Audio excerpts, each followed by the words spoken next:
Welcome back to Stars Whispers.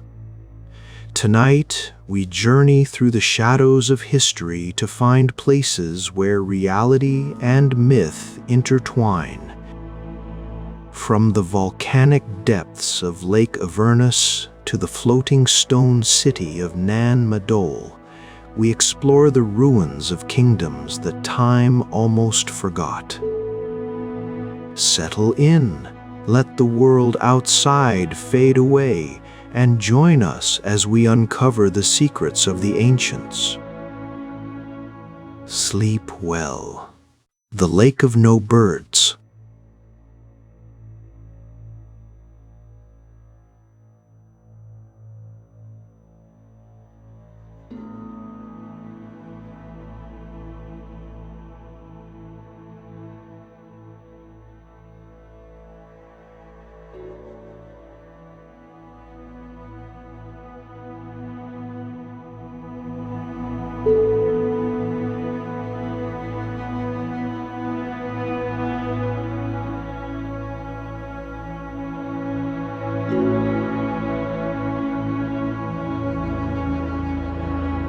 Not a lake, a doorway.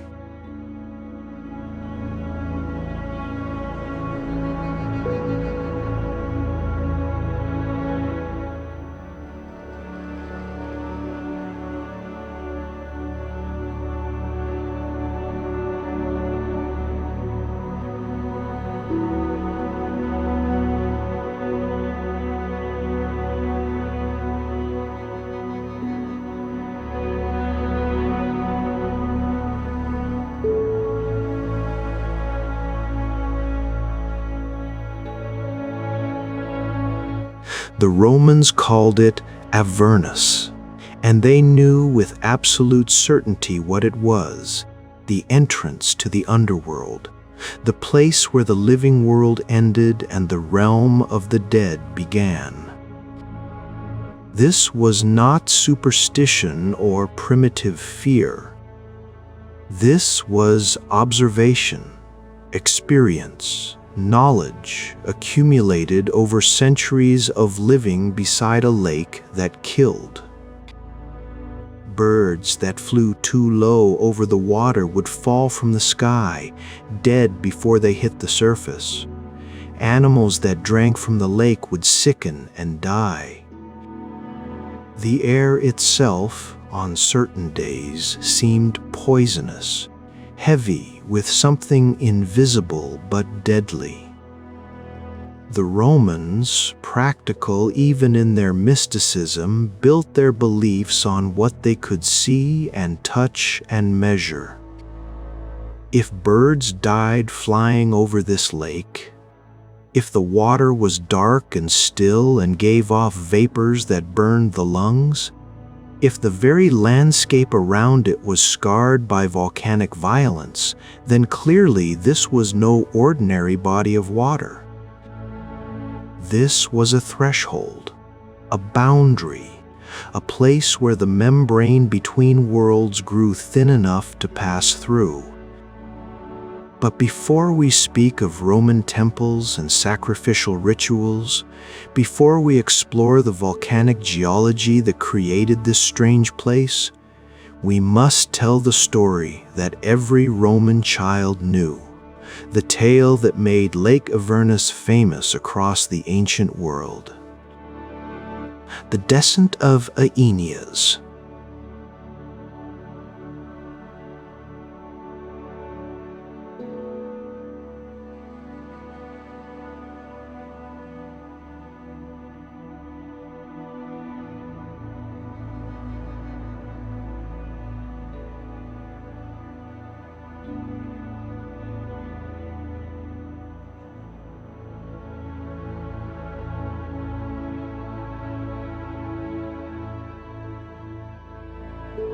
At the heart of this epic is a descent, not just geographical but spiritual, not just into earth but into understanding. And it happens here at Lake Avernus. Aeneas, the Trojan hero, has fled his burning city carrying his father on his back and leading his son by the hand. He has wandered the Mediterranean for years, driven by prophecy toward a land he's never seen, a future he can barely imagine. He has lost his wife in the chaos of Troy's fall. He has lost his father to illness during the voyage.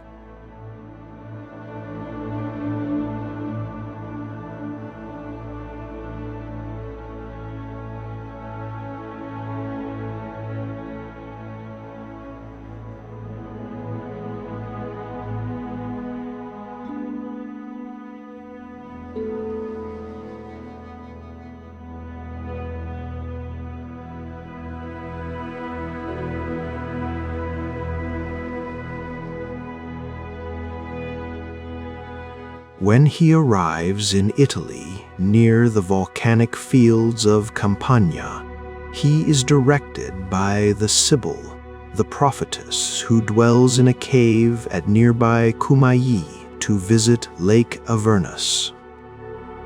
Not for tourism, not for contemplation, but to descend. His father Anchises has appeared to him in dreams, calling him, telling him that if he wants to understand his destiny, if he wants to know why he has suffered so much loss, if he wants to see the future that all his wandering is building toward, he must go down into the underworld itself and speak with the dead. This seems impossible. Humans don't visit the underworld and return. That's the whole point of death.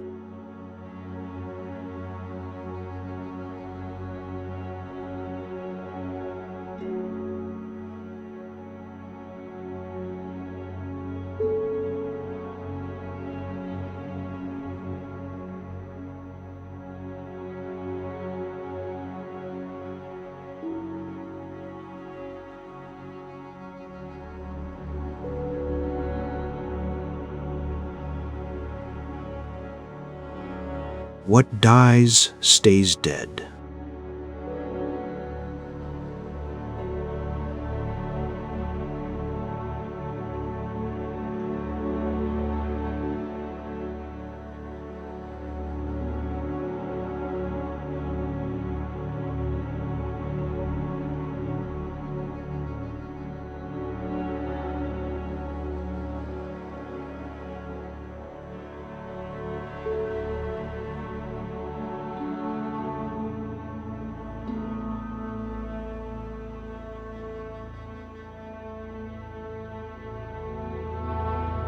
About how the lake is special, how in this place the barrier is thinner, how if you know the rituals, carry the right tokens, approach with the proper respect, you can pass through the gate and, if the gods allow it, return.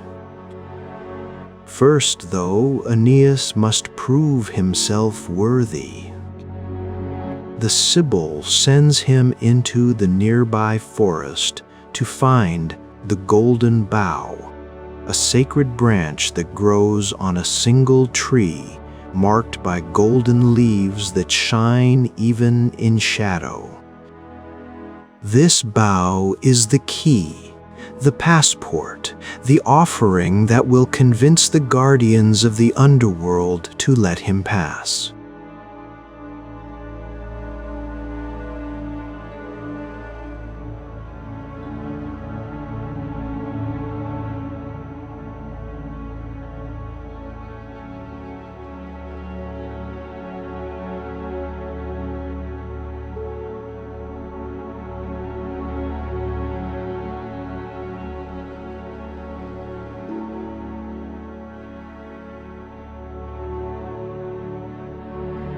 How do you find one golden branch among thousands of trees? But then, in the way of legends, help arrives. 2 doves, sacred to his mother Venus, appear and guide him. They lead him deep into the woods to an ancient tree, where, glinting among the ordinary leaves, the golden bough grows. He plucks it, and the tree immediately begins to grow another, because such magic replenishes itself and returns to the Sibyl. At dawn, they come to Lake Avernus. The gate opens.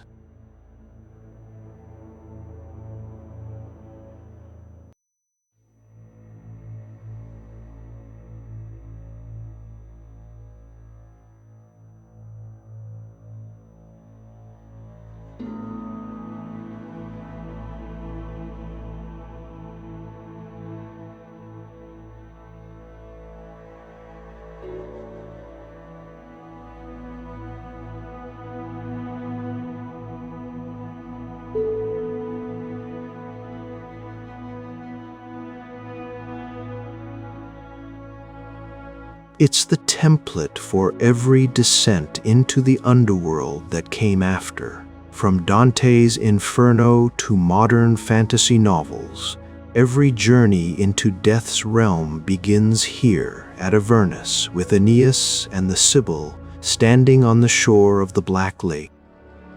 The Sibyl performs sacrifices. Bulls and sheep, blood poured into trenches dug in the earth, prayers spoken in ancient words that make the air itself seem to darken. The ground trembles. The lake's surface, always still, begins to ripple, though there's no wind. From the center of the lake, steam rises.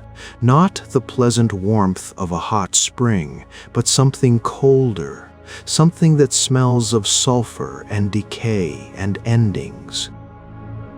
Then, incredibly, the water begins to part. Not dramatically, not like a sea splitting before divine command, but slowly, reluctantly, as if the lake itself is reluctant to reveal what it hides. A passage opens, descending into the earth beneath the water. A tunnel that glows with a dim, phosphorescent light that comes from no visible source. Aeneas, carrying the golden bough, follows the Sibyl into the passage. Behind them, the water closes again, sealing them into the earth, into the dark, into the realm where the living don't belong. What he sees in the underworld is a geography of death. First, the threshold, where the newly dead mill about confused, not yet understanding what has happened to them. Then the great river Styx, where Charon the ferryman transports souls across dark water in exchange for a coin placed under the tongue at burial. Then the judges who weigh lives and assign fates. Then the different regions.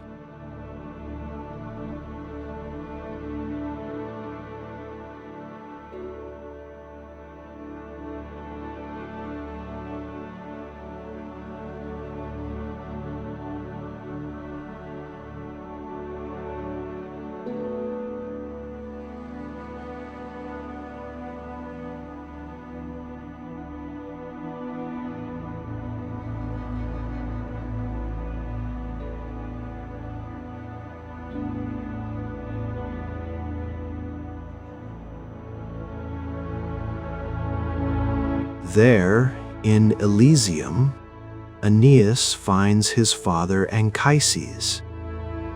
The reunion is tender and heartbreaking. Aeneas tries to embrace him 3 times, and 3 times his arms pass through nothing, because the dead are only shadows, only memory, only voice without substance. But Anchises has things to show his son. He leads him to a place where souls gather, souls waiting to be born, waiting to return to the world of the living. And he shows Aeneas the future, the great heroes who will come from his lineage, the kings and emperors, the city of Rome, rising from humble beginnings to world domination, the peace that will be purchased with blood, the empire that will last 1,000 years. It's too much, too vast, too glorious and too terrible. Aeneas sees his own suffering in context now, understands that his pain was the price of this future, that his losses were the foundation stones of something greater than one man's happiness. Armed with this knowledge, carrying his father's blessing and his people's destiny, Aeneas returns. He walks back through the underworld, following the Sibyl, holding the golden bough high. The guardians let him pass because he has been invited, has performed the rituals correctly, has proven himself worthy of returning. He emerges from Lake Avernus at sunset. The water parts again, releases him back into the world of light and air and continuing time. He is changed. Not visibly, he looks the same, carries the same weapons, wears the same travel-stained clothes.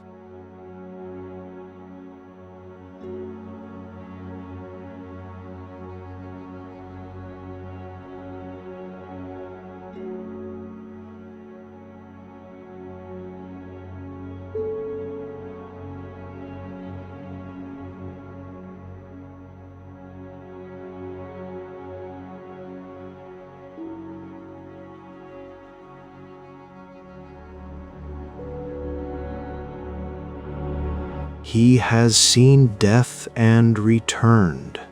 He knows his purpose now. He understands what he's building and why it matters. The lake closes behind him, still and dark once more, keeping its secrets, waiting for the next soul brave or foolish enough to knock on the door between worlds. The lake that kills. But why Avernus?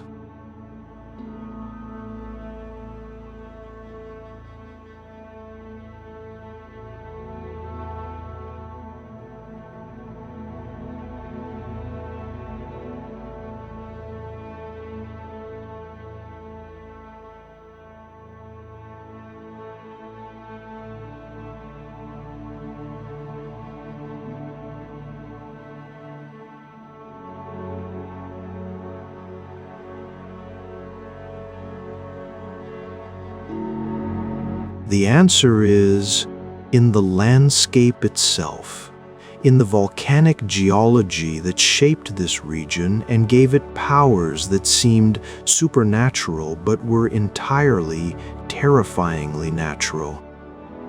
Lake Avernus sits in the Phlegraean fields, Campi Flegrae in Italian, a massive volcanic caldera that has been active for hundreds of thousands of years.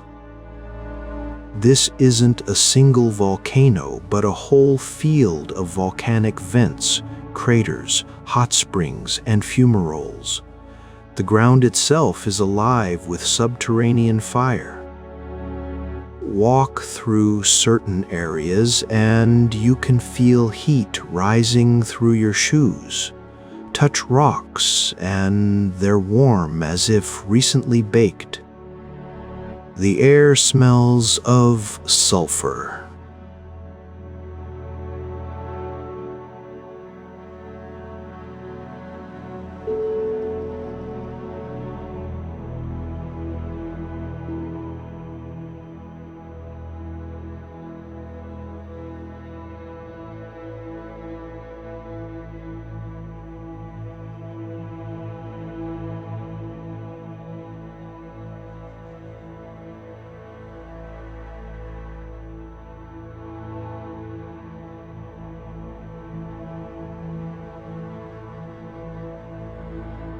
Avernus itself is a volcanic crater lake, formed when a volcanic vent exploded.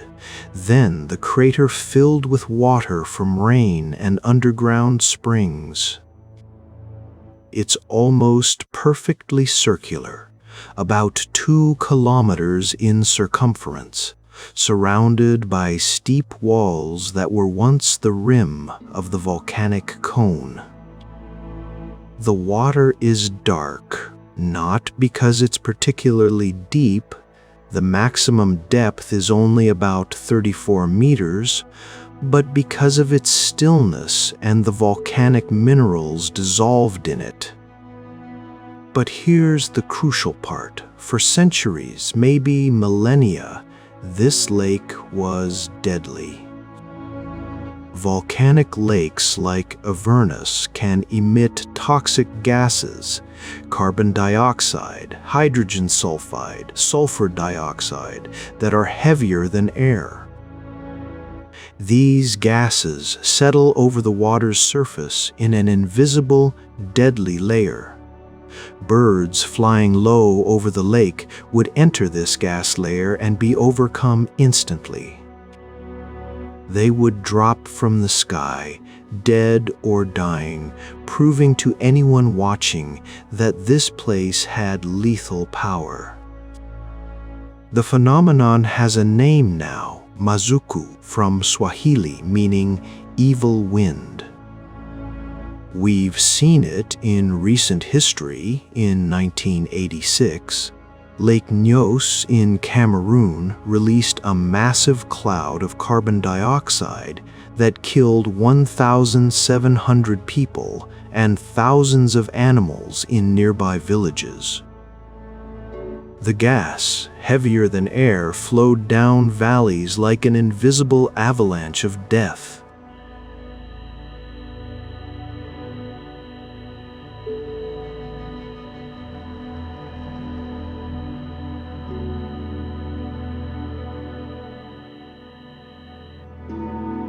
The birds that gave the lake its Greek name, Aornos, without birds, weren't avoiding it through instinct or divine warning. They were dying when they flew too close, victims of toxic gases. Humans couldn't see, but could certainly observe the effects of. The Romans, seeing this, drew the obvious conclusion: this lake is cursed. It kills the living.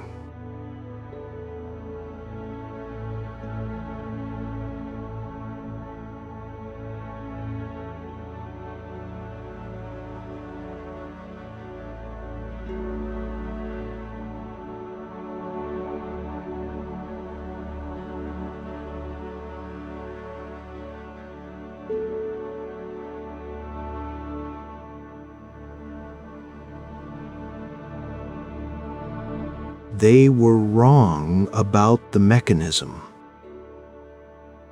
It wasn't curses but chemistry, not divine displeasure, but geological processes. But they were right about the essential nature of the place. This was where life ended. You could see it happen.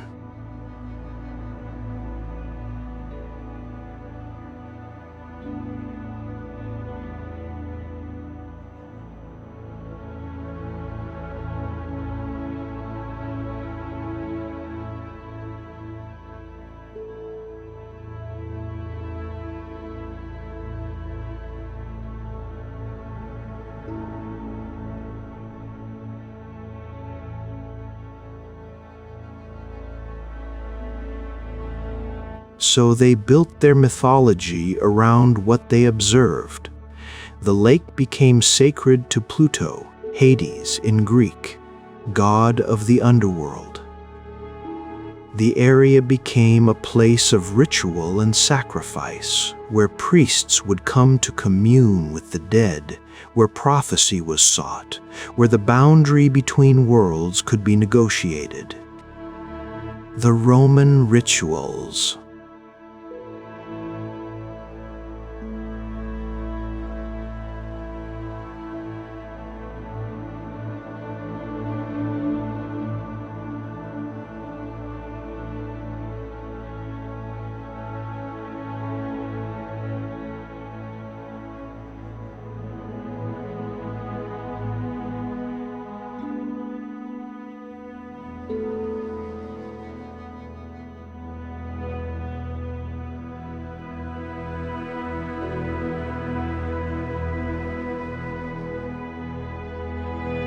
If Lake Avernus was the entrance to the underworld, then it needed proper infrastructure.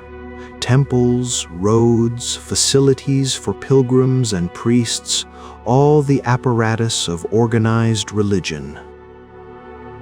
They built a temple to Apollo on the eastern shore of the lake. Apollo was the god of prophecy, and prophecy required communication with the dead, who knew things the living couldn't know.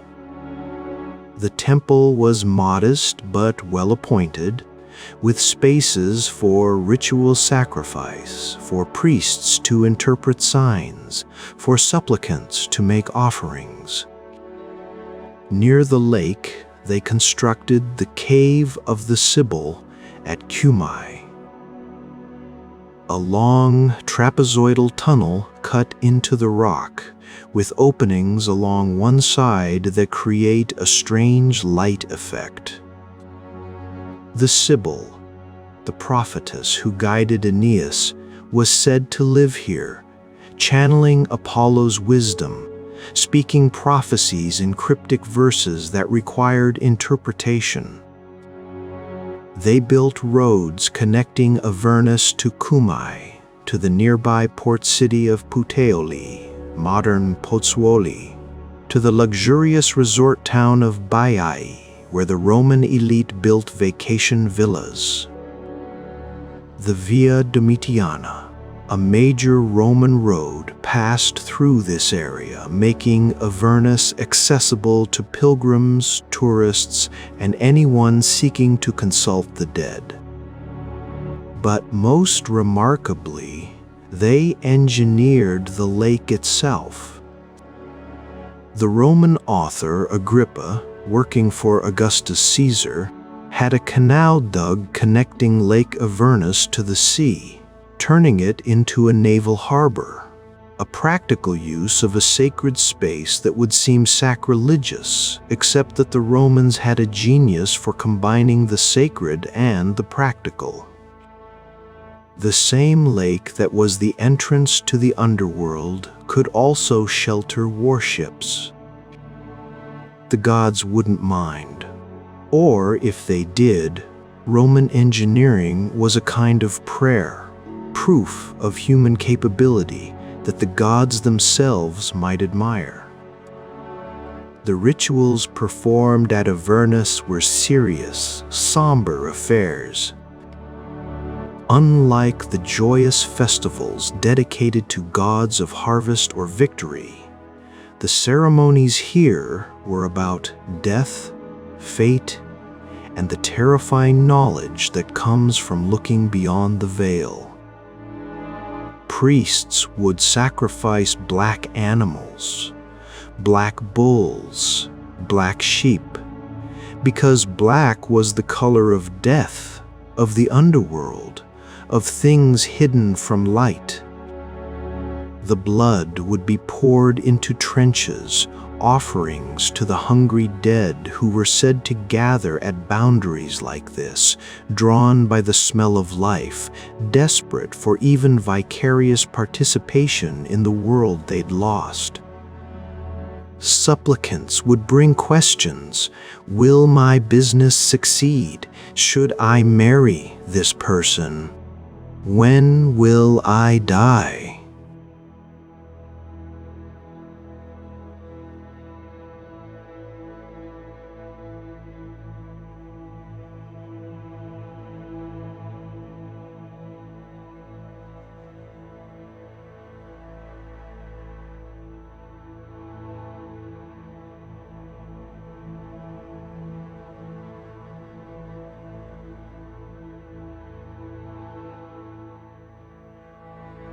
The priests would interpret signs.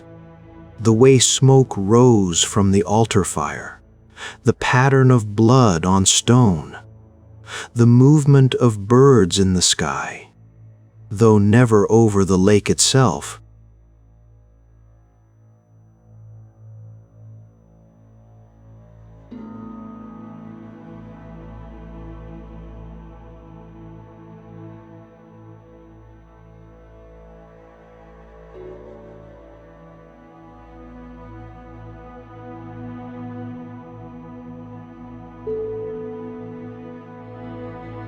Some came seeking necromancy, actual communication with specific dead individuals. This was dangerous, forbidden by law in later periods, but practiced nonetheless. The belief was that at Avernus, with proper ritual and sacrifice, you could call a specific spirit back from the underworld, get answers, receive guidance from those who had passed beyond. Whether it worked is unknowable. But people believed it worked, and belief is its own kind of power. If you believe you're speaking to your dead father, if you believe the words forming in your mind are his wisdom and not your own imagination,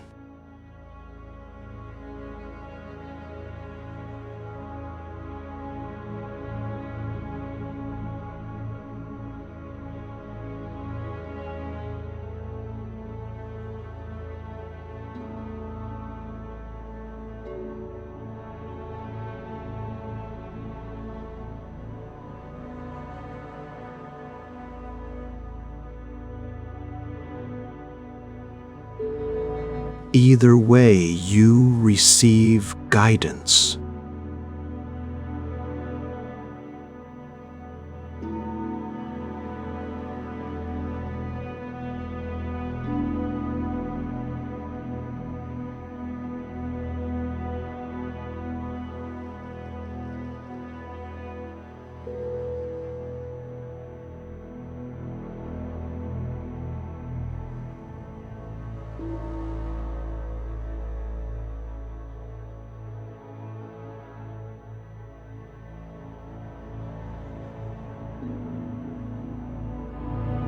The curious.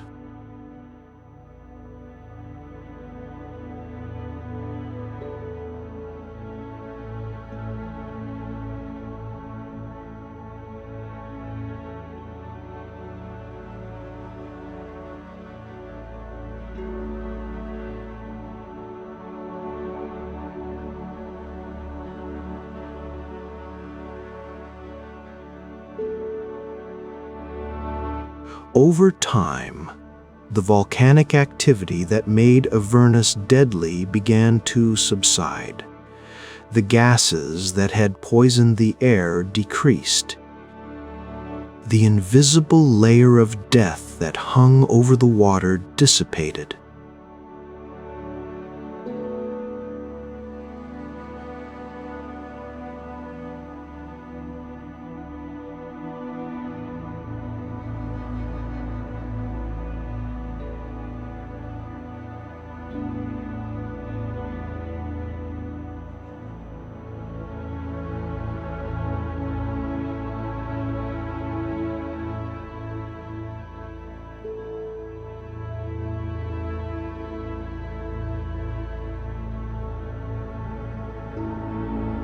The lake that killed had become just a lake, dark and still and beautiful, but no longer lethal.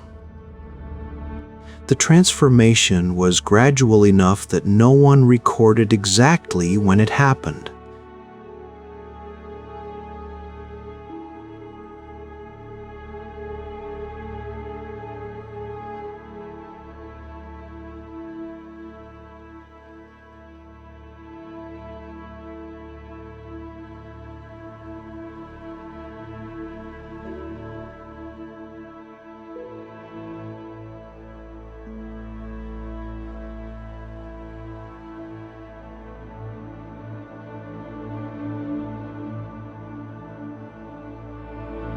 It just slowly, quietly stopped killing, and as it stopped being deadly, it started being beautiful.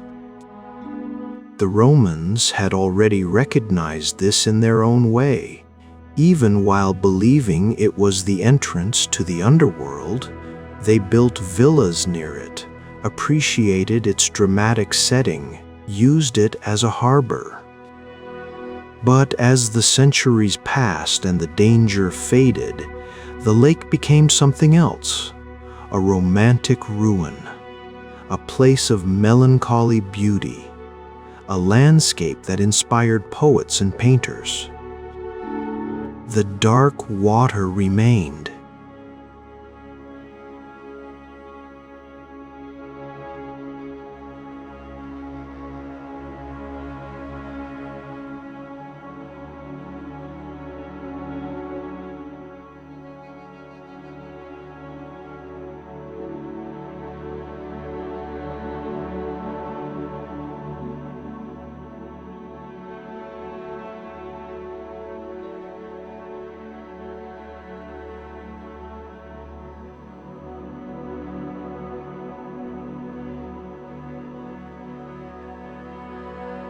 Instead of death, it suggested depth, psychological depth.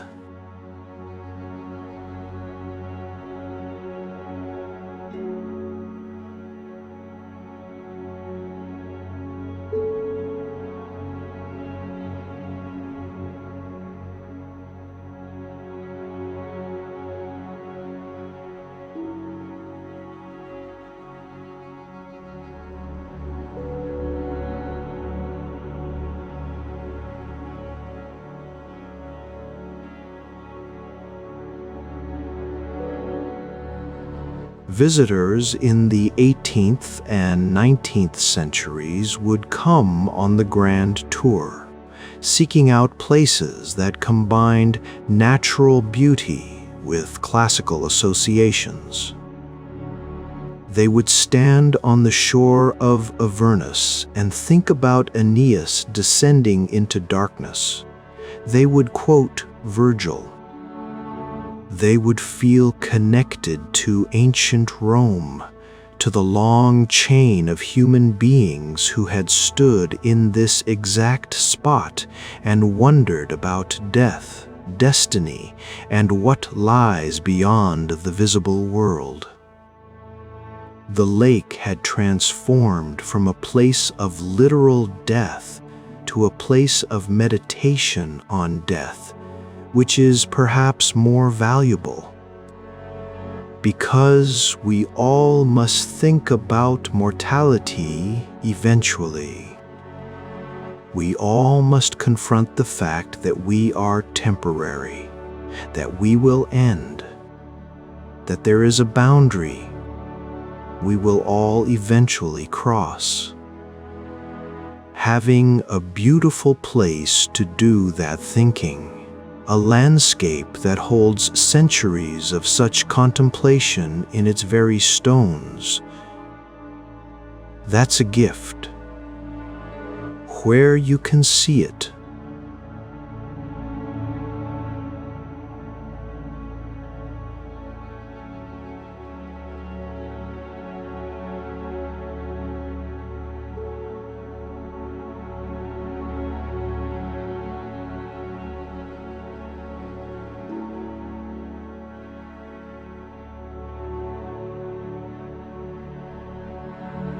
It's about 15 kilometers west of Naples, in the town of Pozzuoli, part of the greater Campi Flegrei area. You can take a train from Naples to Pozzuoli, then a local bus or taxi to the lake. Or you can drive. Parking is available near the shore. The area is not touristy in the way that Pompeii or the Amalfi Coast are touristy. There are no crowds, no ticket booths, no audio guides. It's just a lake in a residential area, surrounded by a walking path, with a few restaurants and cafes nearby. This understated quality is part of its charm. You can walk completely around the lake in about an hour, following a path that's sometimes paved, sometimes just packed earth. The water is still dark and still. It's a closed basin with no visible inlet or outlet, fed by underground springs, so the surface doesn't have the ripples and currents you'd see in a lake fed by streams. On one side of the lake, you can see the remains of Roman structures. Not impressive, just foundation stones and scattered bricks, but enough to remind you that this was once a significant site, that emperors and generals and poets came here seeking wisdom from the dead. The Temple of Apollo is mostly gone. A few stones, a few column bases, nothing that looks particularly temple-like to modern eyes. But if you know what you're looking for, if you understand how Roman temples were constructed,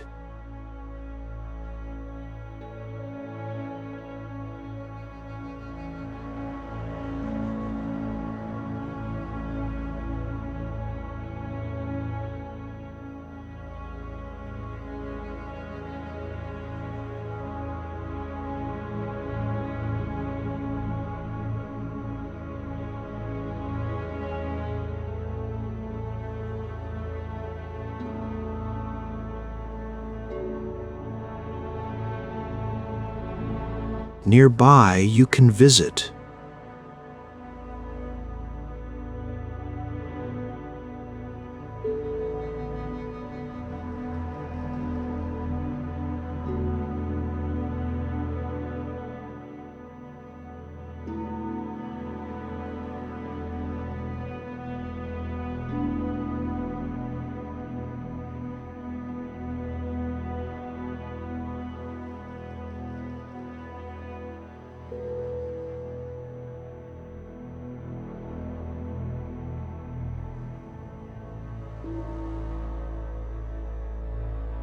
This is extraordinary. A long, trapezoidal corridor cut into rock, with multiple chambers branching off. Whether this was really where the Sibyl prophesied is debated by archaeologists, but it's certainly ancient, certainly impressive, and certainly evokes the feeling of descending into somewhere other. The light effects created by the openings along one side create an atmosphere that shifts from mundane to mysterious, depending on time of day and season. The Solfatara crater, a still active volcanic crater where you can see steam vents, mud pools, and smell the sulfur that defines this whole region.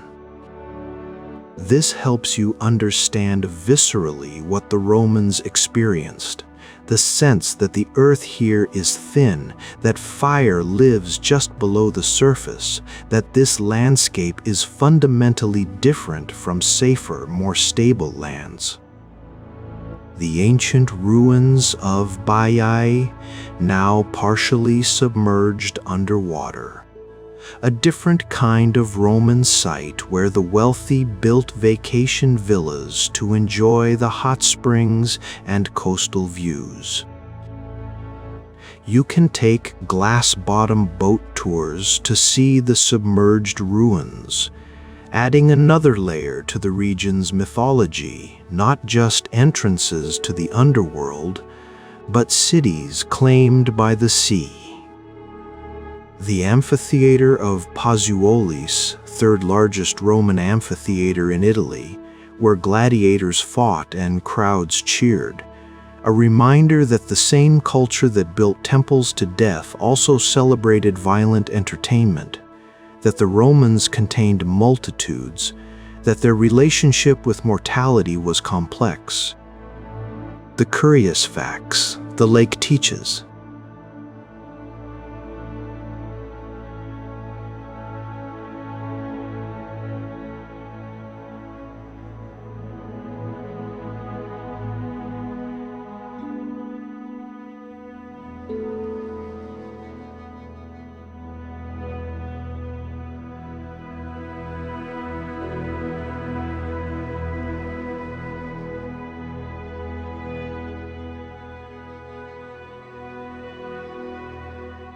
Without birds, without birds, without burns, without burns.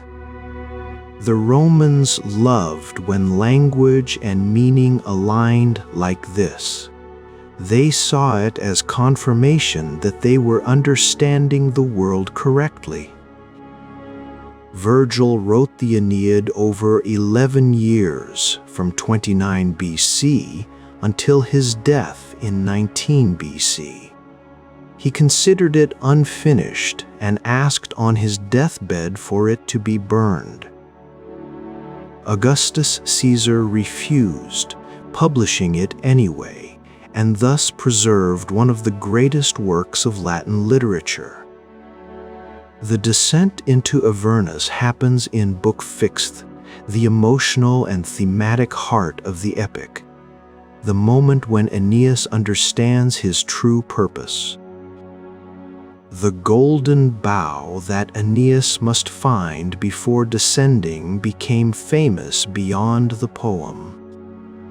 In the late 19th century, anthropologist James George Frazer wrote a massive comparative study of mythology and religion titled The Golden Bough, using Virgil's image as a metaphor for the beliefs and rituals that appear across human cultures.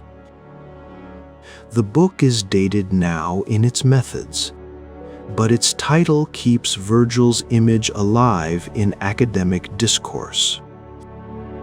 During World War II, the Avernus area was bombed because of its proximity to Naples, an important port. The lake itself wasn't damaged.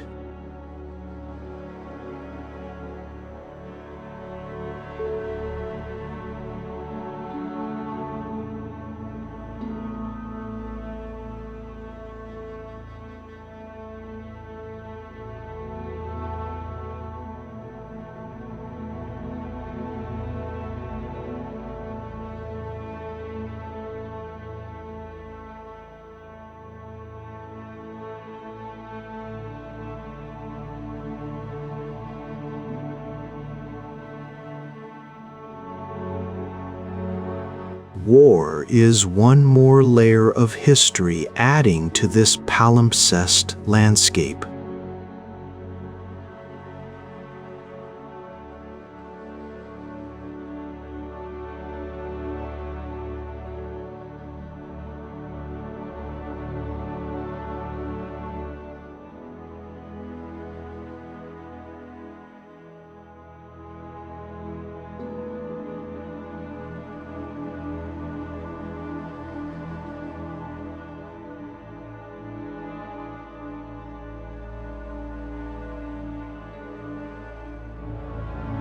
The area experiences what's called bradycism, slow up and down movement of the Earth's crust.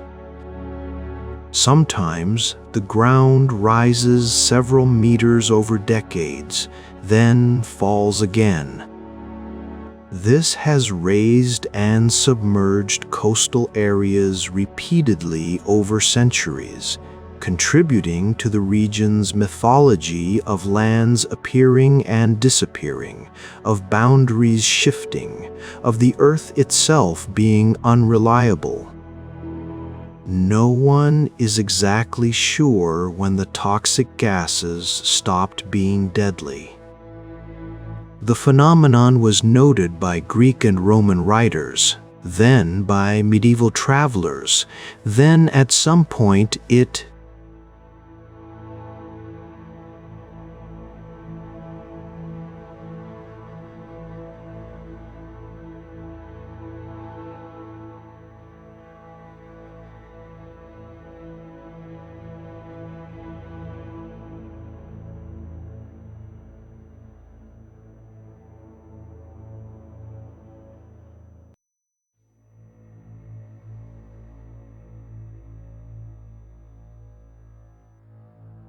By the 1700s, naturalists visiting the lake reported no unusual bird deaths. The change was so gradual that it left no record, just slowly faded from dangerous to safe without anyone noticing the exact moment of transition. Some botanists believe the golden bough that Aeneas searched for might have been mistletoe, a parasitic plant that grows on trees, has golden-colored leaves in certain seasons, and was considered sacred by many ancient peoples. Mistletoe was rare enough to be special, common enough to actually find if you searched properly. This would make Virgil's fantastic detail actually a naturalistic one, a real plant that could be found in the forests around Avernus, transformed by the story into something more magical than it literally was. Local fishermen sometimes still fish in Lake Avernus, though it's not known for great fishing. What they catch are mostly small fish, carp, and eels that have adapted to the lake's unusual chemistry. The Romans stocked the lake with fish at one point when they were using it as a harbor. Practical Romans, making even the entrance to the underworld serve multiple purposes. What the lake teaches us. Lake Avernus teaches us about the space between fear and understanding, between danger and beauty, between death and reflection on death. For centuries, this lake was genuinely deadly. The birds that fell from the sky weren't metaphorical. They were real birds, really dying, proving that this place had lethal power. The Romans' fear was rational, their awe justified. When they called it the entrance to the underworld, they were describing their experience of a place that killed invisibly, that demonstrated death's power, that made the boundary between life and death visible and terrifying. But even in their fear, they found beauty and meaning. They didn't avoid Avernus. They built temples there, made it sacred, turned it into a place where death could be contemplated, questioned, maybe even negotiated with. They took something frightening and made it holy, which is one of the most fundamentally human things we do. And then, slowly, the danger passed. The toxic gases dissipated. The invisible killer became just a lake. But the meaning remained, transformed, deepened, made more accessible because now you could visit without danger, could think about death without dying. This is what makes Avernus so perfect as a metaphor for how we relate to mortality. Death is terrifying when it's immediate, invisible, striking without warning, like toxic gas over water. But death contemplated from a safe distance, death as an idea we can examine and discuss and make meaning from, that's different. That's philosophy, poetry, wisdom. The lake hasn't changed physically. It's still dark, still mysterious.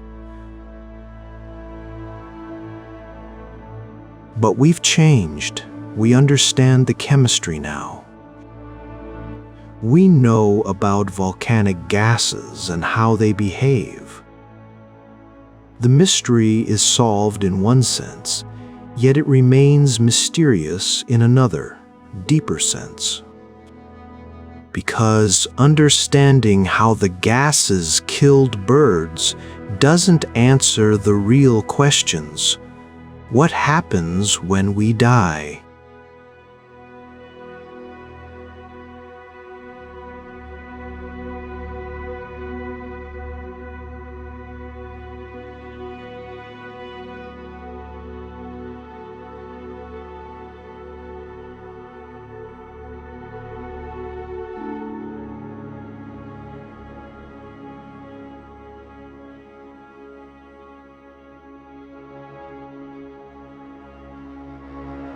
Is there truly an underworld, an afterlife, a continuation of consciousness beyond the death of the body?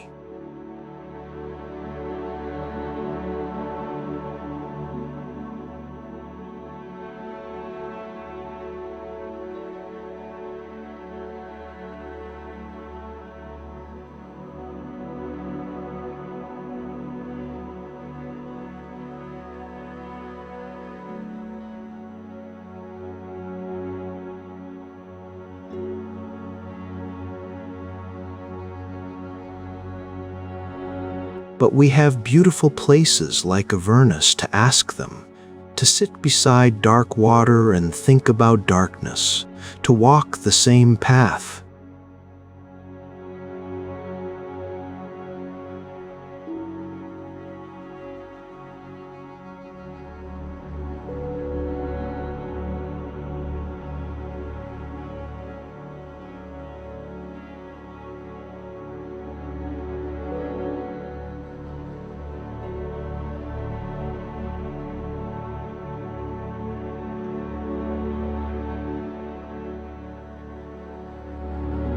The eternal questions. Today, if you visit Lake Avernus on a quiet morning, you might have the place almost to yourself. A few local joggers, maybe. An elderly couple feeding ducks that never would have survived here in ancient times. The water reflecting sky and surrounding hills with perfect stillness. Stand on the shore and think about Aeneas descending into this lake, carrying his golden bow, following the Sibyl into darkness. Think about him finding his father in the Elysian fields, receiving the vision of Rome's future glory, understanding that his suffering had purpose. Think about the Romans who came here for real, bringing real questions, real grief, real hope, that death wasn't the end, that communication across that boundary was possible. Think about the transformation of this place, from lethal to beautiful, from feared to contemplated, from literal gateway to metaphorical doorway. And then think about your own relationship with mortality. We all have one, whether we acknowledge it or not. We all carry questions about death, fears about ending, hopes about what might lie beyond. We all, like Aeneas, sometimes need to descend into those dark places, confront those difficult truths, and then return to the surface, world-changed, deepened, more aware of why we're here and what we're building. Avernus teaches us that it's okay to be afraid of death. The Romans were afraid.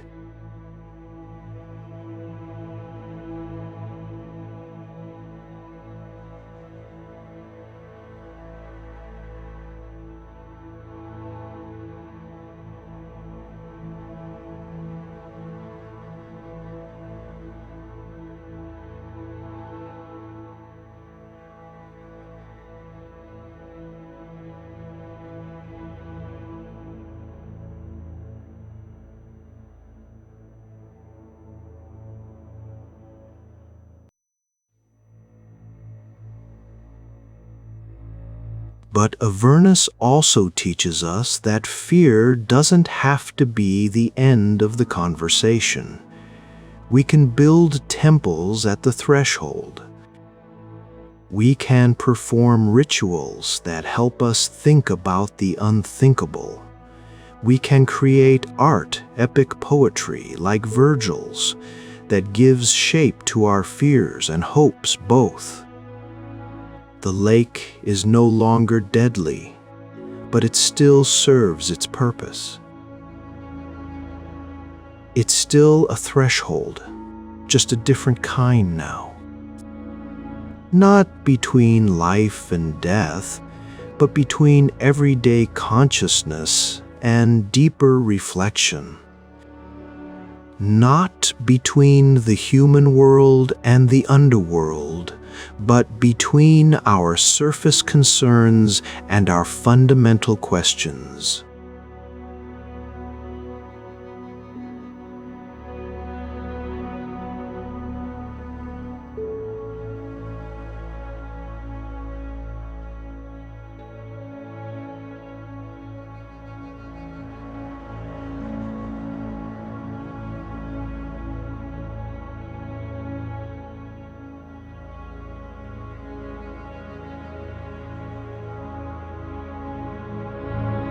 Not into the earth, not into actual death, but into thought, into history, into the accumulated wisdom of everyone who has stood here before you and asked the same questions you're asking. The gate is still open. It was never really closed. And the golden bough. You don't need it. Your willingness to think seriously about mortality, to sit beside dark water and contemplate dark things, to ask questions that have no easy answers.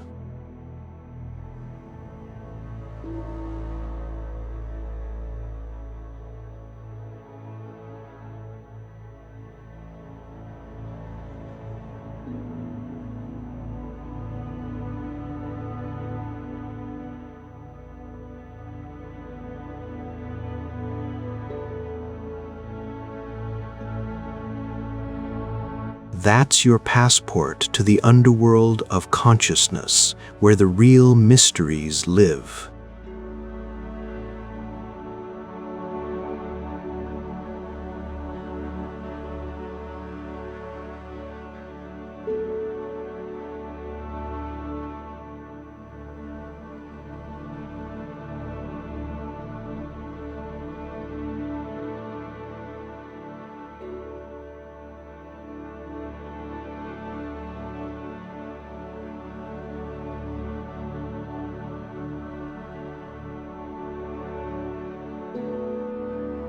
Descend when you must.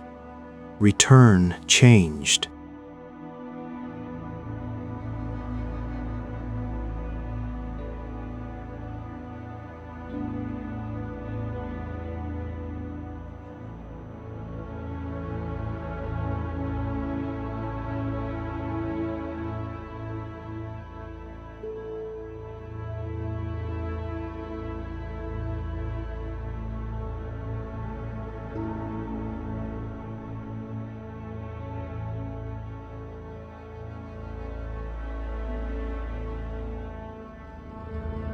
This is where we try to make peace with our own mortality.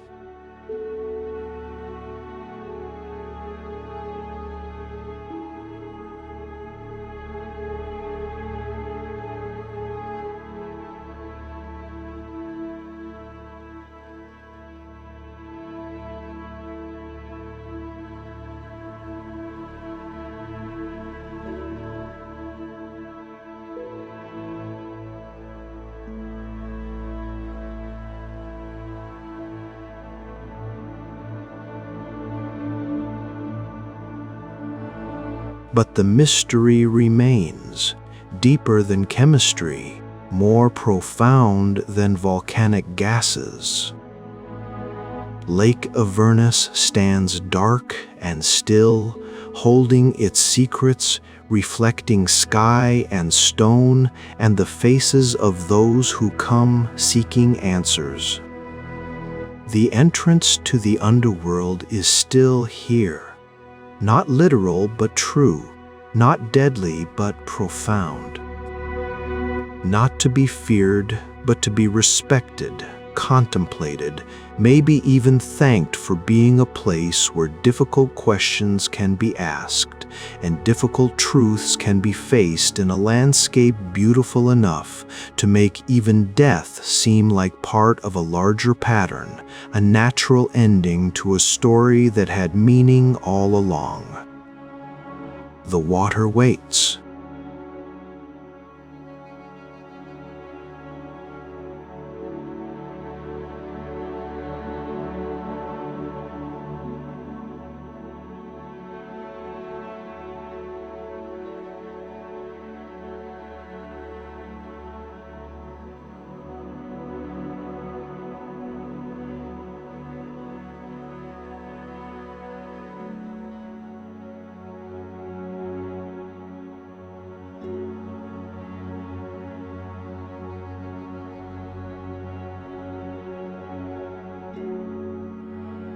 But for those who do, Lake Avernus is here, dark and still and full of reflected light, a gateway not to death but to understanding, not to the underworld but to the depths of human consciousness, where we keep our most important thoughts about beginnings and endings, life and death, fear and hope and the thin boundary between them.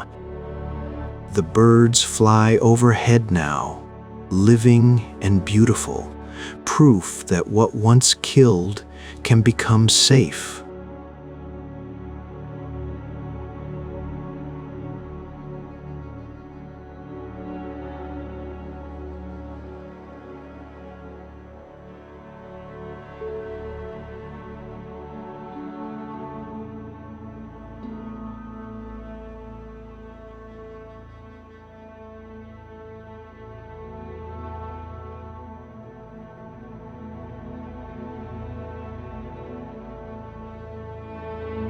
The path circles the lake, proof that what seems like an ending might just be a circuit, a return, a continuous journey around mysteries that never fully resolve, but somehow still provide meaning. Walk the path. Ask the questions. Honor the mystery. Lake Avernus waits, patient as stone, deep as time, teaching the same lessons it has taught for 3,000 years. Death is real.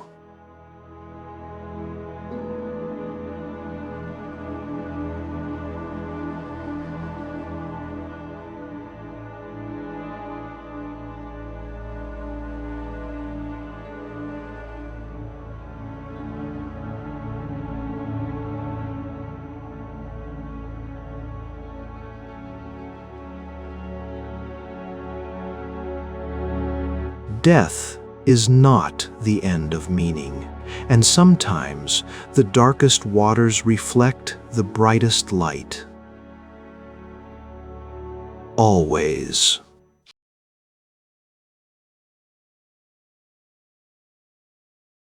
The city of stone Zimbabwe.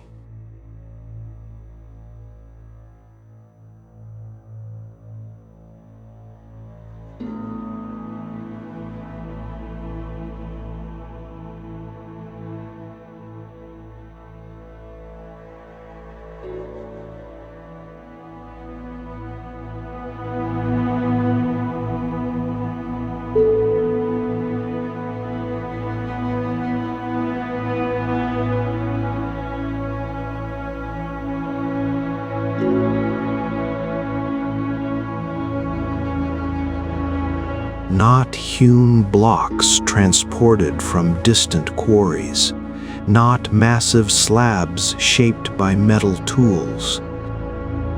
Just stone fitted to stone, dry laid without mortar, yet standing for nearly 1,000 years.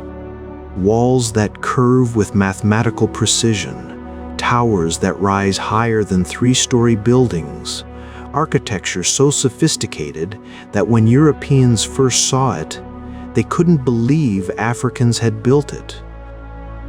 They called it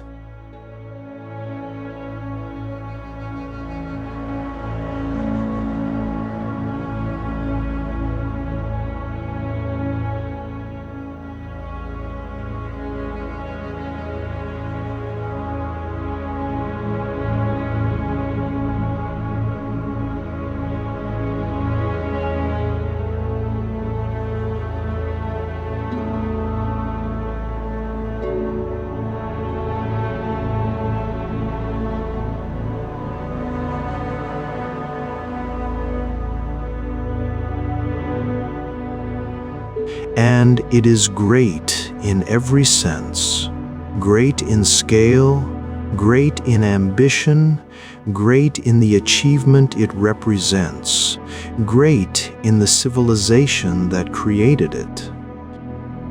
But before we talk about the walls and towers, before we explore the archaeology and debate the mysteries,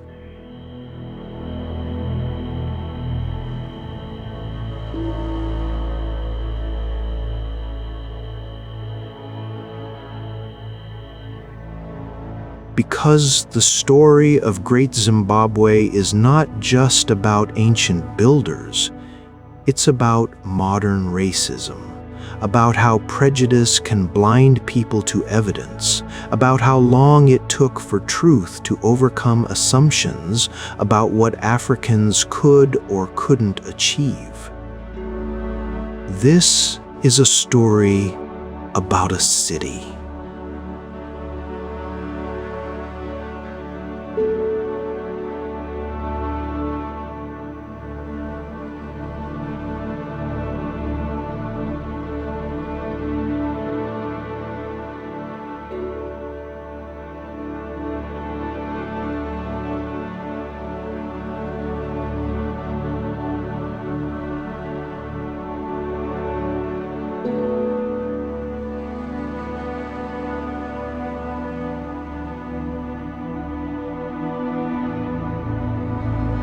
The legend in the stones.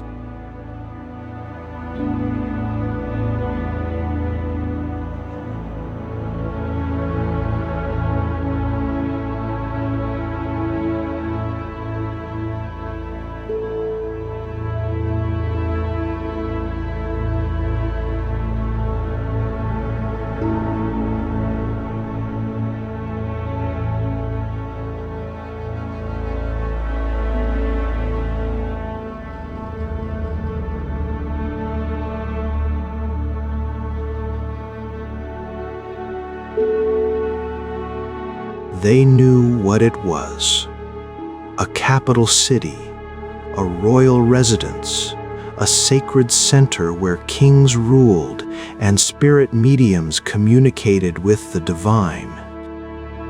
The traditions speak of powerful rulers called Mambo, who controlled vast territories through both political authority and spiritual legitimacy. These were not merely kings. They were intermediaries between the living world and the ancestral realm, chosen by spirits, advised by mediums, responsible for maintaining the cosmic order that kept society functioning. Great Zimbabwe was the heart of this system. The stone walls weren't just impressive architecture. They were physical manifestations of power, statements in granite that declared, "Here rules someone significant, someone who can command the labor to move mountains of stone, someone whose authority is as solid and enduring as these walls." The Great Enclosure.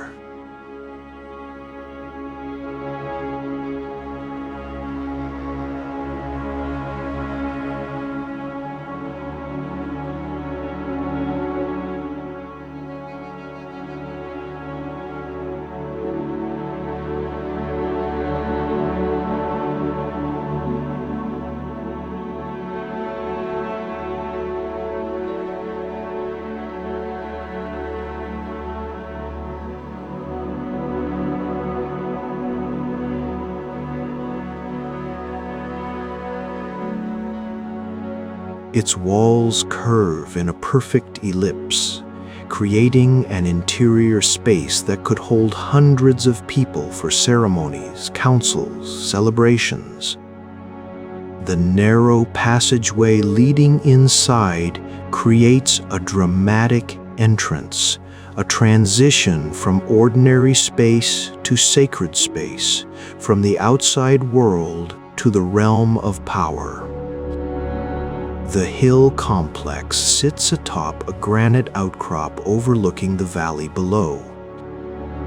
This was the spiritual heart of the city, where spirit mediums dwelt, where divination was performed, where the voices of ancestors were heard through those trained to listen. The climb to reach it is steep, demanding.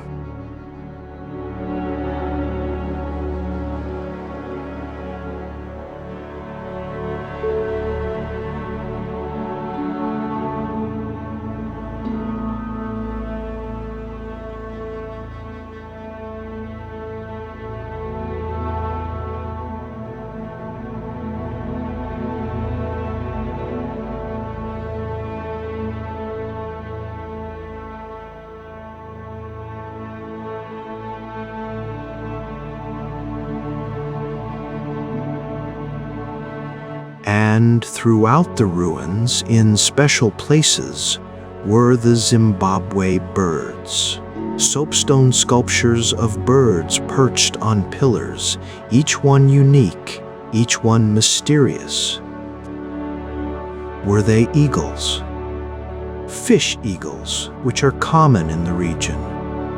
Were they messengers from the spirit world? Were they representations of ancestral chiefs transformed into birds? The people who created them didn't write explanations, and the sculptures themselves remain enigmatic, beautiful, powerful, distinctly African. The Shona traditions were clear. Great Zimbabwe was built by Africans, ruled by Africans, abandoned by Africans when circumstances changed. There was no mystery about origins, no need for alternative theories. The city was part of their history, their heritage, their proof that their ancestors had built something remarkable. Then the Europeans arrived, saw the walls, and decided the traditions must be wrong. The Denial.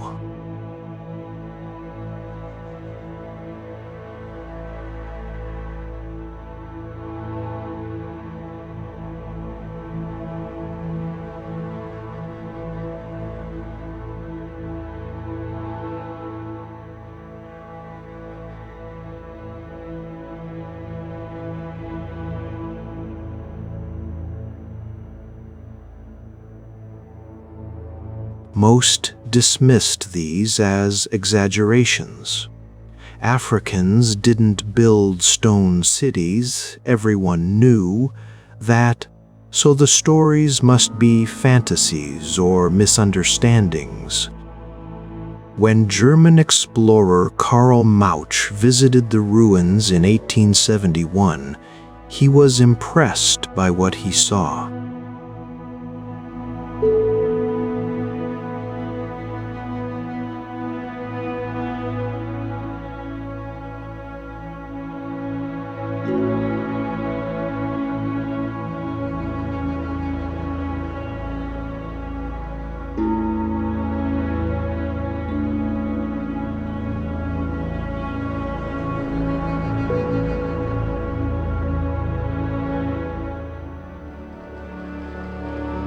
But he couldn't accept that Africans had built it.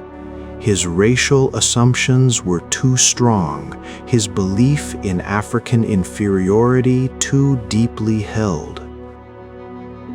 So he invented an alternative explanation. Great Zimbabwe must have been built by Phoenicians, or by the biblical Queen of Sheba, or by Arabs, or by anyone except indigenous Africans. The stones were too well fitted, the architecture too sophisticated, the achievement too impressive for primitive people. This wasn't science. This was ideology dressed in scientific language, racism masquerading as scholarship. Mosh and others like him looked at impressive African achievement and immediately sought to credit anyone except Africans. The colonial administration in Rhodesia, as Zimbabwe was then called, actively promoted these false theories. They commissioned research designed to prove non-African origins. They hired treasure hunters who destroyed archaeological evidence while searching for gold and artifacts that would support the Phoenician theory. Most destructively,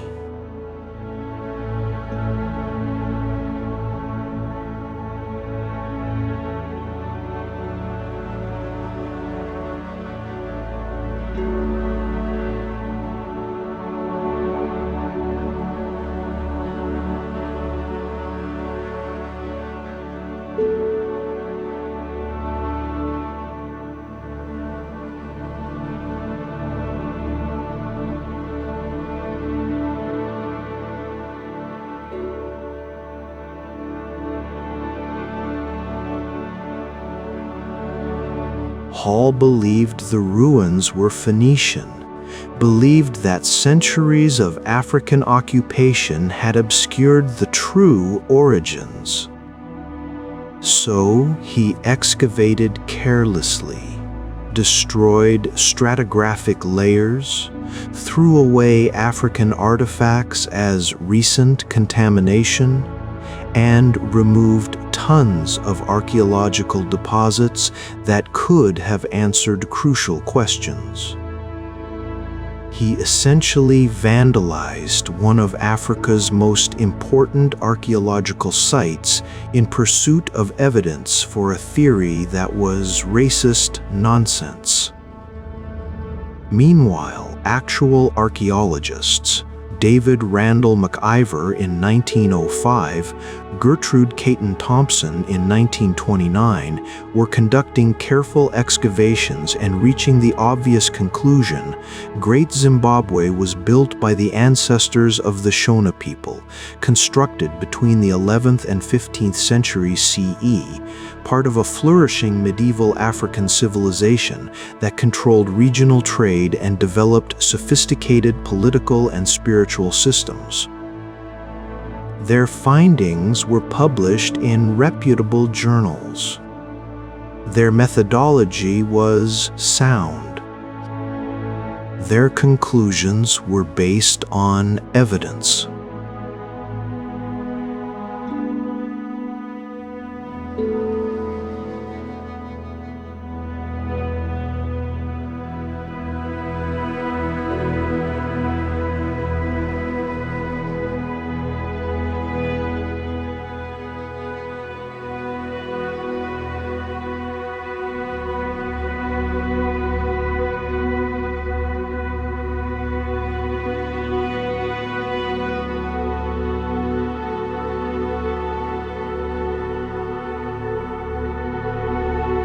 But the Rhodesian government rejected their findings.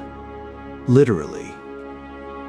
They banned Caton Thompson's book, suppressed archaeological evidence, continued promoting false theories because admitting African achievement would undermine the ideological justification for white minority rule. If Africans could build cities like Great Zimbabwe, if they had sophisticated civilizations with international trade networks, if they developed complex political and spiritual systems, then how could Europeans justify colonizing them, claiming they were primitive, insisting they needed European civilization? The truth was too threatening to colonial power, so they chose lies instead.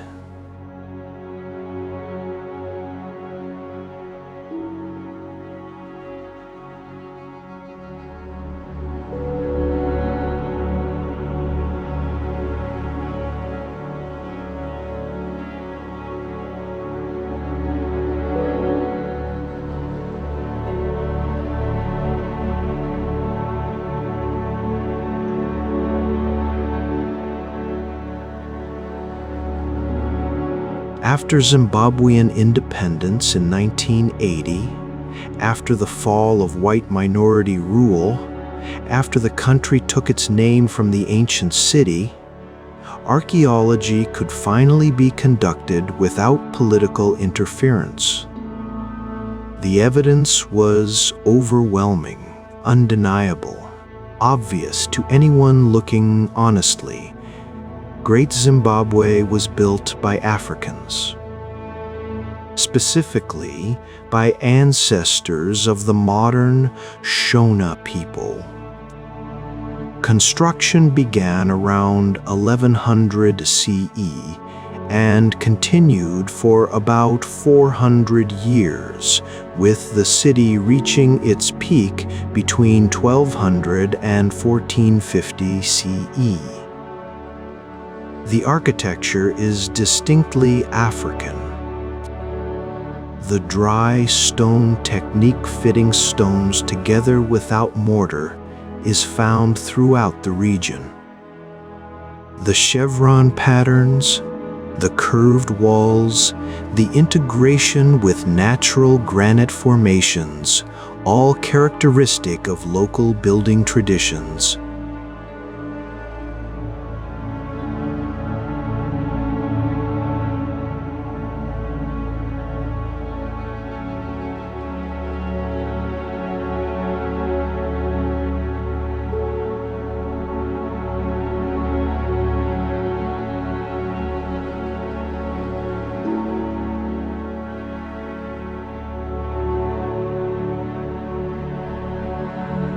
The pottery is Shona pottery.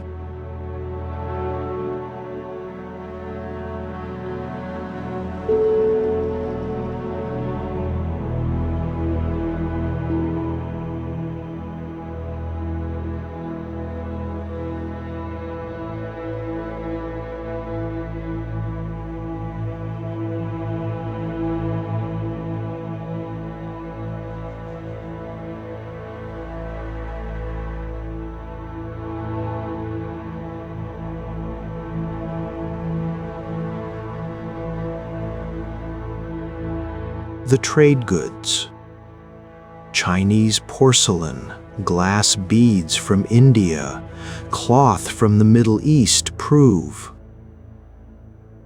Great Zimbabwe was connected to international trade networks, but the city itself was African, built by Africans, ruled by Africans. At its height,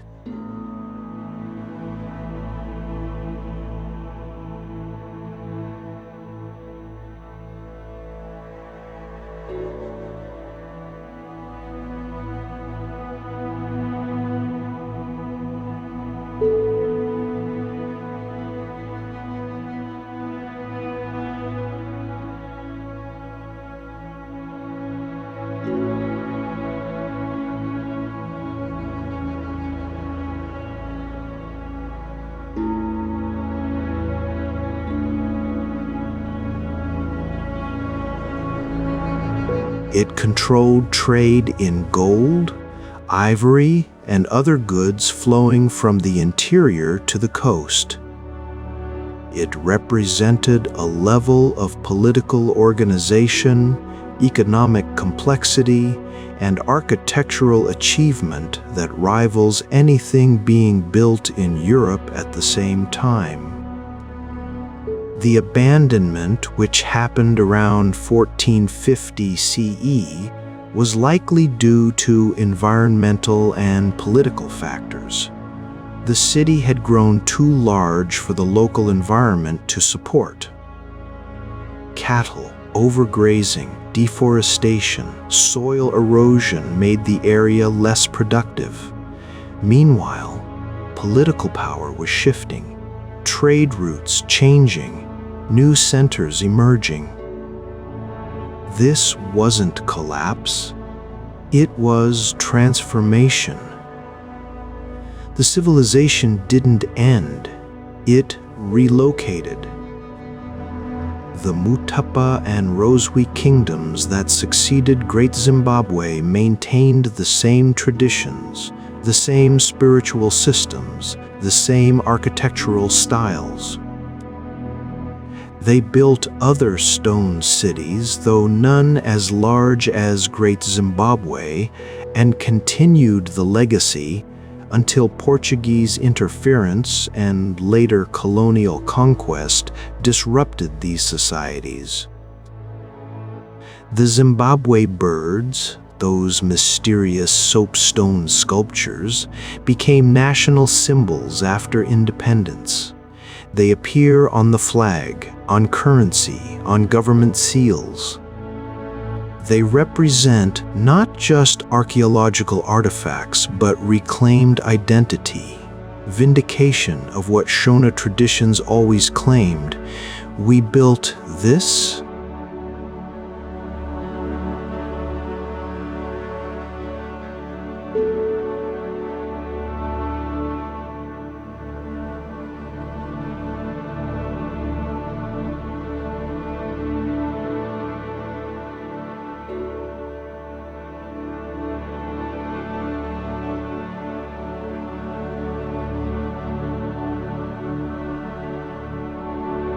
The curious.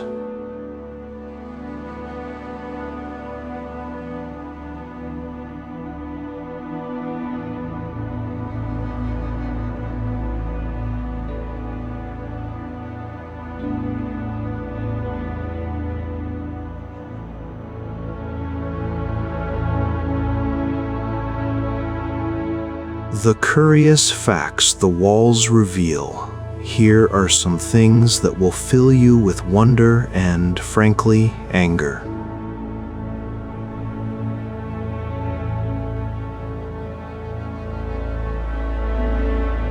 It contains approximately 900,000 stone blocks, each carefully selected and fitted. Building it required sophisticated planning, mathematical knowledge, and organized labor. All evidence of complex society. The walls curve with such precision that modern architects marvel at the geometry. No straight lines. Everything curves, flows, follows principles of design that create both strength and beauty. The curves aren't decorative. They distribute weight and stress, making the walls more stable than straight walls would be. No mortar. The stones are fitted dry, relying on gravity, careful placement, and engineering knowledge to remain standing.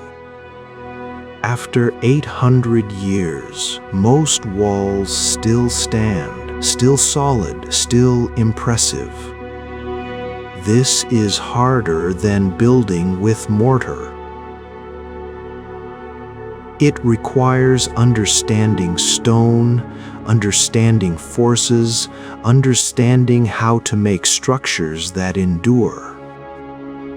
The chevron pattern decorating the top of the great enclosure wall, a distinctive design that appears nowhere else in the world, demonstrates aesthetic sophistication, cultural identity expressed in stone.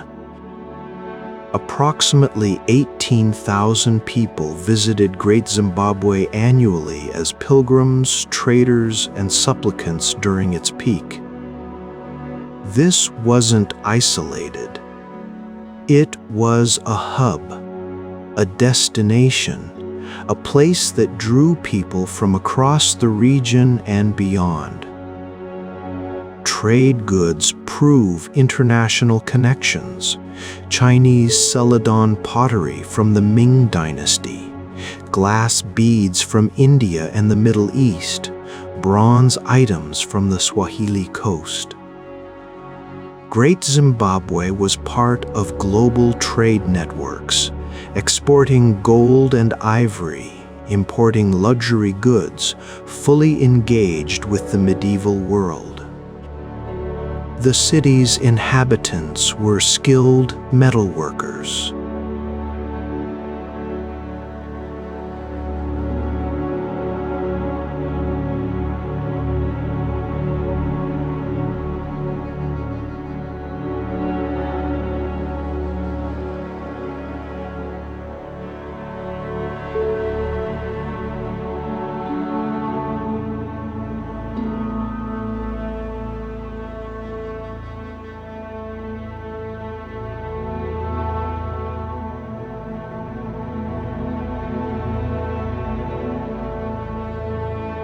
Iron was smelted and forged into tools, weapons, ornamental items. This wasn't primitive technology. This was sophisticated metallurgy. 8 soapstone Zimbabwe birds were found, each unique, each mysterious. 7 remain in Zimbabwe. 1 is in South Africa, taken during colonial era, its return periodically negotiated. They're national treasures, symbols of identity, reminders of what was achieved and what was denied. Where you can see it.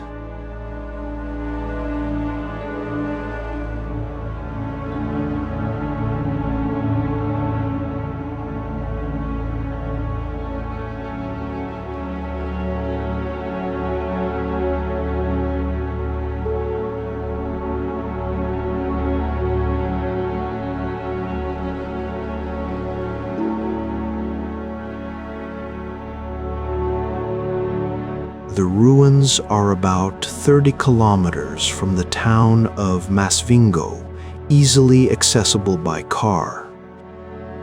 The site is large. You'll spend hours walking among the structures, climbing to the hill complex, exploring the Great Enclosure. The Great Enclosure is the most impressive feature. You enter through a narrow passage that opens into a vast circular space. Walk along the walls. Touch them if you want with respect. Feel the stones that have stood for centuries. Appreciate the precision of fitting, the curve of the design. The hill complex requires climbing steep paths, uneven stone stairs, but worth the effort. At the top, you're standing where spirit mediums once communed with ancestors, where kings received divine guidance, where the sacred center of a civilization functioned. Between the 2 main complexes are the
exhibits explain the history honestly, both the ancient achievement and the colonial denial. Local guides quo are excellent. Many descended from the people who built Great Zimbabwe, carrying forward oral traditions alongside archaeological knowledge. They'll explain the architecture, the spiritual significance, the trade networks, and the painful history of colonial denial and post-colonial vindication. The site is open year-round. Zimbabwean summer, November. March is hot and rainy but less crowded. Winter, May. September is cooler, drier, busier with tourists. You can stay overnight at the nearby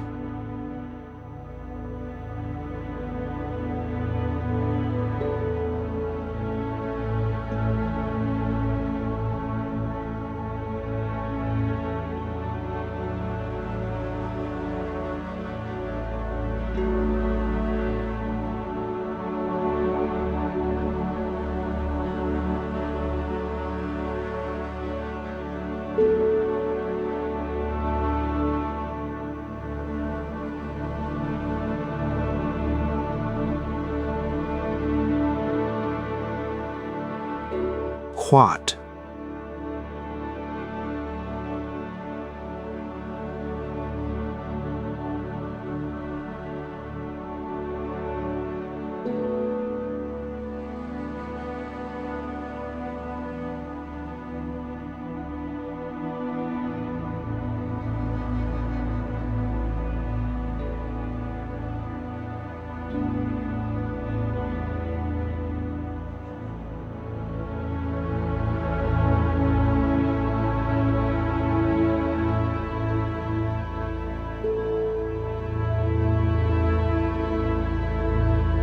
European scholars looked at impressive stone walls, sophisticated architecture, evidence of complex civilization, and decided Africans couldn't have built it. Not because evidence suggested otherwise, but because their prejudices demanded alternative explanations. This wasn't innocent error. This was willful denial, ideological blindness that persisted for over a century despite mounting evidence. It took Zimbabwean independence and the end of white minority rule before truth could be officially acknowledged. It teaches us about the harm of archaeological colonialism. Richard Hall's vandalism destroyed irreplaceable evidence in pursuit of false theories. How many questions could we answer about Great Zimbabwe if his restoration hadn't thrown away decades of accumulated deposits? What knowledge was lost because ideology mattered more than science? It teaches us about vindication. The Shona people never doubted their ancestors built Great Zimbabwe. They maintained this truth through centuries of colonial denial, through official suppression, through education systems that taught their own children to doubt their heritage. And they were right.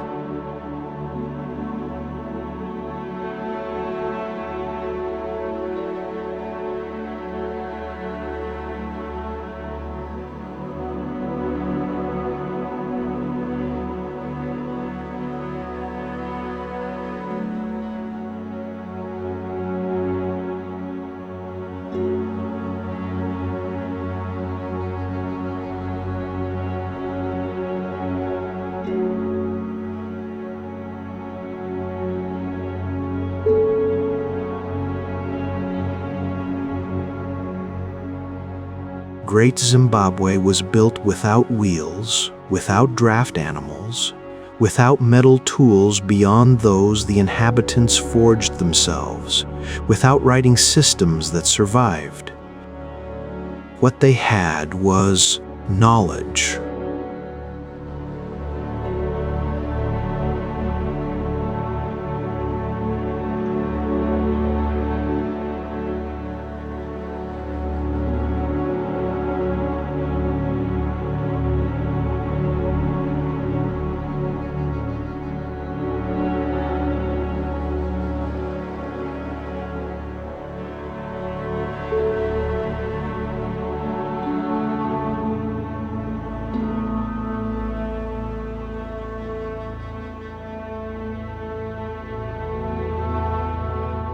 The achievement is more impressive, not less, when properly credited.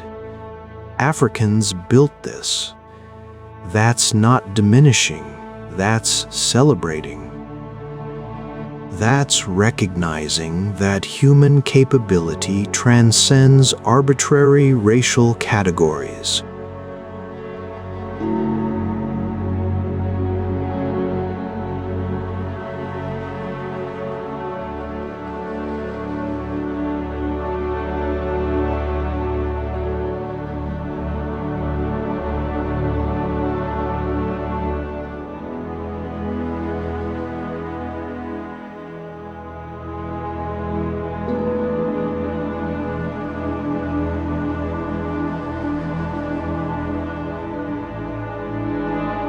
The walls stand witness, walk among the ruins at sunset, when the light turns the granite walls golden, when shadows lengthen across stones that have stood for 8 centuries, when you can almost hear the echoes of thousands of voices that once filled these spaces.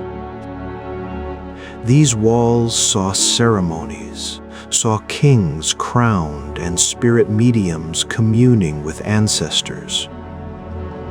They saw traders from the coast bringing treasures from Asia, saw gold and ivory flowing outward to the world. They saw children playing in their shadows, saw farmers returning from fields, saw craftspeople at work, saw all the ordinary and extraordinary moments that constitute a living city. They also saw denial. Europeans measuring them, theorizing about them, destroying evidence, refusing to acknowledge who built them. They witnessed the long injustice of colonial archaeology, the suppression of truth, the vandalism committed in service of racist ideology. And they've witnessed vindication, independence, acknowledgement, the return of truth, the reclamation of heritage. They've become national symbols, proof that African civilizations achieved greatness, evidence that demands respect.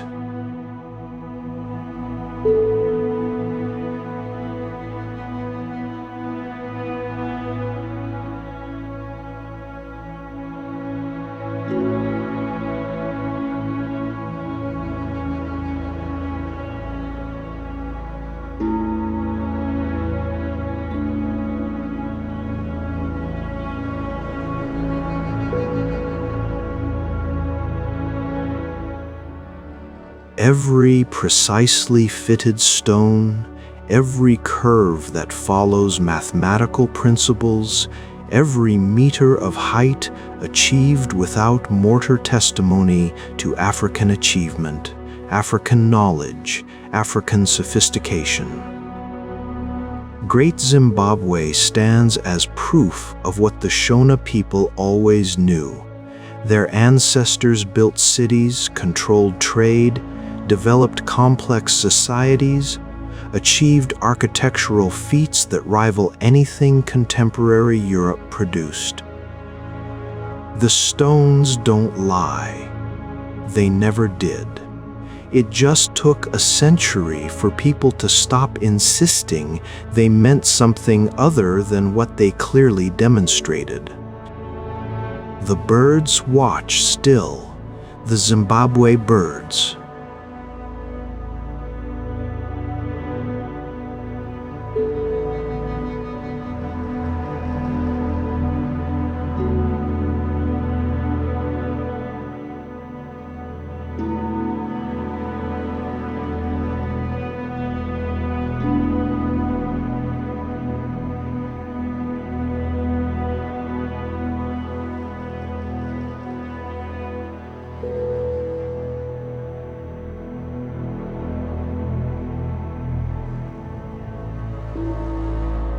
We know they were important, ceremonial, possibly representing ancestral chiefs or spiritual messengers. We know they stood on pillars in significant locations within the city. We know each is unique, individually crafted, distinctively styled. What we don't know is exactly what they meant to the people who carved them, what stories they told, what spiritual functions they served. The symbolic language died or transformed when Great Zimbabwe was abandoned, when power shifted to new centers, when colonial disruption scattered and suppressed knowledge. But they endure on the flag, on currency, on government seals. They've been transformed from mysterious artifacts to national symbols, from religious objects to patriotic icons, from the sacred to the civic. Perhaps this is appropriate. Perhaps they were always meant to symbolize power, legitimacy, connection between rulers and ruled, between living and ancestral, between the physical and spiritual. They still do that, just in modern political context rather than ancient religious framework. The birds watch from museums, from flags, from stone pillars where replicas stand at the ancient sites. They've become ambassadors for African achievement, symbols that say, "This is what our ancestors built. This is what we reclaim.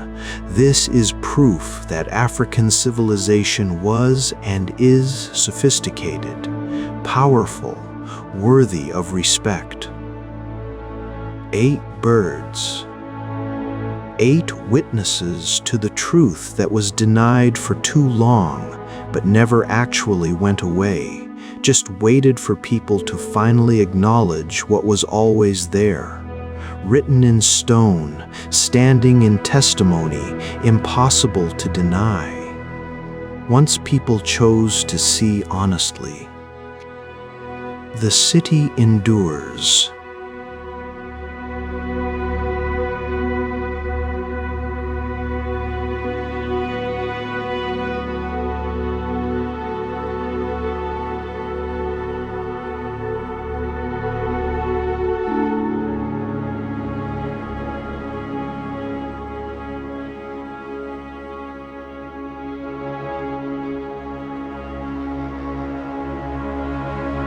The walls don't need to be rebuilt.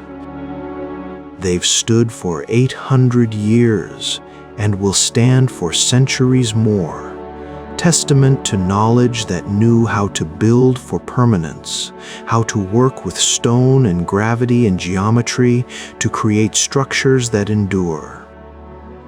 The abandonment that puzzled colonizers, that they used to argue for mysterious decline or catastrophe, makes sense when you understand sustainability.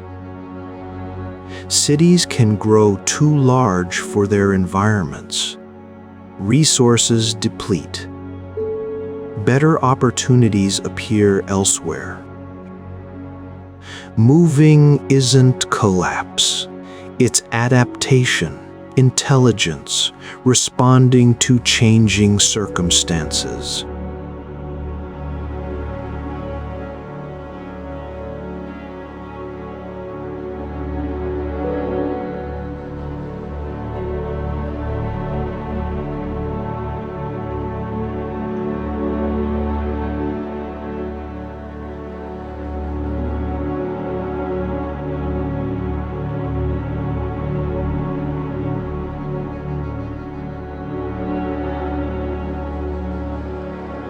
It relocated, continued, transformed. The same people, the same knowledge, the same traditions, just in new places, adapted to new circumstances, continuing the story that began here but didn't end here. Great Zimbabwe is a chapter, not the whole book. But it's a crucial chapter.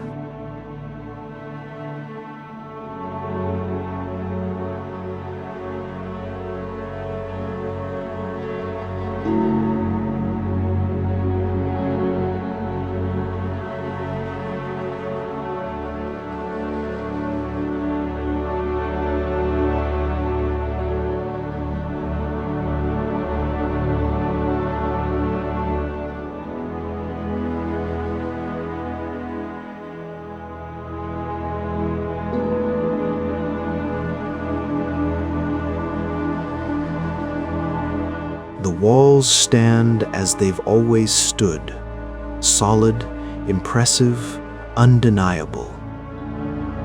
But now they're properly recognized, properly credited, properly celebrated as the African achievement they always were.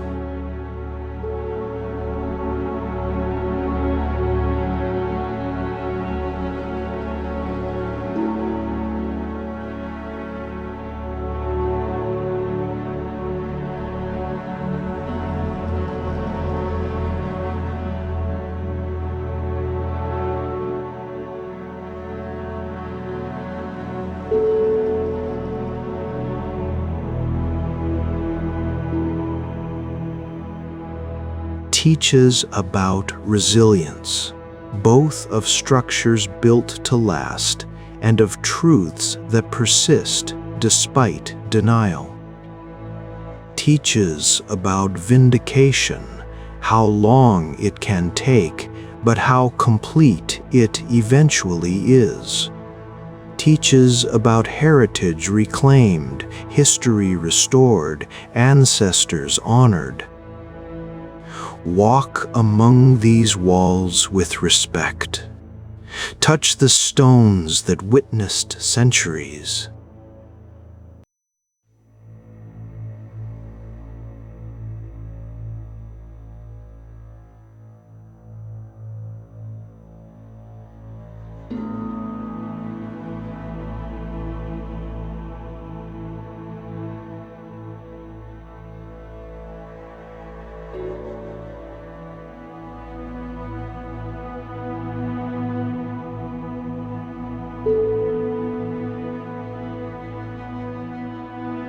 And remember,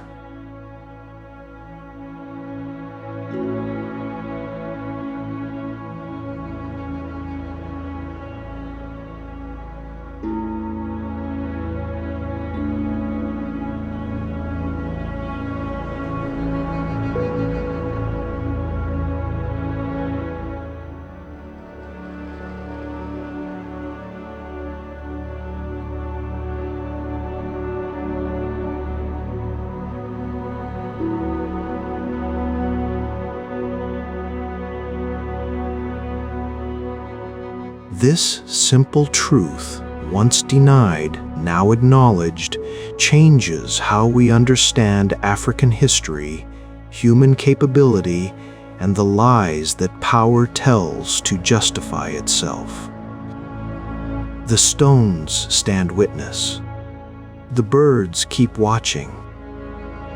The truth, once buried under ideology, rises again like these walls, solid, permanent, impossible to deny once people choose to see.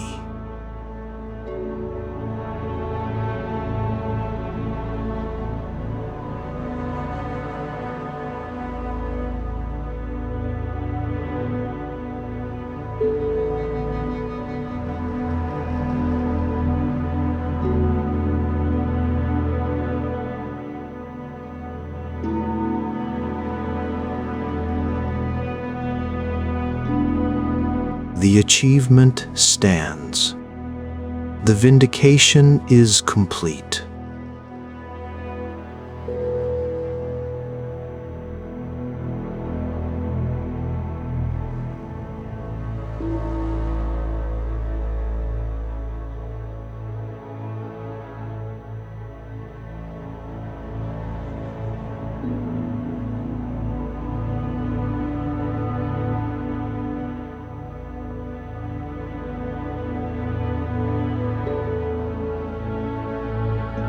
Always standing, always teaching, always proof of what was achieved, what was denied, and what was finally properly acknowledged.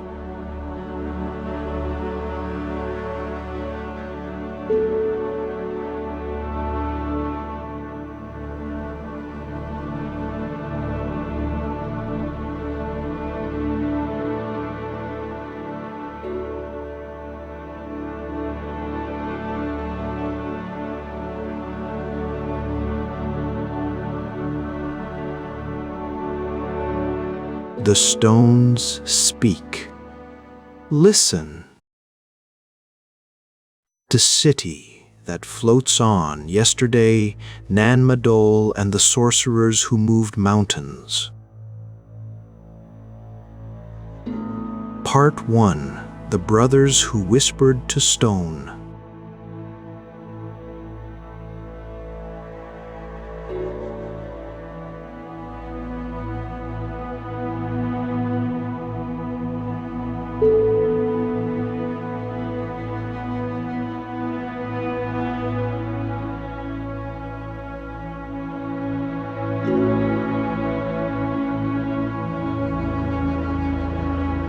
Not shouldn't in the moral sense, but in the practical, engineering how.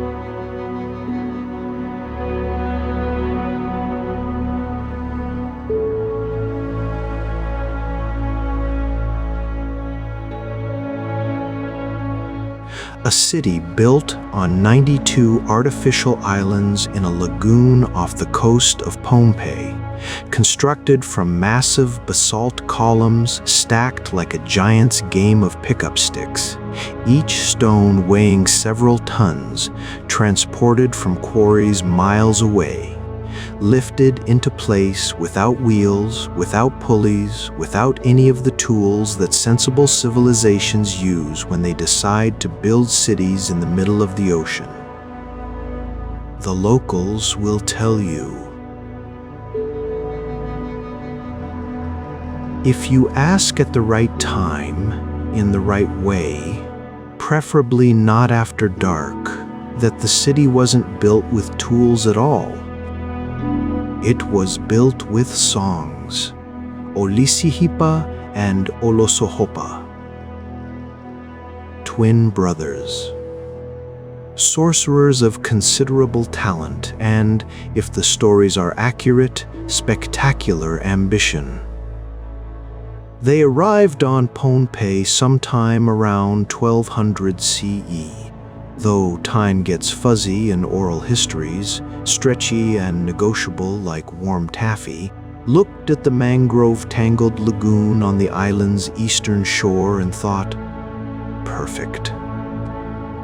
We'll build our capital here. Der.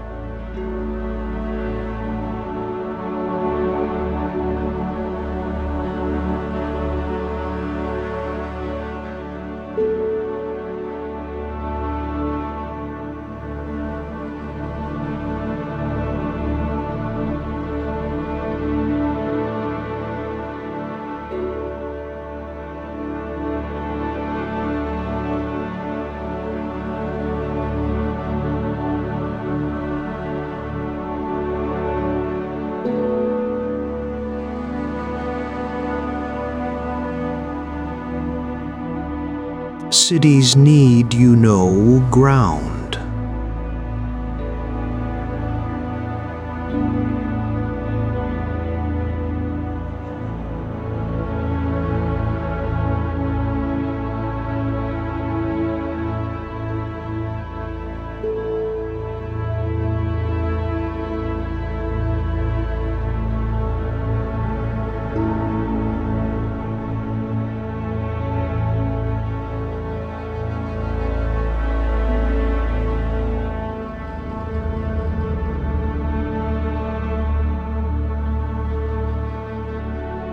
The nearest basalt quarry is on the other side of the island. The stones there are massive.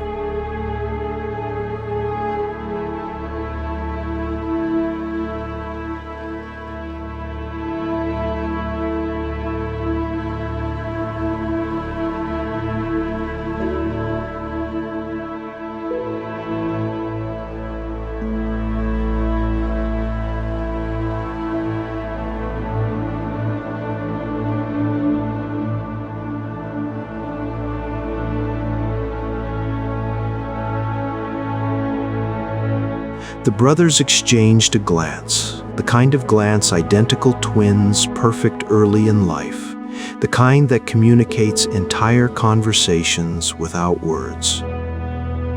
"We'll ask them nicely."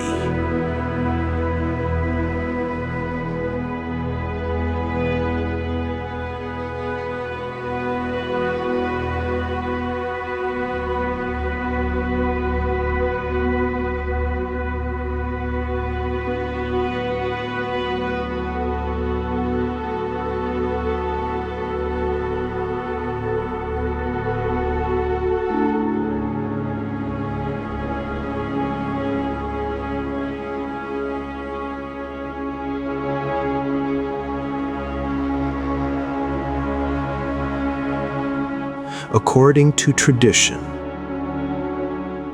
and multiple families on Pohnpei will tell you this story with slight variations but unanimous conviction.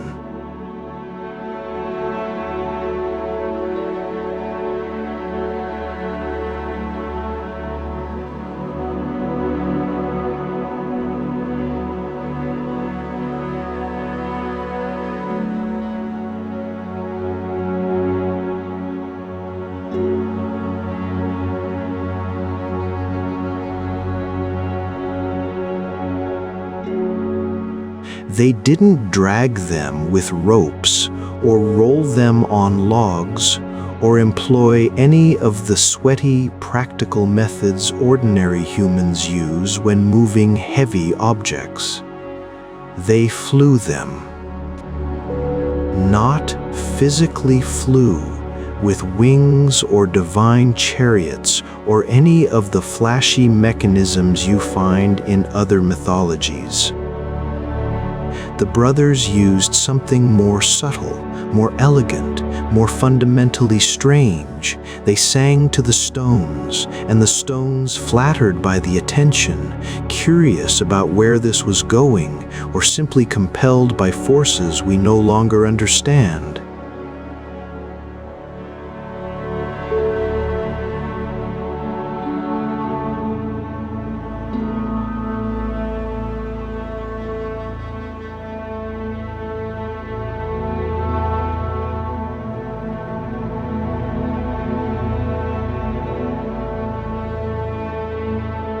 Not high, old Konsin told me when I visited Pohnpei last year.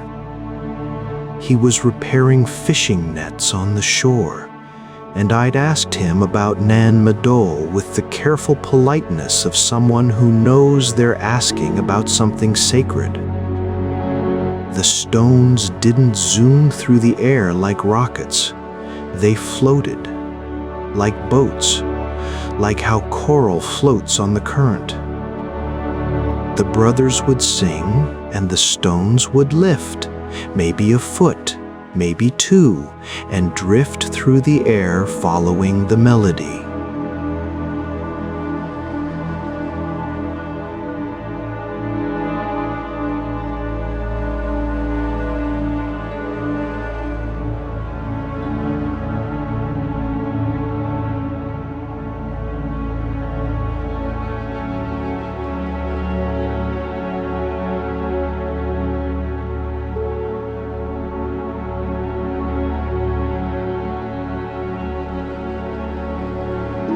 I asked, because I'm the kind of person who asks impractical questions. He smiled. Like stone moving.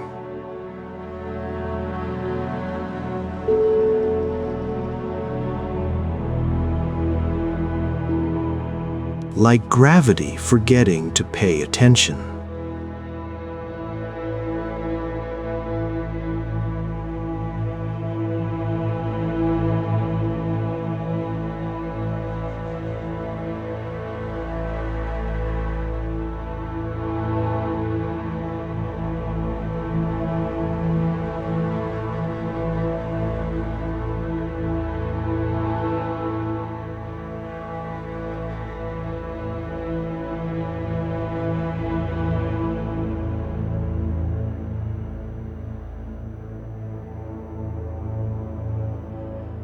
but they don't sing it. You don't want stones floating around unpredictably.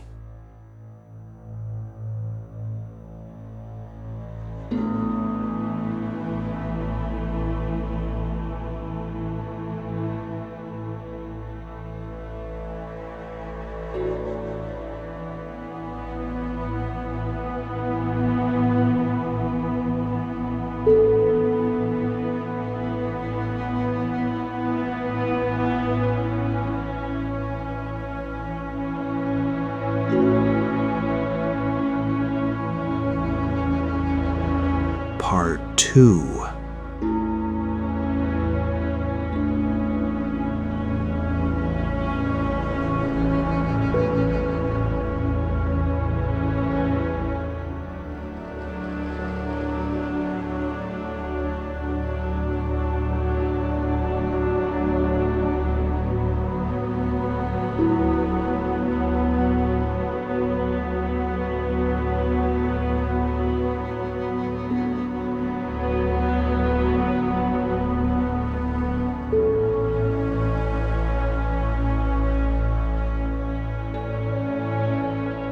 A city of artificial islands built from basalt columns, each column hexagonal in cross-section, because volcanic basalt cools that way, forming natural pillars that look deliberately manufactured, stacked in crisscross patterns that create walls, buildings, foundations, and an overall impression that someone with significant architectural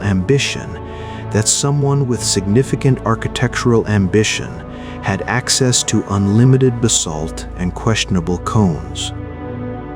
The brothers, now calling themselves the Saudeleur, which roughly translates to Lords of Deleur, or possibly people who successfully pulled off an incredibly audacious construction project.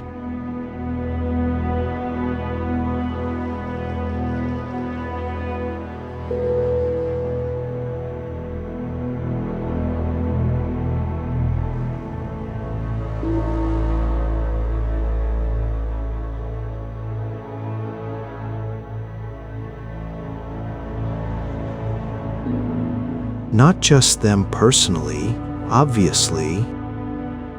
They had children who continued the work until Nan Madol sprawled across the lagoon like a stone dream, like an architectural statement in basalt, like a city that exists to prove that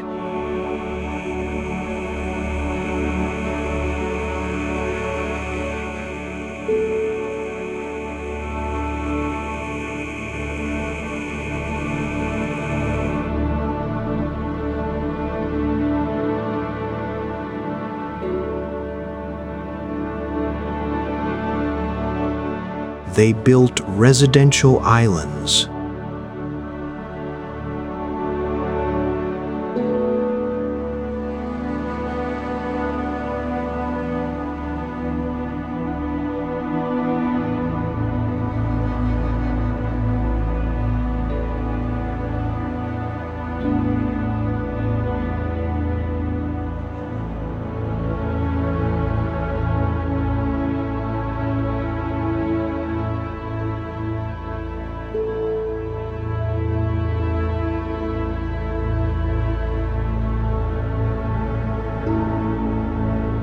An island where the highest chiefs lived.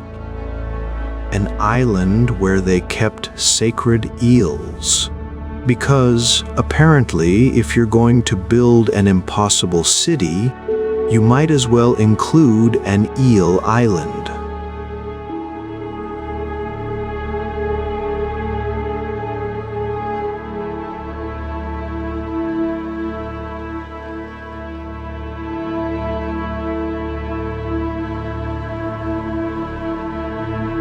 At that point, what's one more island? The canals between islands were deep enough for canoes to navigate, creating a Venice of the Pacific, except instead of gondolas and romantic architecture, you had outrigger canoes and massive basalt fortifications that suggested the sauteleurs were either very concerned about security or very enthusiastic about making impressive first impressions. The city was forbidden, Konsin explained, his hands still working the nets with hypnotic efficiency. Not forbidden like you'll get in trouble if you go there. Forbidden like this is sacred ground, and only the chiefs and priests and people conducting official business are allowed. Regular people lived on the main island. Nan Madol was for power, for ritual, for maintaining the connection between earth and sky and ocean.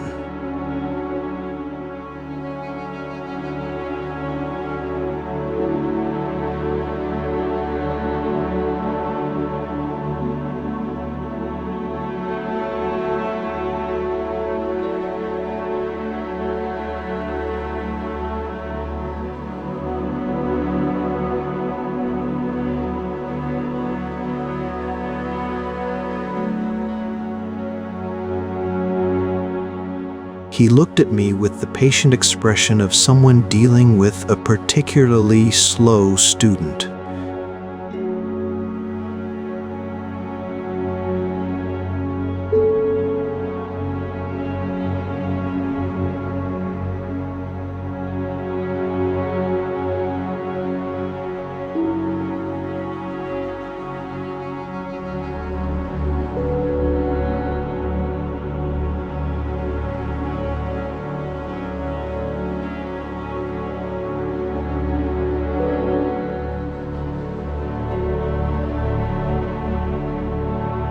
They ruled the boundary between land and sea.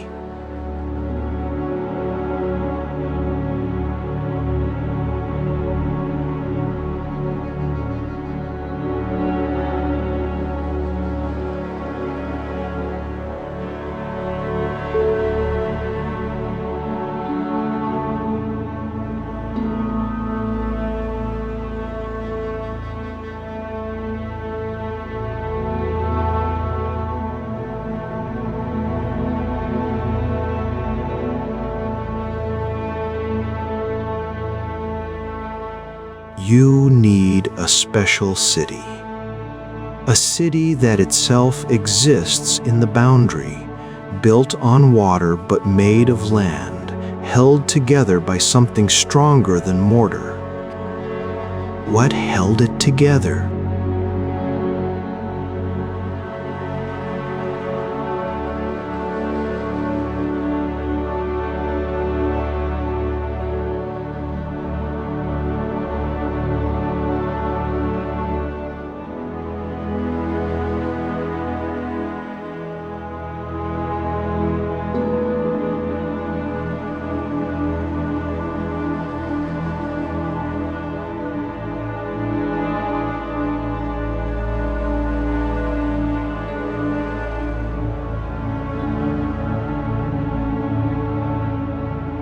They hold their positions because they're still listening to an echo of that first music.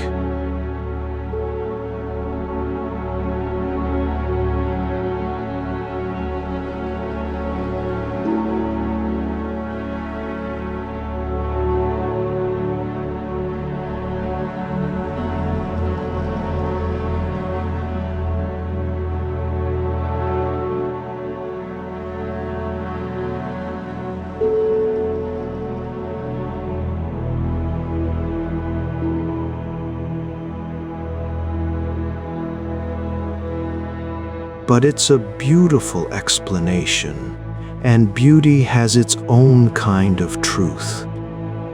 Part 3.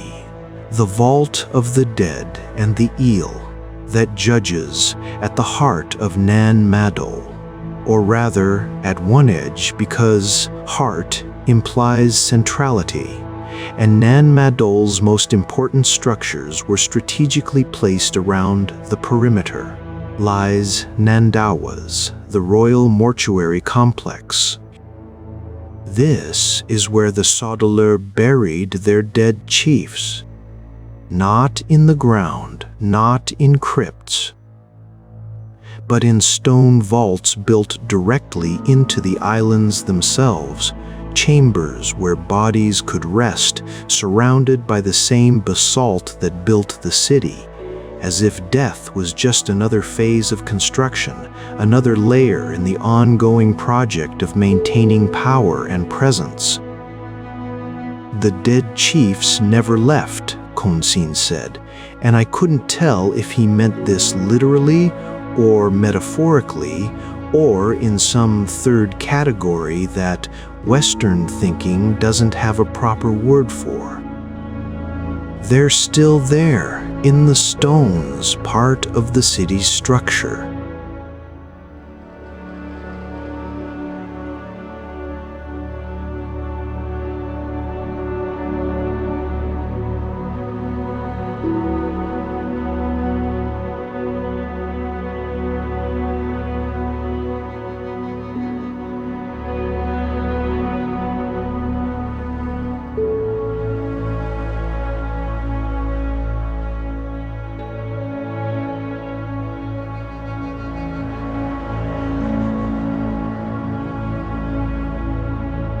They're the foundation in every sense.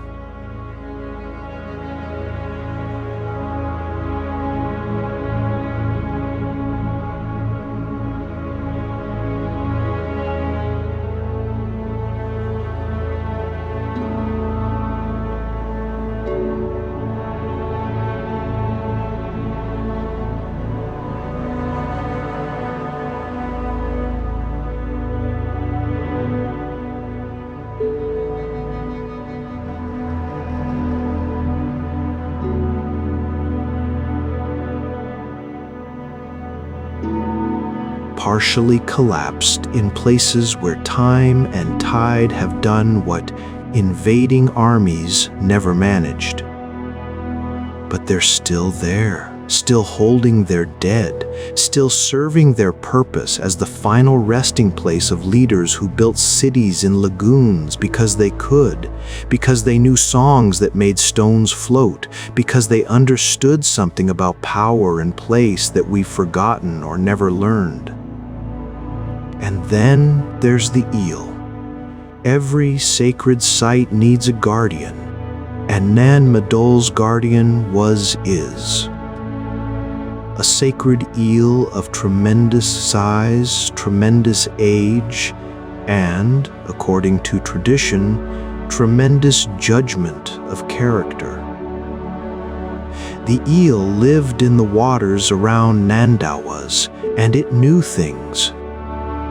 It could sense whether someone approaching the royal mortuary had good intentions or bad, whether they came with respect or with greed, whether they deserved to enter or should be encouraged by means of one very large eel appearing suddenly in shallow water to reconsider their plans. The eel is still there, Konsin said with absolute conviction. People see it sometimes, not often.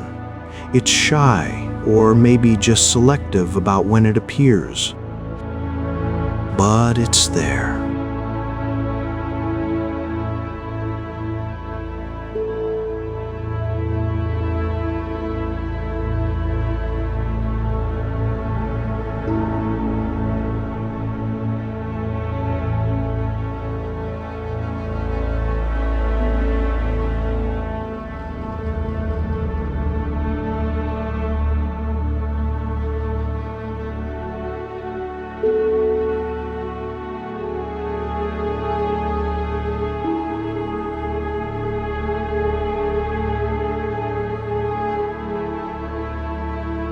What happens if you disturb the site?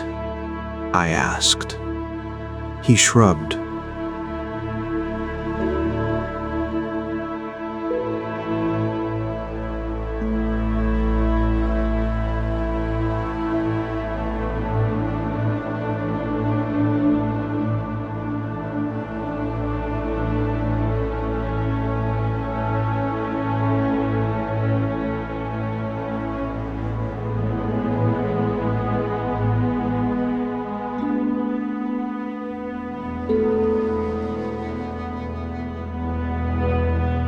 Nothing dramatic, no lightning bolts or divine wrath.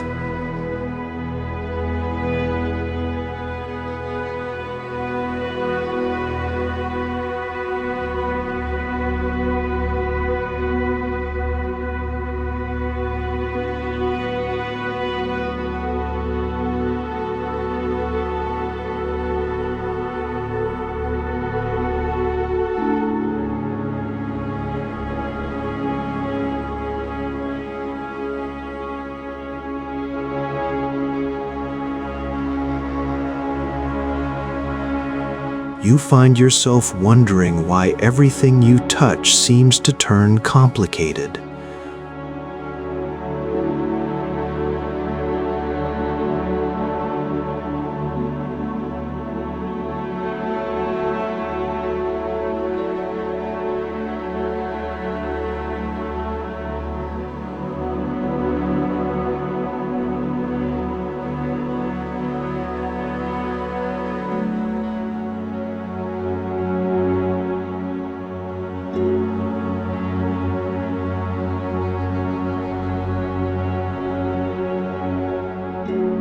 Archaeologists, mostly respectful but occasionally too curious, they all leave eventually. Either because they found what they came for, or because they decided that maybe some stones should stay stacked exactly where the sorcerers put them. Part 4: The Forbidden Ground at Twilight.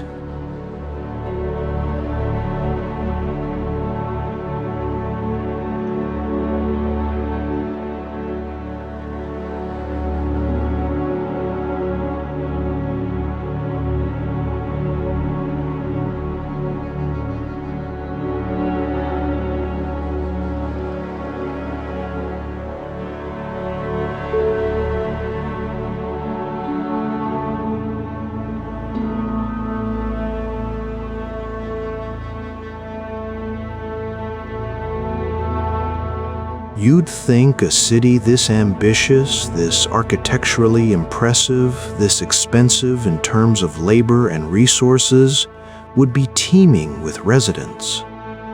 Bustling markets, crowded streets, or in this case, crowded canals.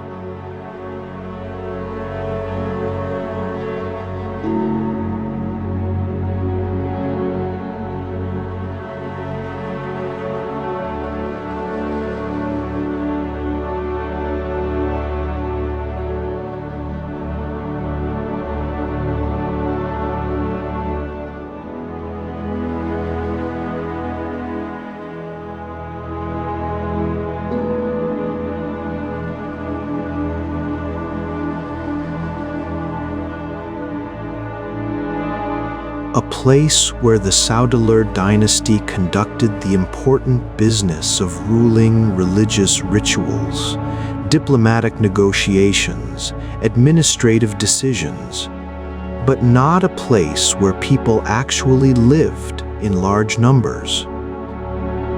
A few priests, a few servants.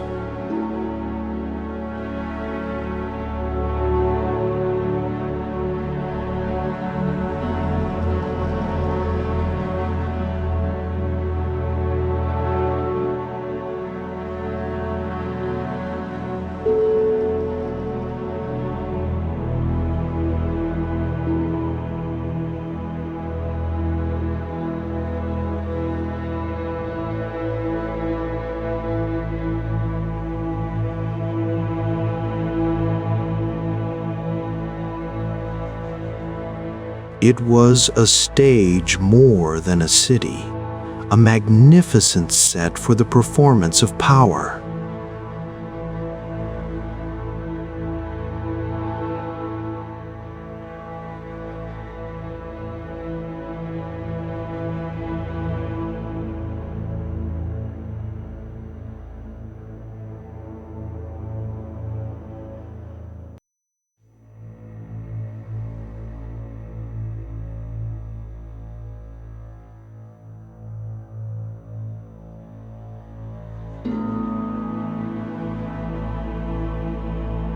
If Madol had been crowded with regular people doing regular things, buying fish, arguing about coconuts, children playing in the canals, it would have lost its mystery, its authority.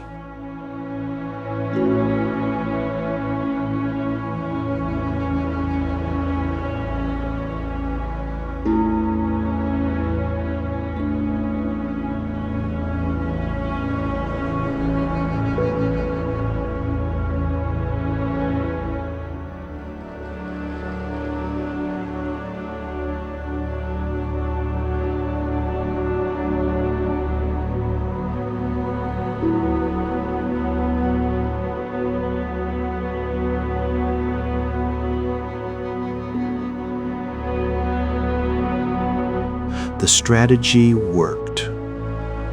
Madol's emptiness made it sacred, made it feared, made it a place you visited only when summoned, and then you left as quickly as protocol allowed.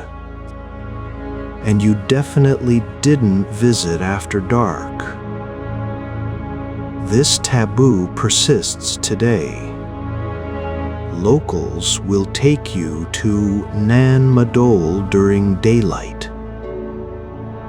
It's a UNESCO World Heritage Site, after all, a tourist attraction, a source of national pride. But as the sun gets low, as the light turns golden and the shadows lengthen across the basalt walls, the guides get nervous. "We should go," they'll say, glancing at the sky. "But there's still light," you might protest. "There's still light, no," they'll correct. But it fades fast in the tropics, and you don't want to be here when the darkness comes.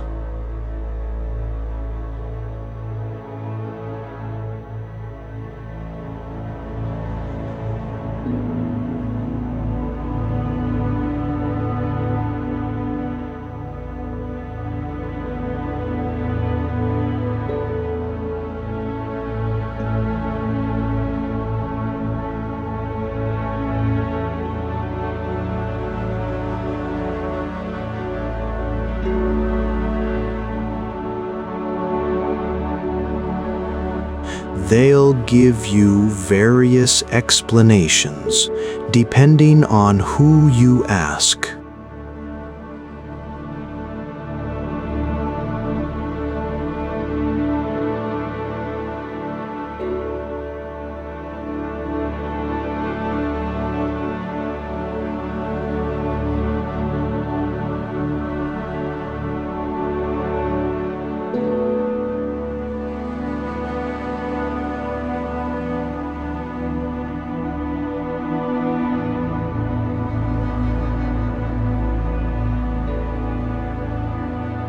The stones remember the old songs, and after dark, they sing back.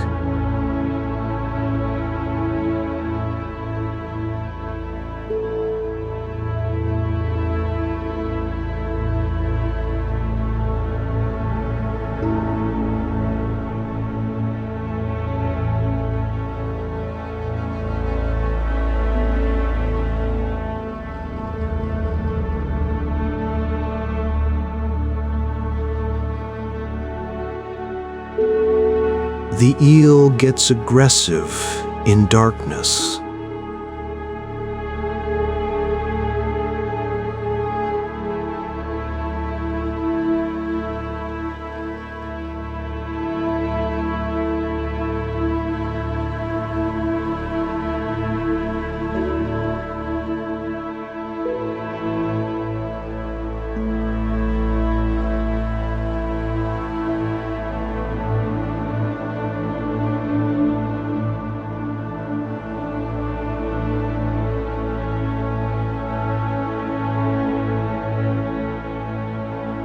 He looked at me like I'd asked if he'd ever tried breathing underwater.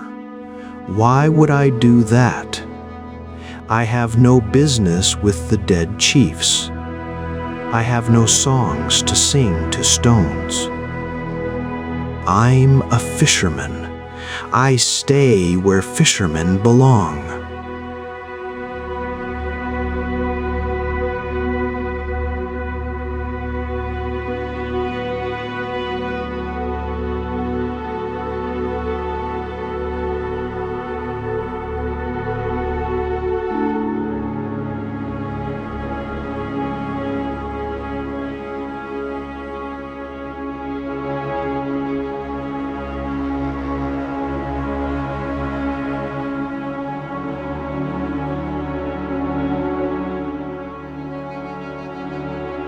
I think you'd see true things, things that are always there but usually hidden.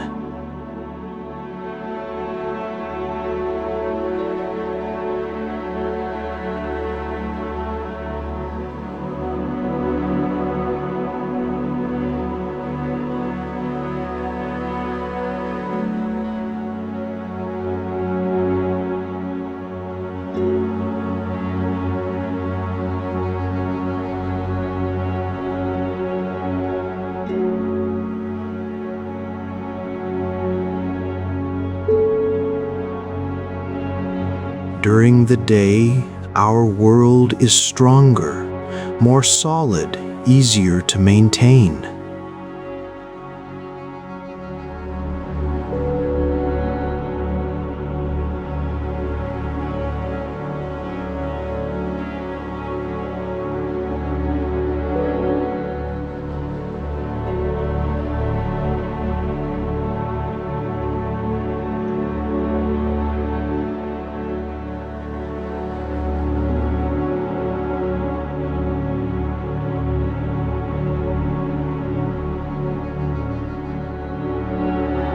You'd see what Madol really is, and I'm not sure human minds are built to process that without damage.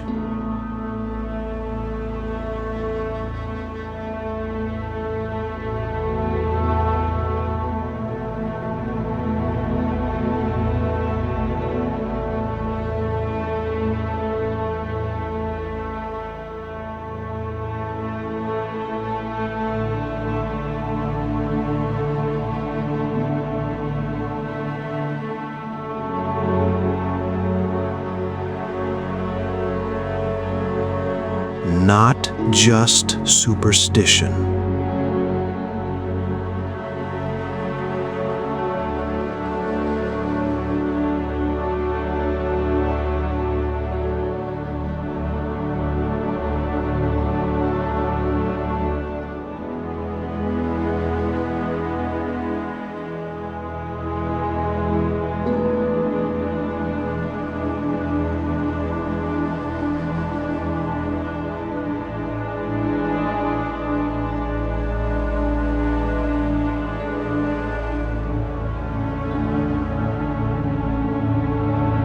I believe the dead chiefs earned their rest, but didn't entirely leave. I believe sacred eels know things. Regular eels don't. Given all that, why would I doubt that darkness reveals what daylight obscures?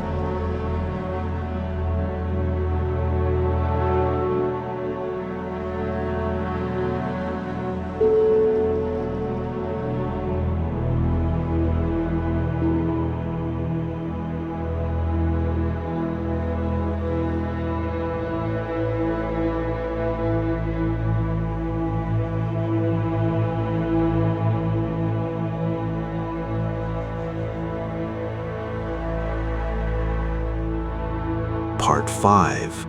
The Downfall Sung in Reverse. For several centuries, the Saudeleur dynasty ruled from their impossible city. They controlled trade. They maintained religious authority. They impressed visitors with basalt walls and canal networks, and the sheer audacity of having built Venice in the Pacific using stone columns that allegedly flew into place.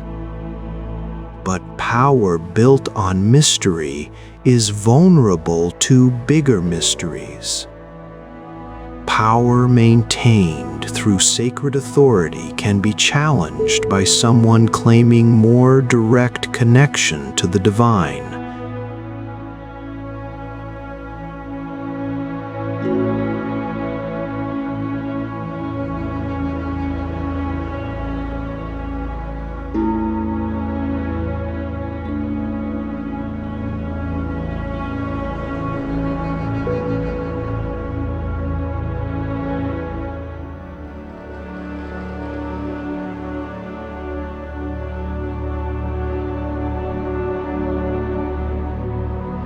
A warrior hero from Khosrai, another island in Micronesia, either sent by the gods or clever enough to claim divine backing convincingly. The stories differ on his exact origin, but they agree on his arrival. He came to Pompeii, assessed the Saudeleur dynasty, found it wanting, and decided to do something about it. The Saudeleur had become cruel, Konsin said.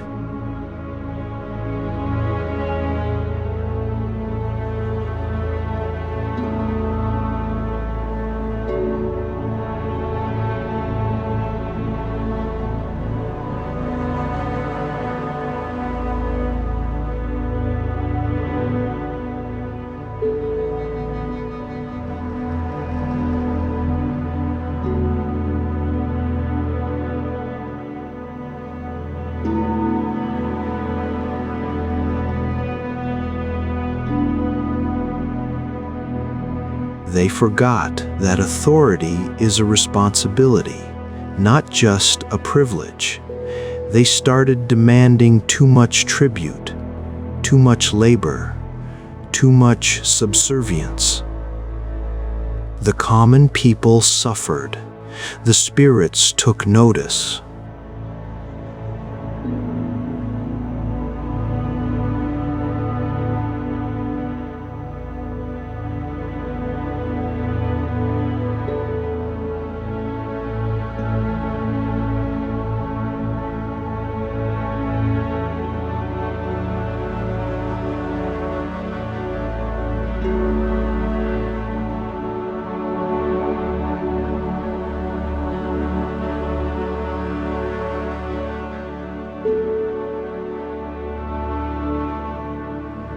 Not just military. Though there was fighting, there was bloodshed, there was violence, but spiritual. He challenged the Saudeleur's connection to the divine, their right to rule, their claim that they alone knew the songs that maintained cosmic order. He brought his own songs, Konsin said. Different songs, newer songs. Songs that said the old order had ended and new patterns were establishing themselves. The final Saudeleur, his name lost to history or perhaps deliberately forgotten, made his stand at Nan Madol. He had the basalt walls. He had the sacred eel. He had the stones that remembered the songs of his ancestors, but he didn't have the people's support.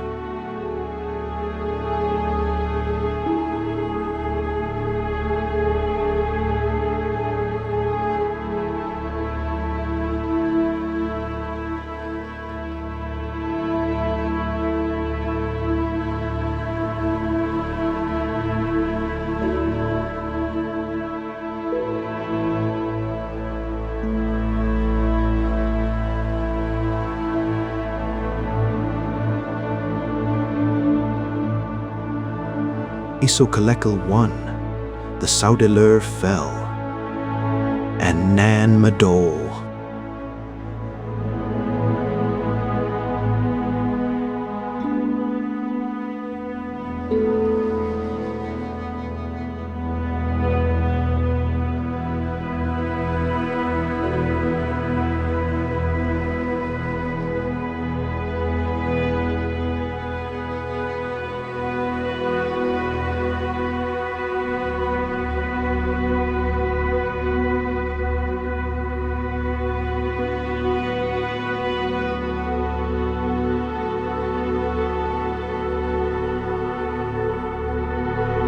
They could have kept using it, Konsin said. Isokalekel could have made it his capital.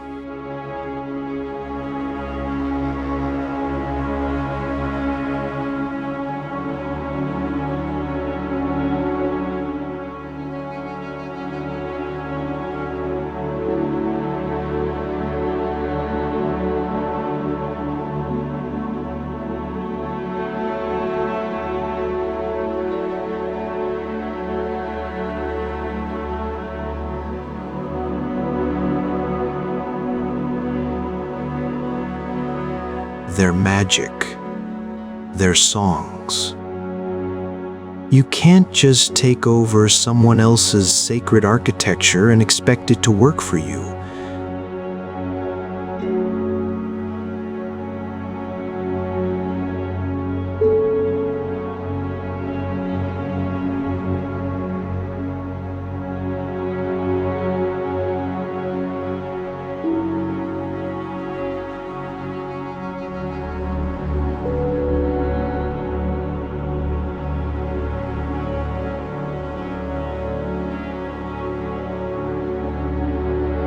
The dead chiefs wouldn't approve. The eel definitely wouldn't cooperate.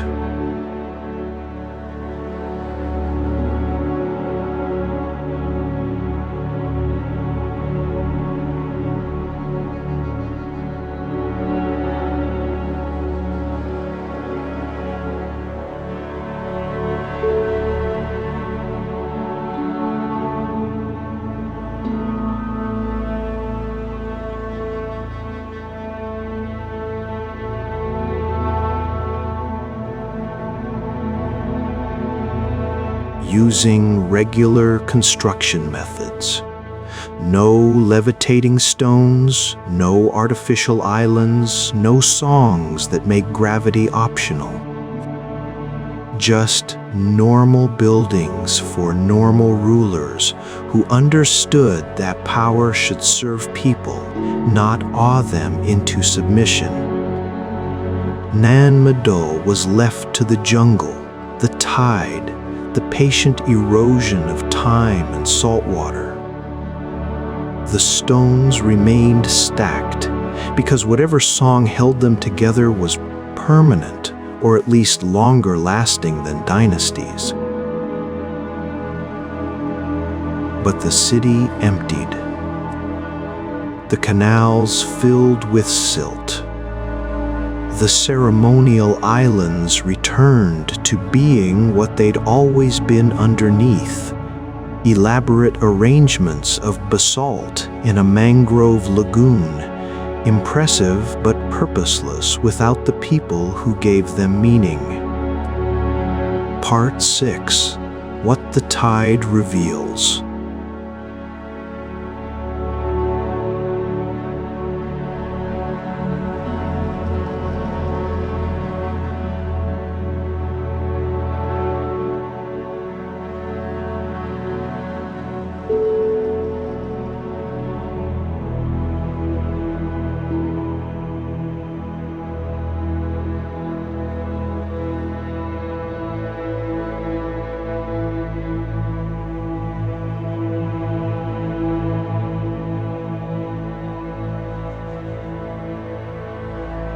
Nan Madol was constructed between roughly 1200 and 1500 CE, reaching its peak during the Sodelur dynasty's rule.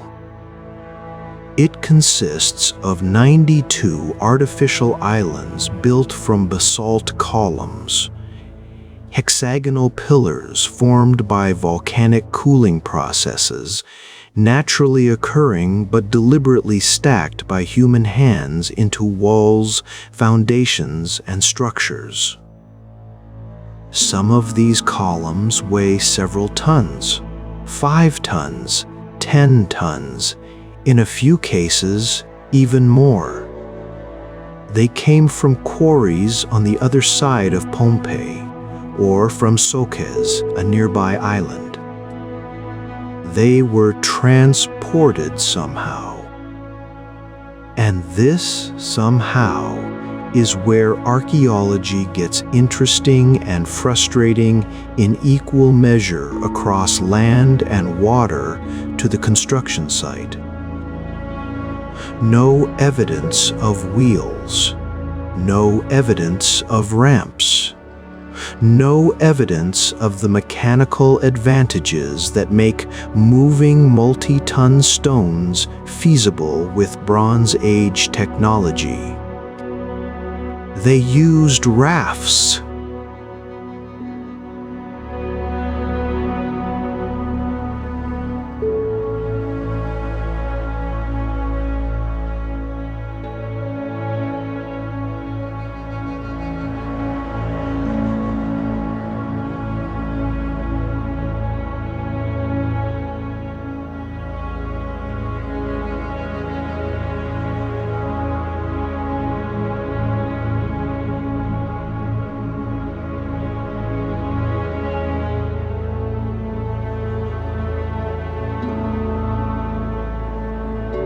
At high tide, they continue,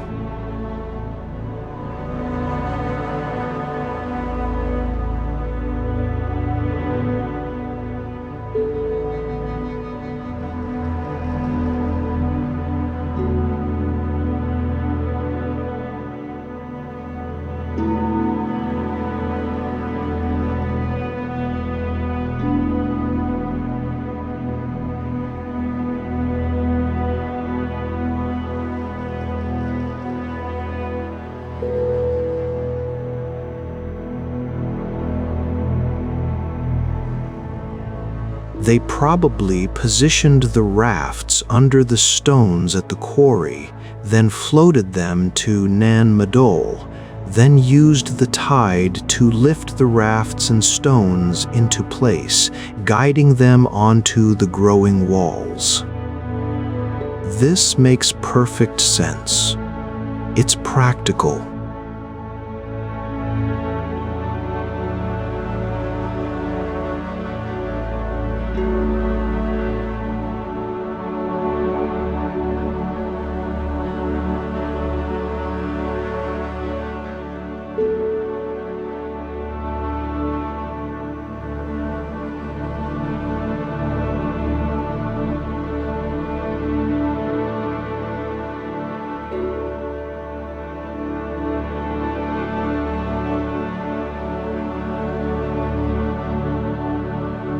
It explains everything except the sheer scale and precision, except how you guide a multi-ton stone on a raft in ocean currents and position it exactly where it needs to go, except how you stack them in complex crisscross patterns that have lasted 500 years, despite earthquakes and typhoons and the general tendency of large objects and typhoons and the general tendency of large objects to shift and settle except the where. High organization, the archaeologists add.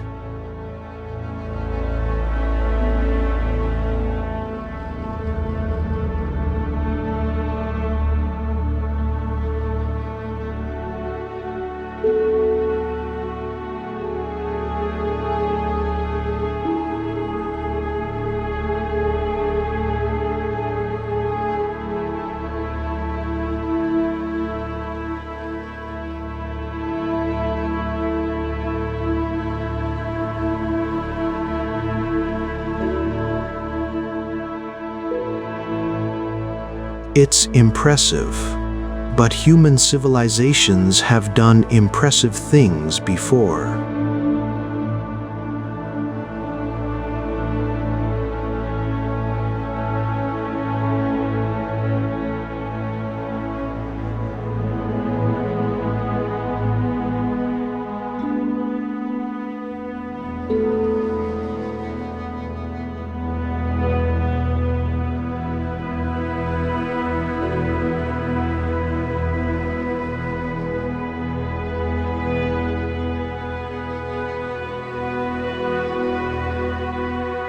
But facts don't explain why locals still hear songs in the stones, why the eel still appears, why the dead chiefs rest uneasy, why nobody wants to visit after dark.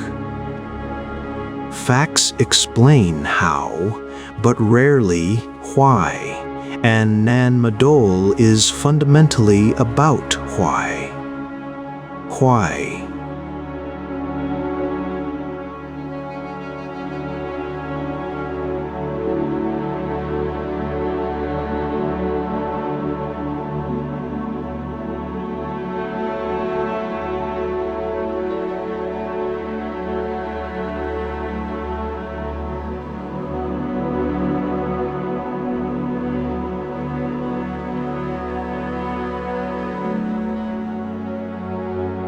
Why abandon it so completely?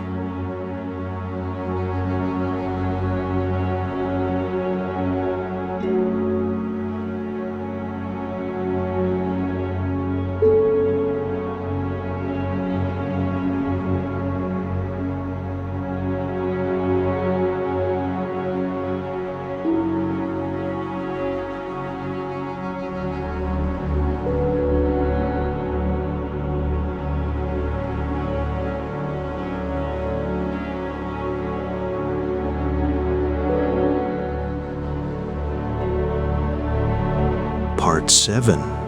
The Optimistic Ruins.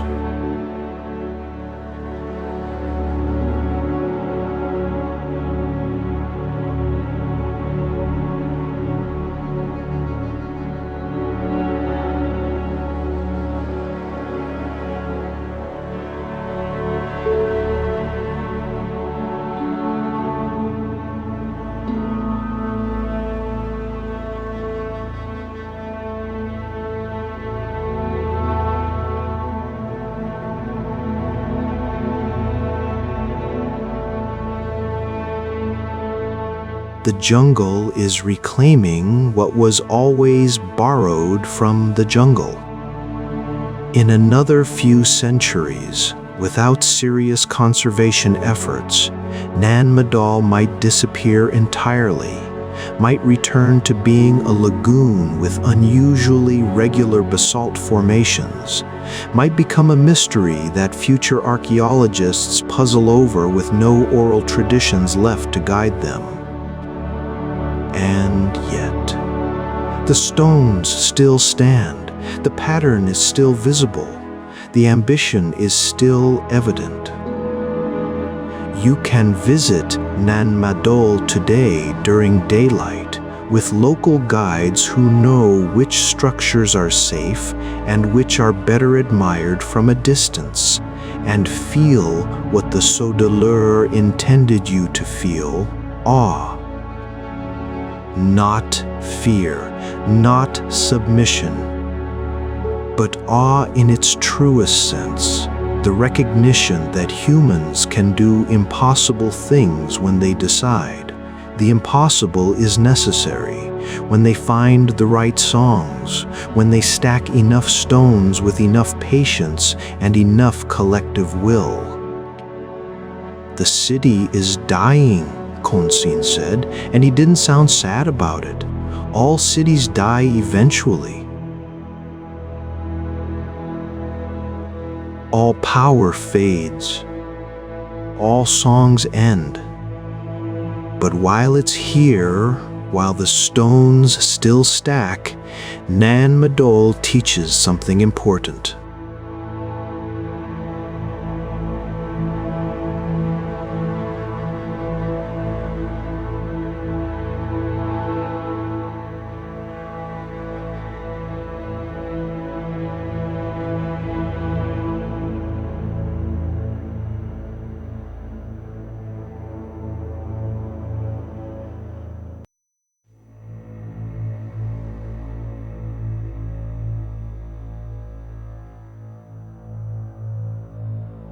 That impossible is just a word people use before someone proves them wrong.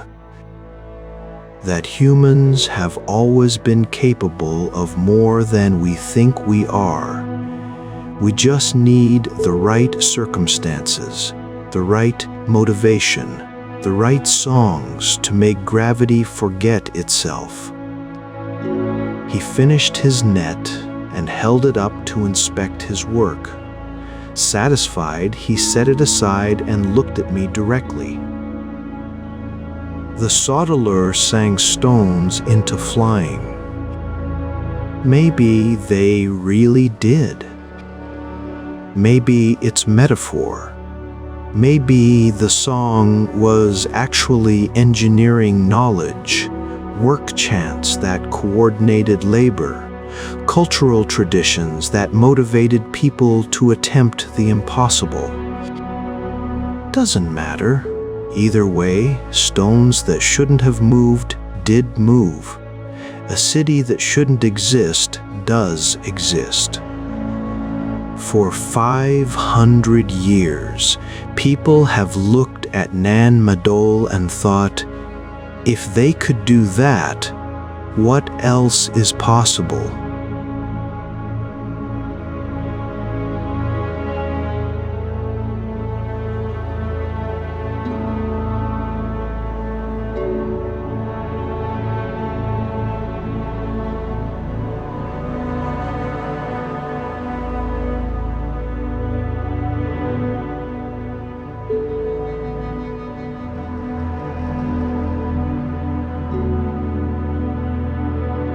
I asked, trying to connect his optimism with the earlier taboos.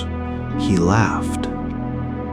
I don't go there at night because I respect boundaries, and night belongs to the dead chiefs.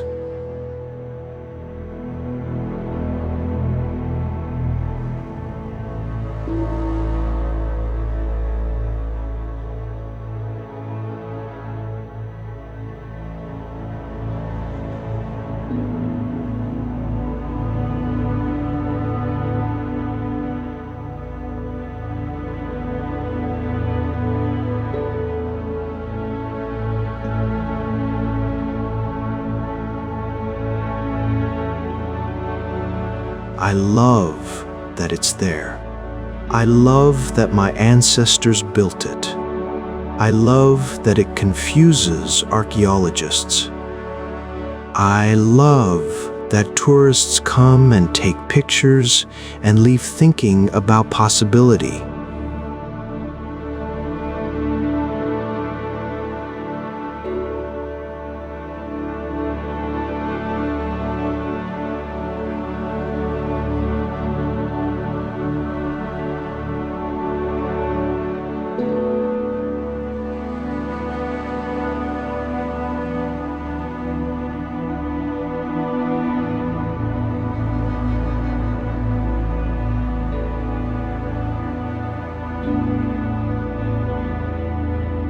He gave me a long look.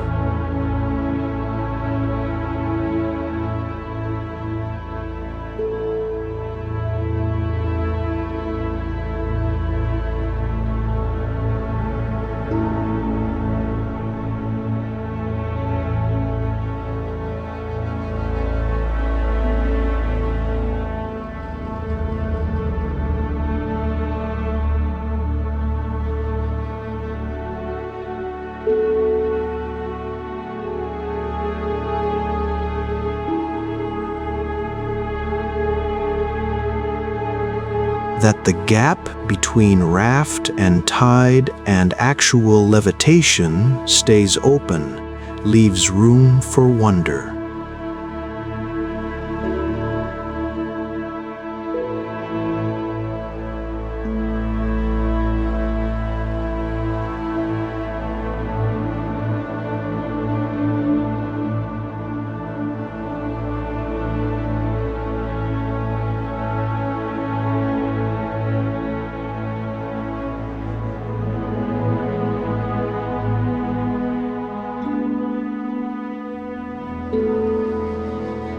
The day we explain everything is the day we lose what makes us human. questions are more valuable than answers.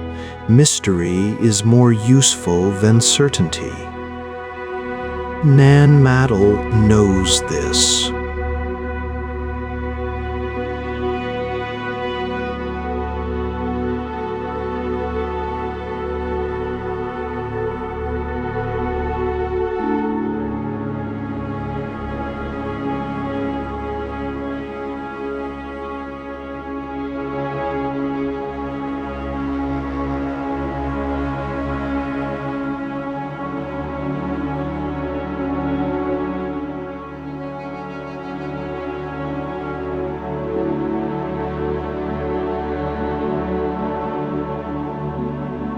That's why it'll be remembered long after civilizations that built with concrete and steel have crumbled.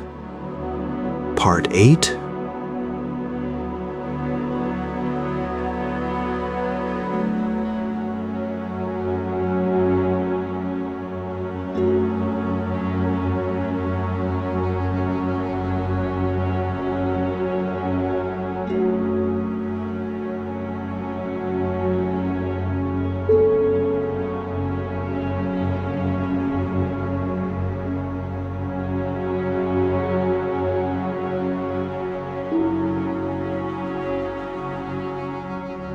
Parse the wanti as eels. Define sacred.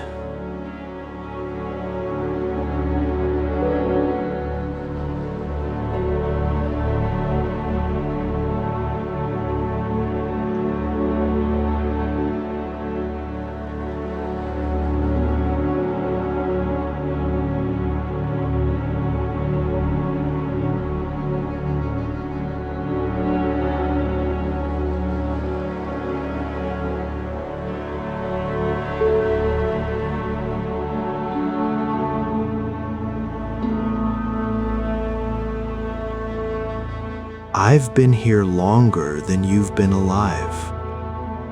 I've seen treasure hunters and archaeologists and tourists all approach the royal vaults with the same excited gleam in their eyes. I've watched them leave, usually quickly, usually disappointed. Does that make me sacred or just persistent?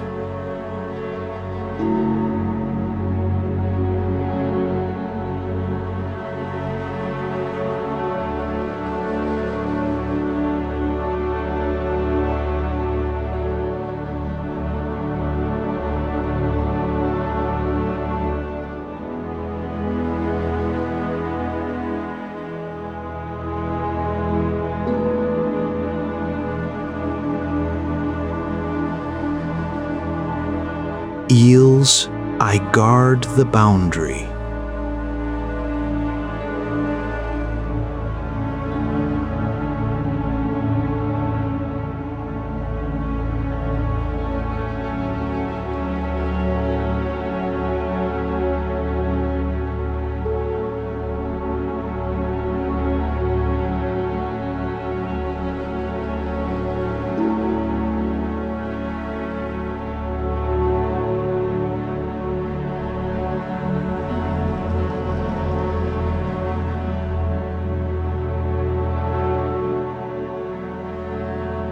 The dead chiefs rest under stones that were sung into place.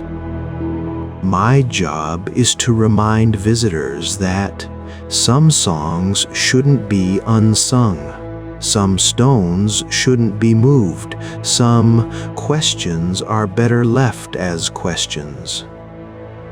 You're a you metaphorical. Eels, are you?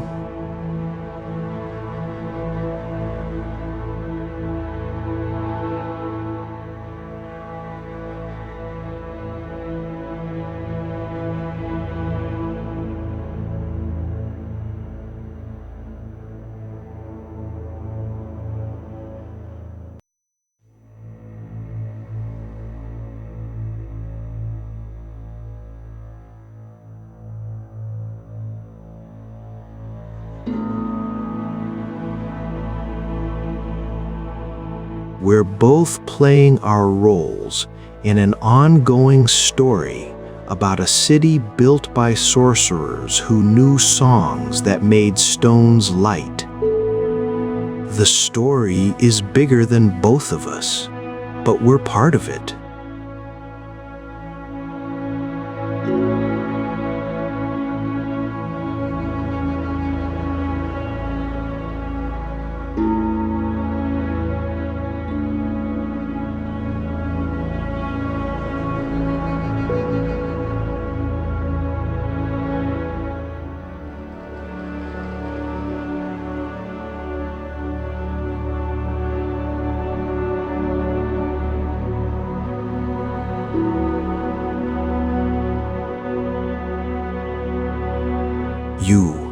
You ask, can you really judge people's intentions?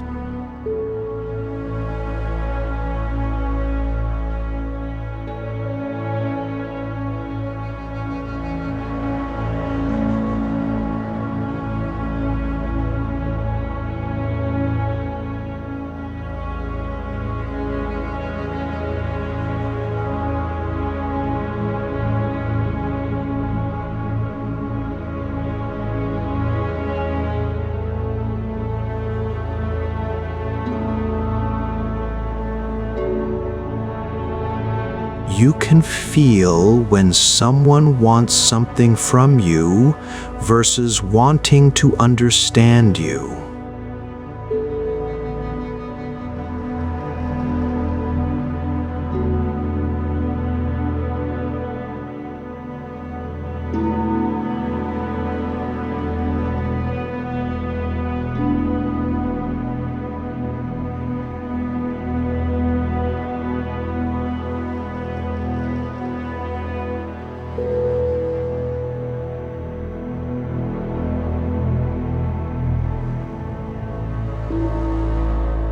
Plus, I have the advantage of living in water around sacred ground. Things resonate. I feel them. Bad intentions create ripples. Good ones create calm.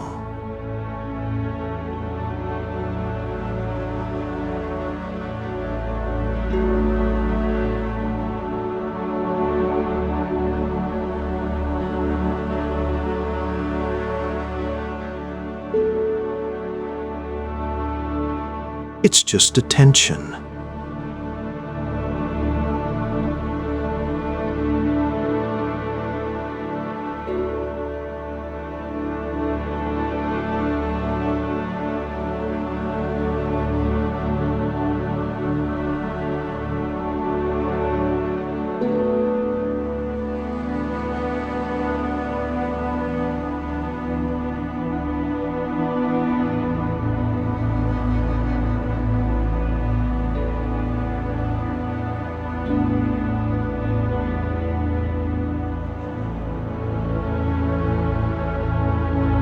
The stones remember their songs more clearly.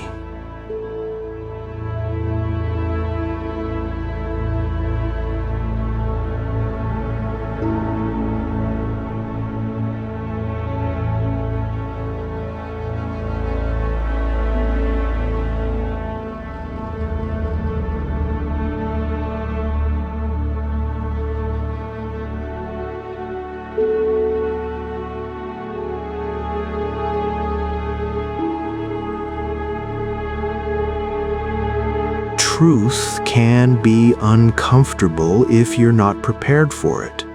That's why the locals recommend daylight visits. Not because darkness brings demons, but because darkness brings clarity, and most people prefer their mystery slightly obscured. You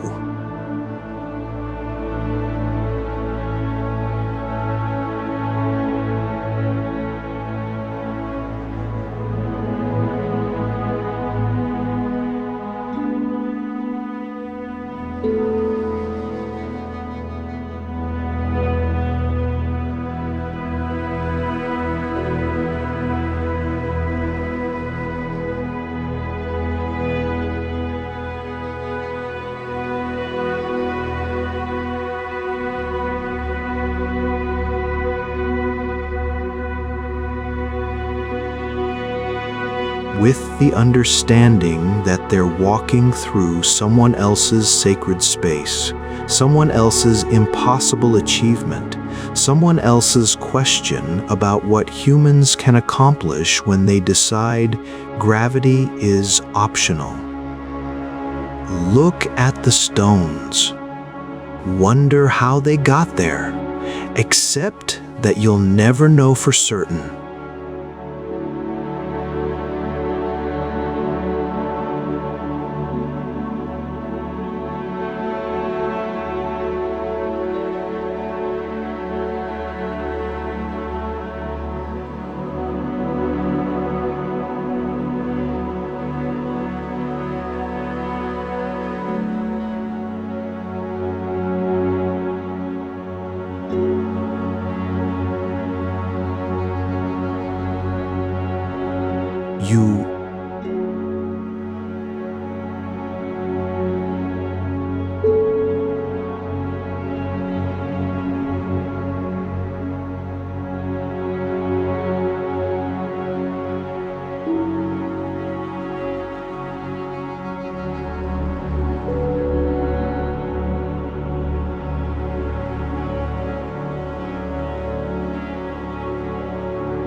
That's what sacred eels do.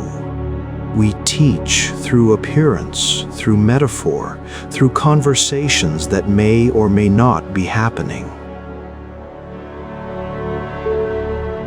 Now go. The tide is changing, and you really don't want to be here after dark.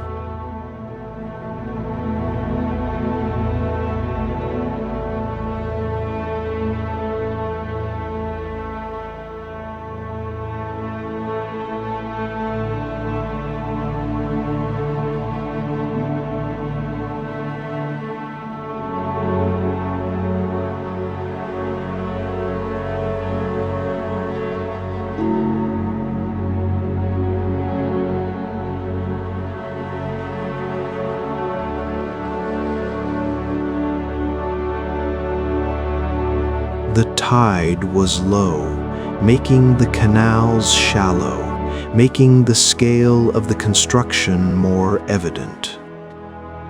Our guide, a young man named Alec who studied archaeology in Guam but came home to Pohnpei because, as he put it, why study ancient mysteries when you can live next to one? Navigated us through the site with practiced efficiency and genuine enthusiasm. People ask me if I believe the levitation story, he said, as we climbed onto one of the larger islands, careful to step where he stepped, mindful of stones that had shifted over centuries.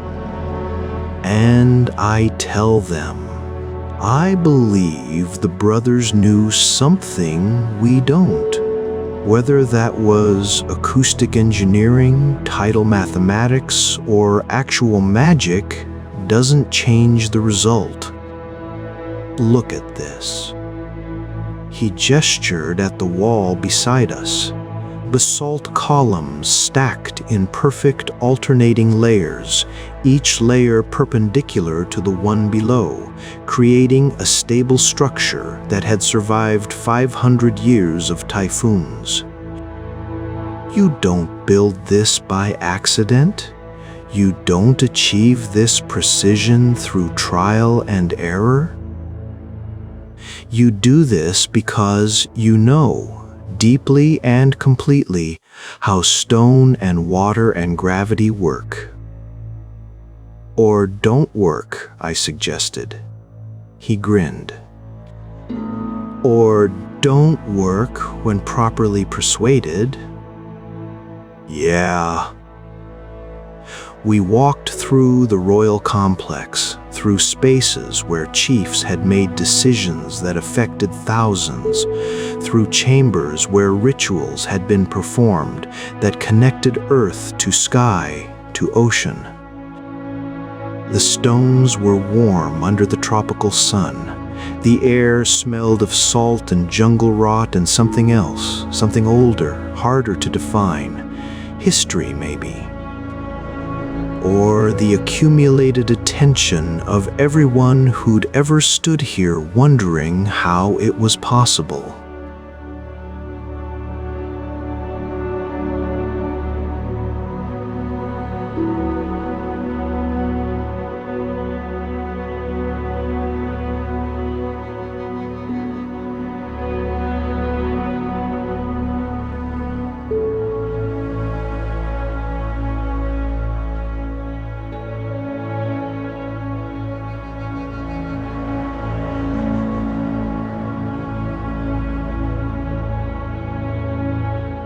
Not because I'm afraid. Well, not just because I'm afraid, but because it's disrespectful, and because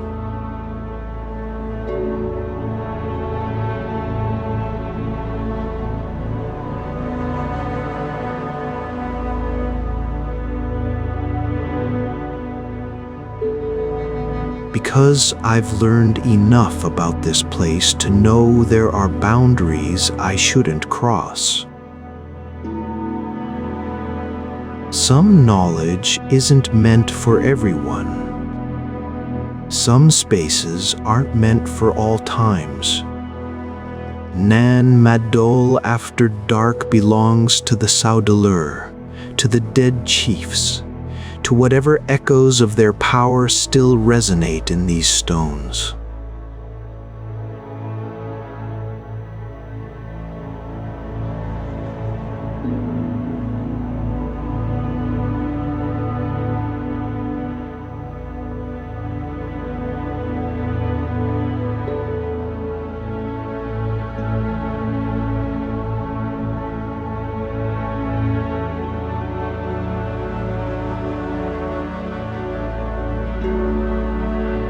I stay in my lane.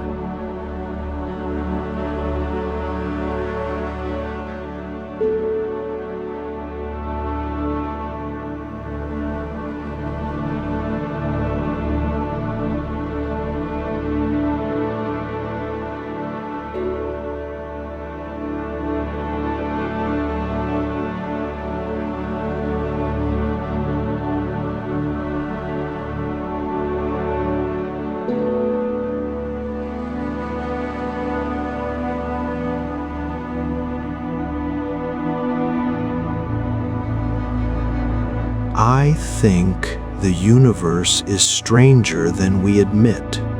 I think human capability exceeds what we've recorded. I think the boundary between possible and impossible shifts, depending on who's asking and what they believe. The Saudalur believed stones could fly if sung to correctly. They believed it so completely that they built 92 islands in a lagoon using multi-ton basalt columns. Either they were right about the levitation, or they were so committed to their belief that they found other methods and then described them poetically. Either way, belief created this.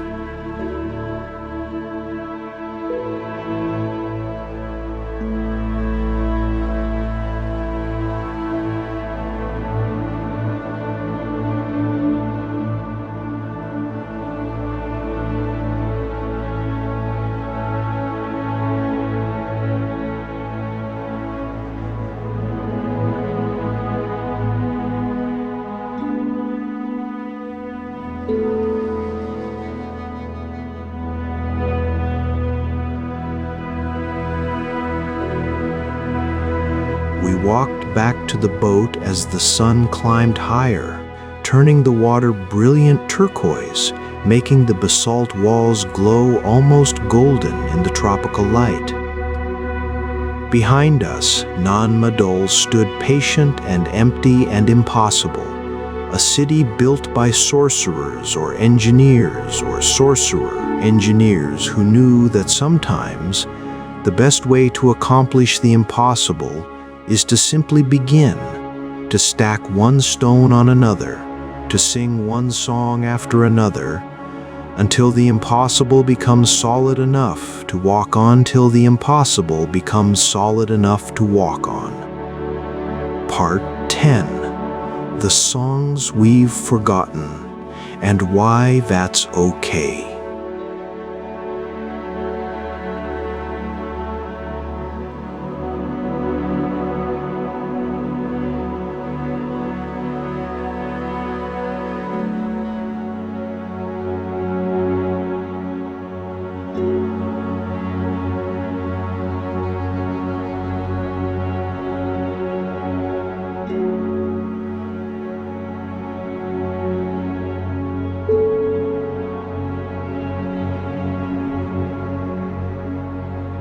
Wait, no, that's not satisfying. Let me try again. The stones moved. Undeniably, provably, they moved from quarries to lagoon, from ground level to stacked structures, from possible to impossible to actually existing, right there. How they moved involves some combination of human ingenuity, available technology, environmental conditions, cultural knowledge, and maybe, possibly, who knows, something we'd recognize as magic if we saw it operating, but dismiss as coincidence when we only see the results. The Citadel knew songs. Whether these were literal songs that manipulated acoustic frequencies in ways that affected stone density, or metaphorical songs representing engineering knowledge passed down through generations, or actual magical incantations that made gravity negotiable. All three explanations result in the same outcome. Madol exists. We've lost the songs. If they were literal acoustic formulas, we don't have the recordings.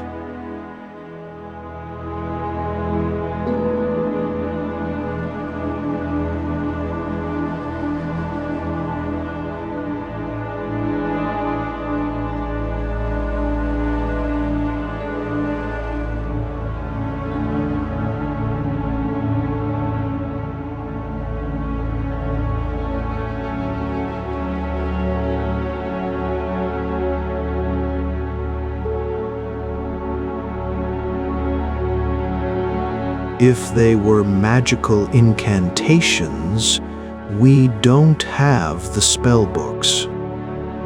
The knowledge died with the Citadel, or was deliberately hidden, or naturally faded as new rulers brought new methods and old ways became unnecessary. And here's the optimistic part.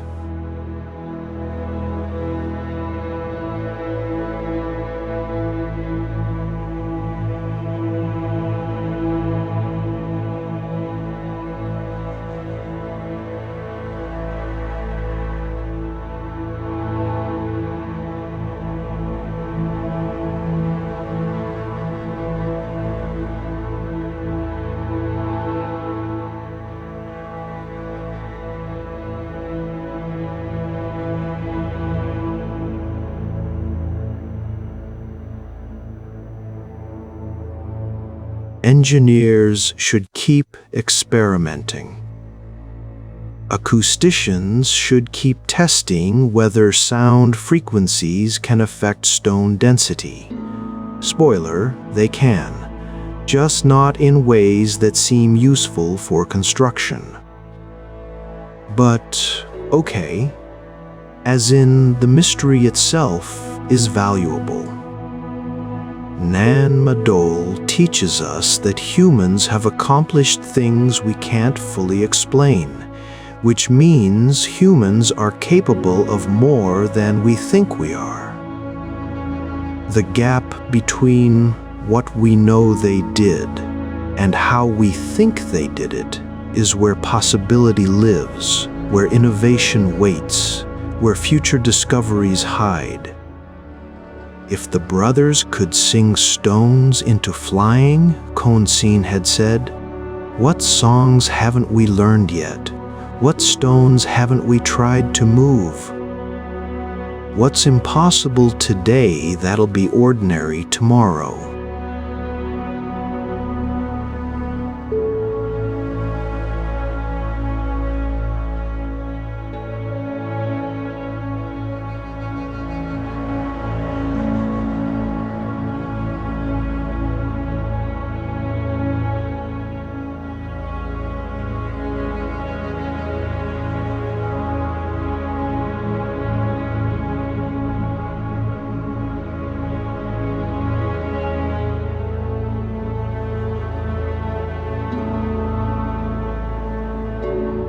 Permission to stack stones that shouldn't stack.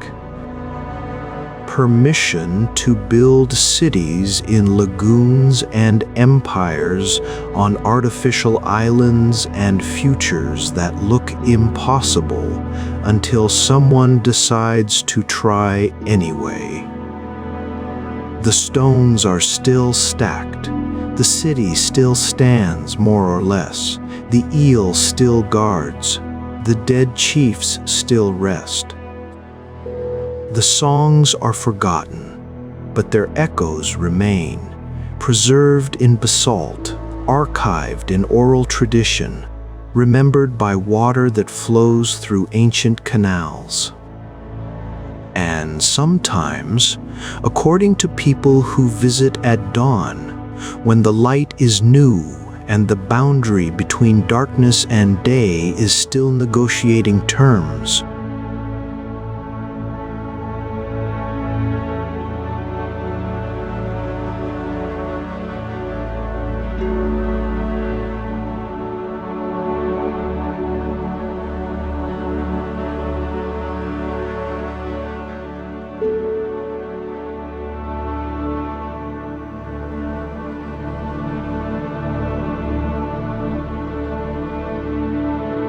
not words, not melodies, but a resonance, a vibration, a sense that the stones themselves remember what it felt like to be lighter than they are, to float on human breath, to participate in the creation of something magnificent. You can't prove this acoustically, can't measure it scientifically, can't capture it on recording equipment, but you can feel it if you listen right. If you approach with respect, if you understand that some truths exist in the space between what can be proven and what must be believed.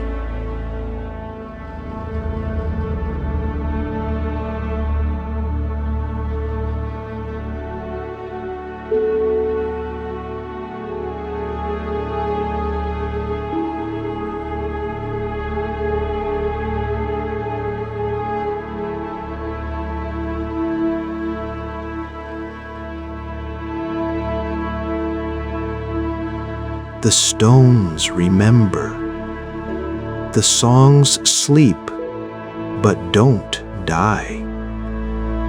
And somewhere in a lagoon off Pohnpei's eastern shore, basalt columns stacked by sorcerers or engineers or beings who understood that the difference between those categories is smaller than we think, continue their patient vigil, proving every day through simple existence that impossible is just another word for not yet attempted with sufficient conviction.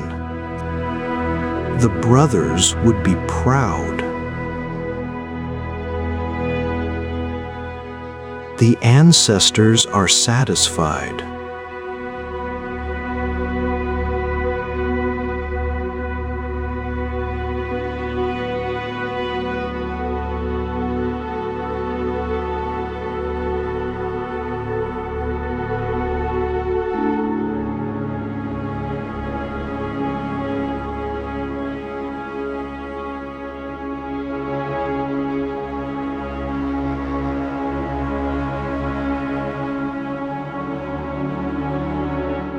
Author's note: I visited Madol on a Tuesday morning in March, with proper guides and appropriate respect and a healthy amount of skepticism that nevertheless left room for wonder.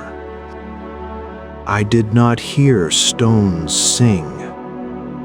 I did not see the sacred eel. I did not attempt to visit after dark because I'm not an idiot and I respect local wisdom.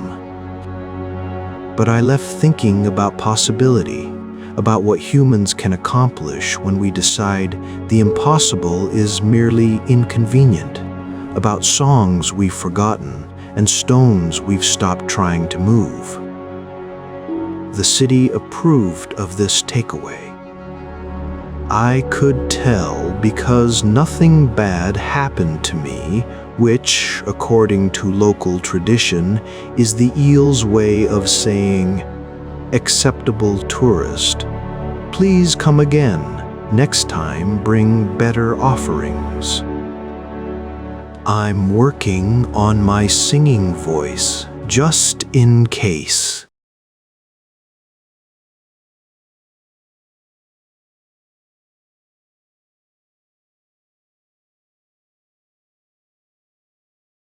The Singing Stones of Karahunj.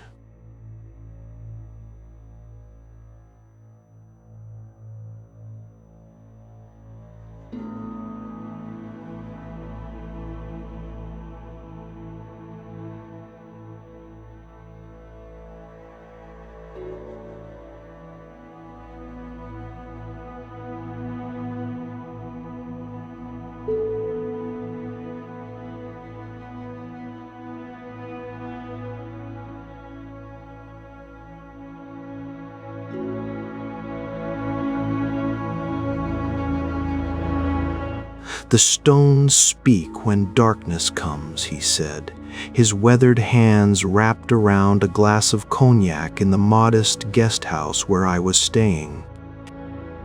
And not all words are meant for living ears.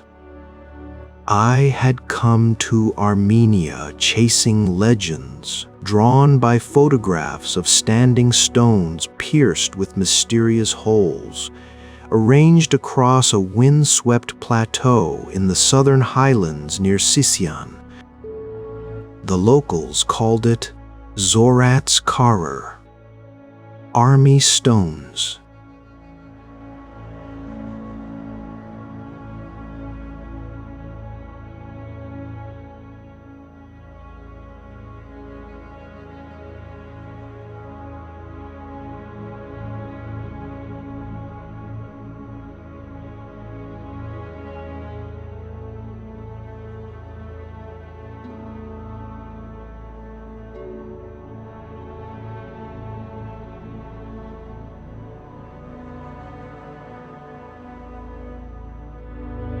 It was late September, and the highland air carried the first whispers of winter.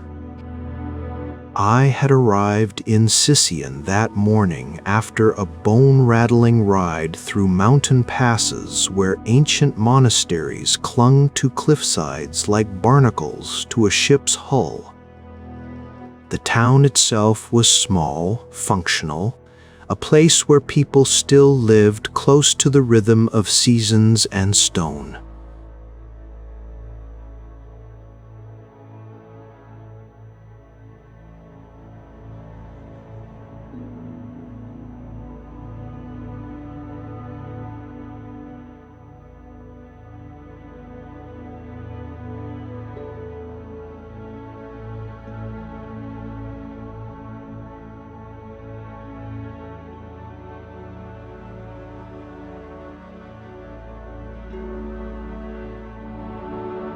I asked Armin, pulling my notebook closer.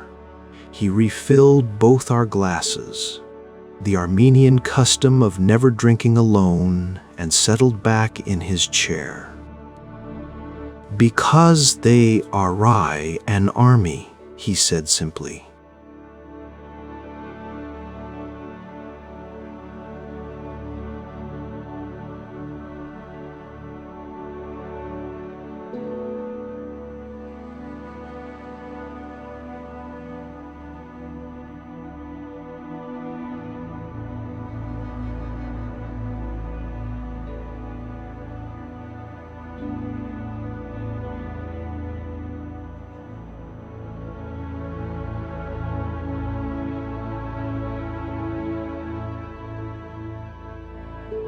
They stood their ground on that plateau, defending our ancestors from invaders whose names are now lost even to the wind. And when the battle reached its darkest hour, when defeat seemed certain, the soldiers prayed for strength to never yield.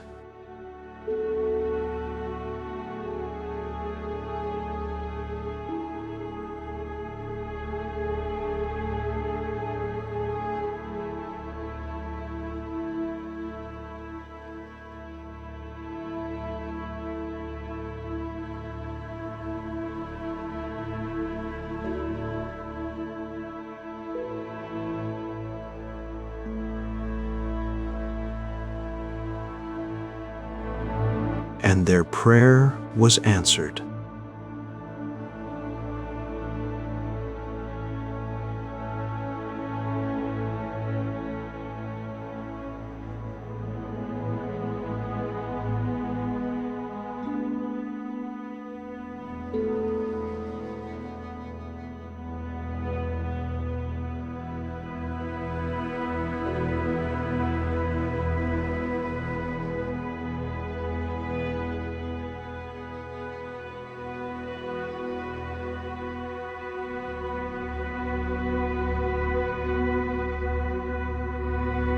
Eternal guardians of this land, neither alive nor dead, but something in between. That is why the site is sacred. That is why some stones lean toward each other like brothers conferring. That is why, when you walk among them, you feel watched. I had visited the site briefly that afternoon, and he was right about the sensation. The roughly 200 stones, some standing upright, others fallen or tilted at angles, created an unsettling landscape. They ranged from modest, waist-high markers to monumental pillars nearly 10 feet tall. Many were pierced with circular holes, some angled toward the horizon, others pointing skyward. The holes were smooth, deliberate, clearly carved with purpose rather than formed by erosion. The arrangement seemed both random and intentional, like a sentence in a language I couldn't quite read. Walking among them, I had felt that peculiar awareness that comes in certain ancient places, a sense of presence, of significance just beyond comprehension's reach. "The holes in the stones," I said. "What are they for?" Armin's expression grew more serious. "So the stones can speak." He explained it carefully, as if teaching a child something important. The holes, according to local tradition, allowed wind to pass through the stones, transforming them into instruments. On certain nights, when weather patterns brought strong currents across the plateau, The stones would sing or whisper or moan, depending on whom you asked and what the stones wanted to say. My grandmother, Armin continued, she told me that the holes were made so the dead could speak to the living.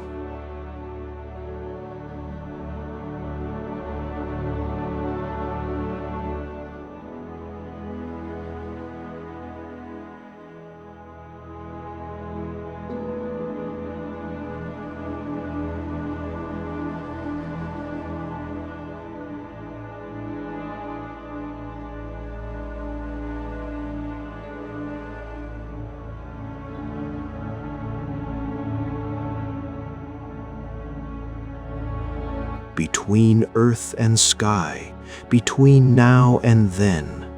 When wind passes through the holes, it carries voices, sometimes warnings, sometimes blessings, sometimes just grief, the sound of all those ancient warriors still guarding, still watching, still remembering battles we have forgotten.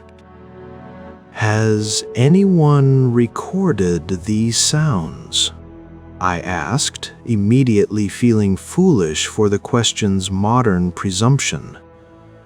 Armin smiled slightly. With what? A machine. He shook his head.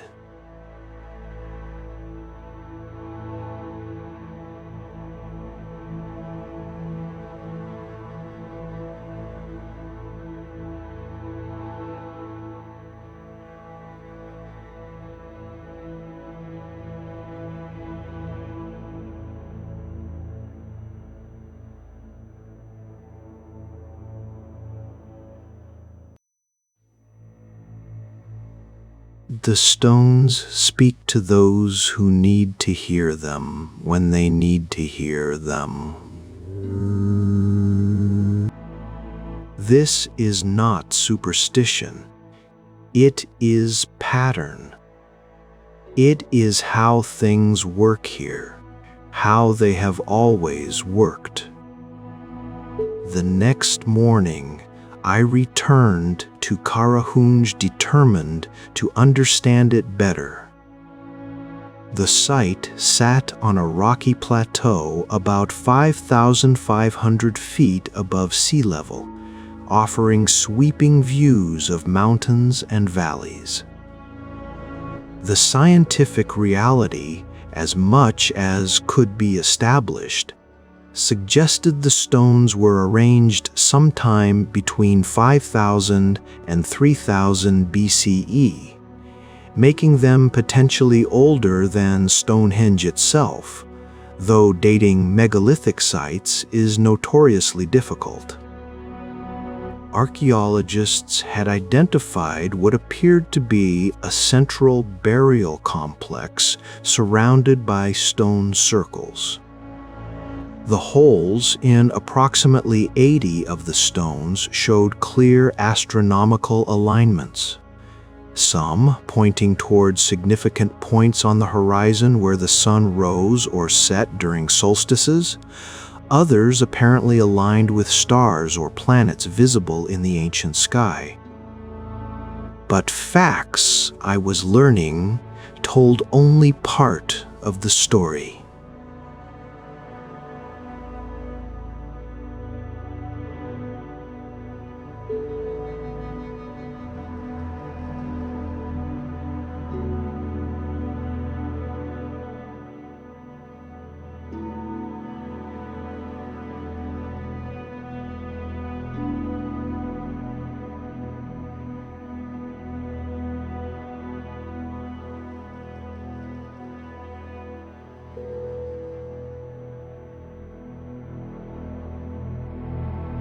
The plateau was exposed, treeless, the kind of landscape that makes you conscious of sky.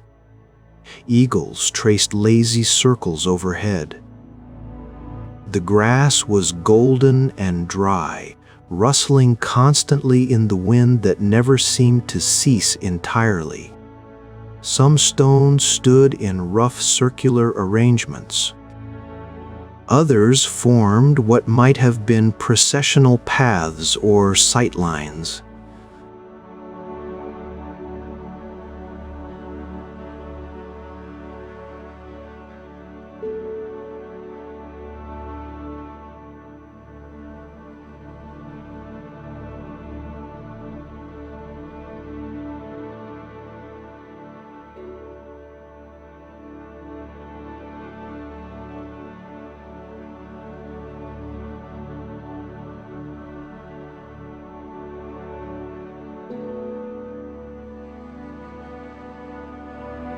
Their surfaces were pocked and weathered, textured by thousands of years of wind and rain and snow. Lichen grew in the cracks, bright orange and pale green, the only spots of color in a landscape of gray stone and golden grass. I approached one of the tallest stones, perhaps 9 feet high, with a single large hole bored through at roughly head height. Crouching, I aligned my eye with the hole and looked through. It framed a distant mountain peak perfectly, the perspective creating an uncanny sense of connection across miles of space.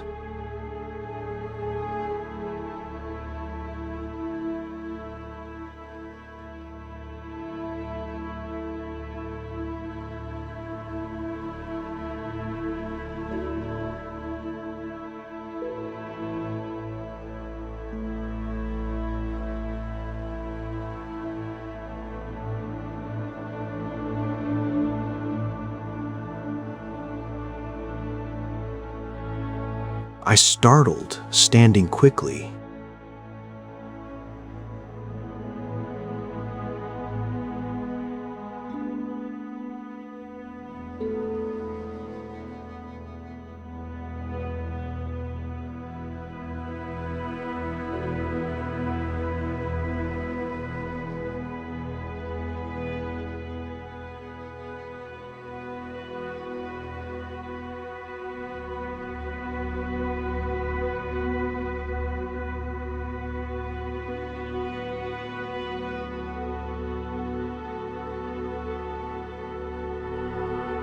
She wore traditional dress-long skirt, woolen vest, headscarf, and carried a cloth bag that suggested she'd been gathering herbs on the plateau. "I'm sorry," I said in halting Armenian. "I didn't hear you."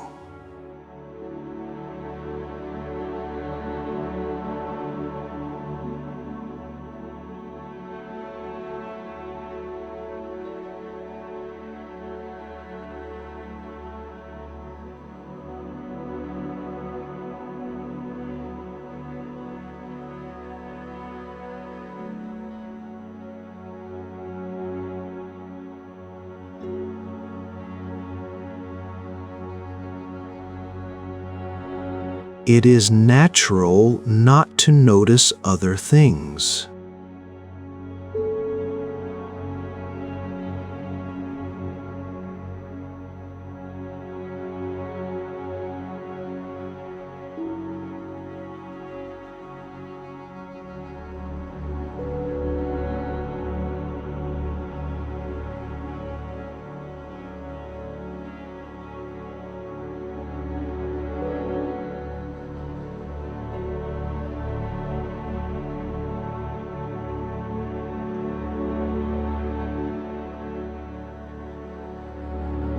The star that governed spring planting, or so my teacher told me when I was young.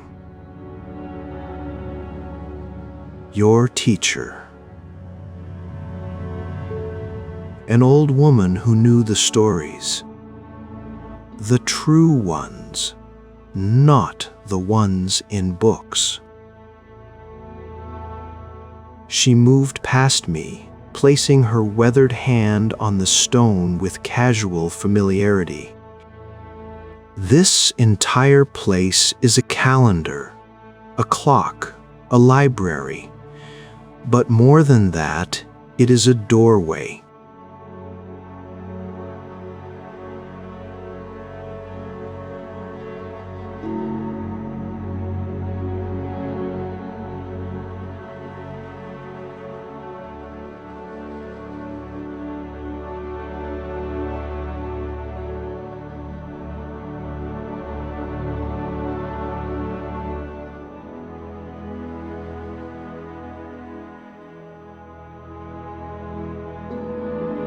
She looked at me with eyes that seemed younger than her face, to understanding that there were people here who saw clearly, who knew that everything, earth, sky, stone, star, is connected, who built this place not just to mark time, but to participate in it, to align themselves with patterns larger than human life.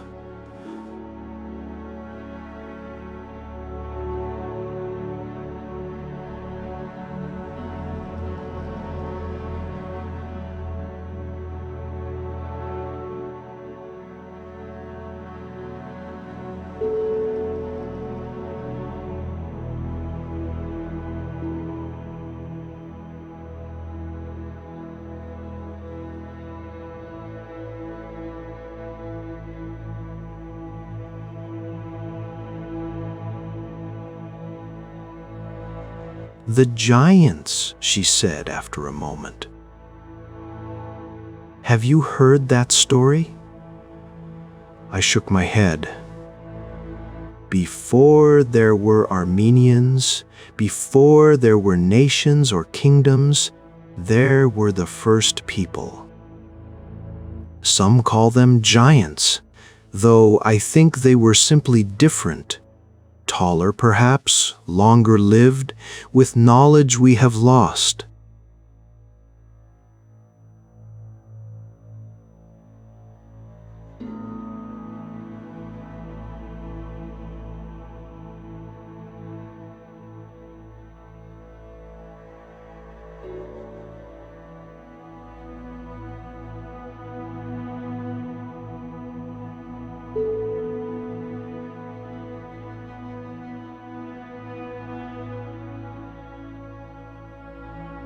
They could hear its voice, read its memory.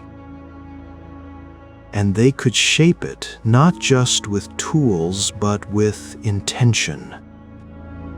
She stopped at a stone with two holes, one above the other, both angled at different trajectories. These holes were not just carved, they were sung into the stone.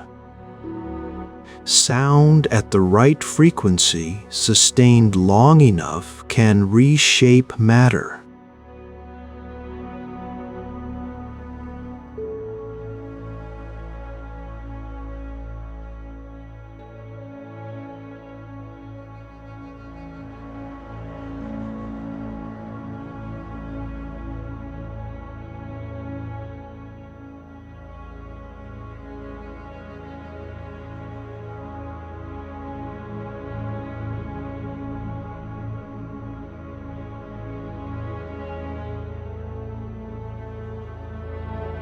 They would gather here, hundreds of them, and sing together until the stone yielded, until it opened itself to sky.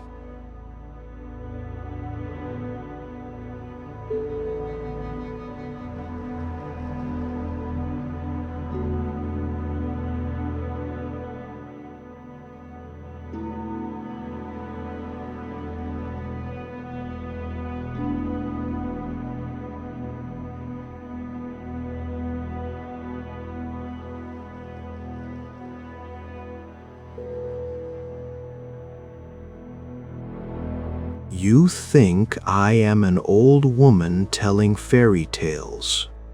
But consider, how else would they make such perfect circles in stone so hard that modern drills struggle with it?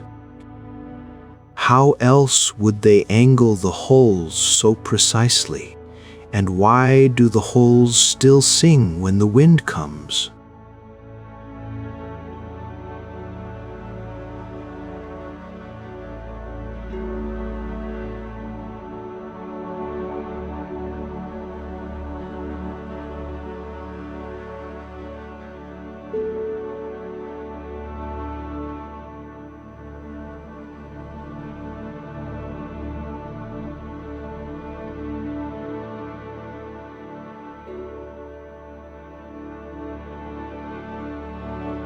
Her expression grew cautious. Then come tonight.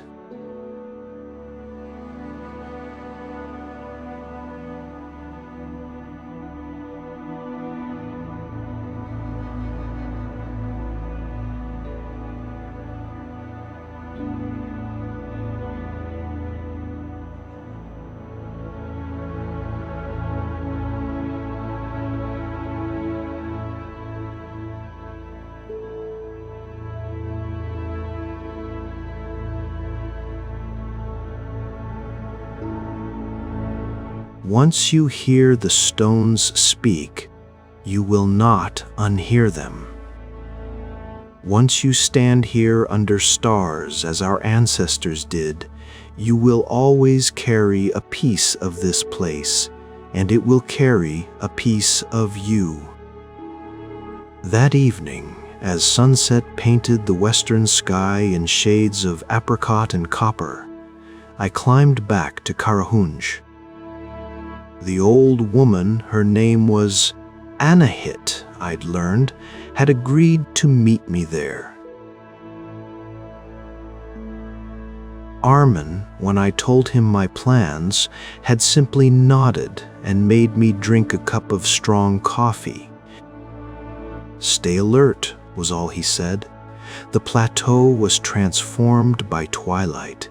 The stones cast long shadows that reached toward each other like dark fingers. The wind had picked up, steady and cold from the northwest, carrying scents of mountain stone and distant snow.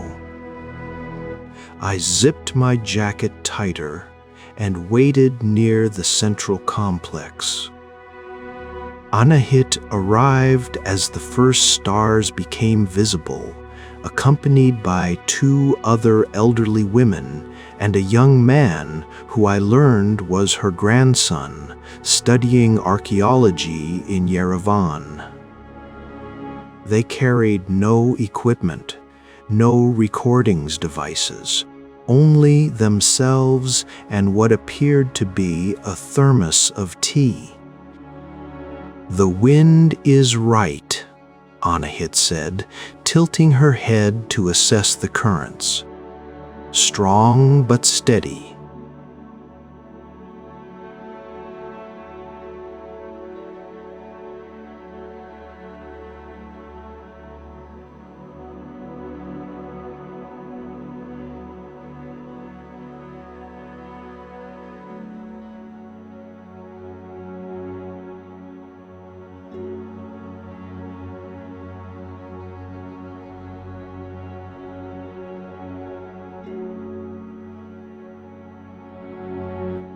We walked among the megaliths as darkness deepened.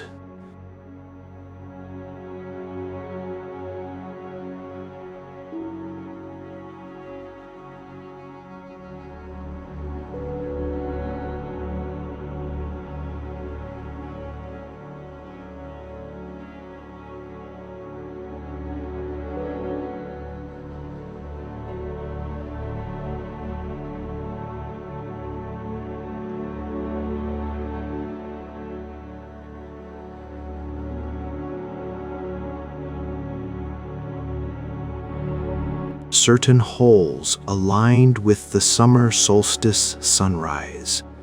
Others framed the winter solstice sunset.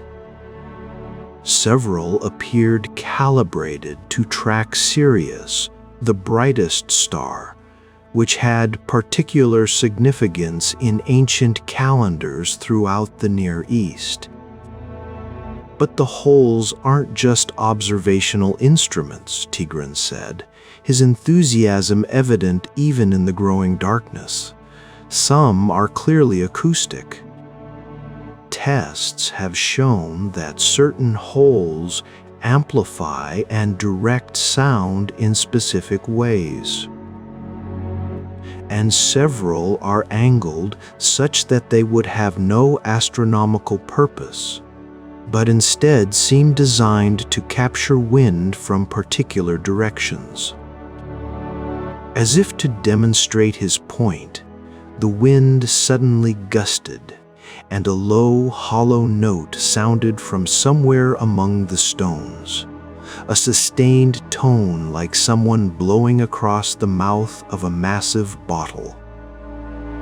We all stopped walking.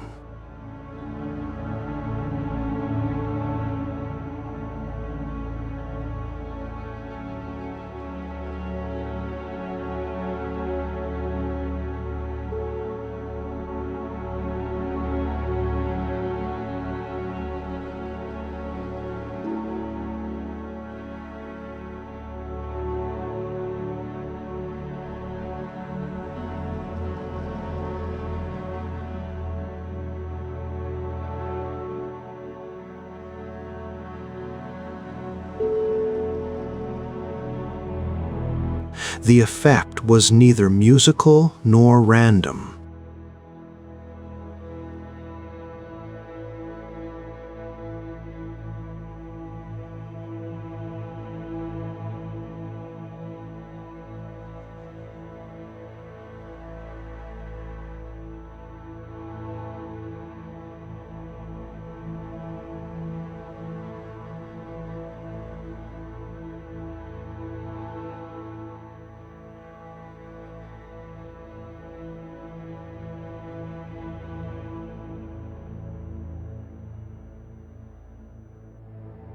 "Listen," Anahit whispered.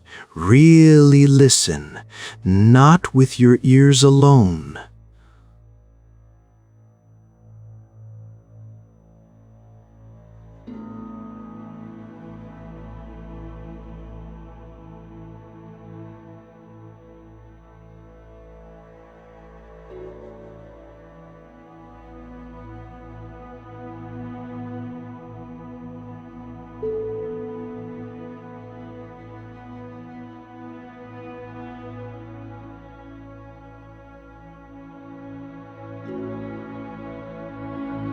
The wind rose and fell in waves, and with each swell, the stones responded differently.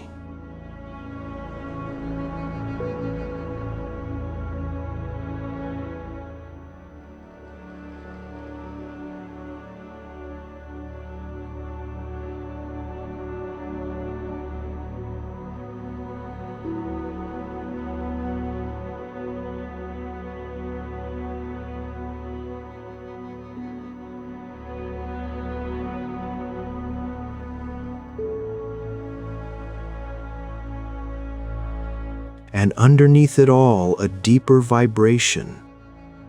I felt more than heard, a resonance in my chest and bones. Minutes passed, or perhaps longer time felt unreliable in the darkness with the stones singing around us. The sounds wove together into something that bypassed rational analysis and struck somewhere more primitive. My skin prickled. My breath synchronized unconsciously with the rhythm of wind through stone. I opened my eyes. The sky had filled with stars, brilliant, uncountable stars, unpolluted by any nearby lights. The Milky Way sprawled overhead like a luminous river. And in that moment, standing among ancient stones while wind transformed them into instruments, I understood something that facts and measurements couldn't convey. This place was designed for this exact experience. not just to mark solstices or track stellar movements, but to create a state of consciousness, a felt relationship between human, earth, and cosmos. The ancient builders, whether you called them giants, ancestors, or simply the first Armenians, had constructed a machine for awakening, a technology of perception. The old ones, Anahit said quietly, standing beside me, they did not separate science from sacred.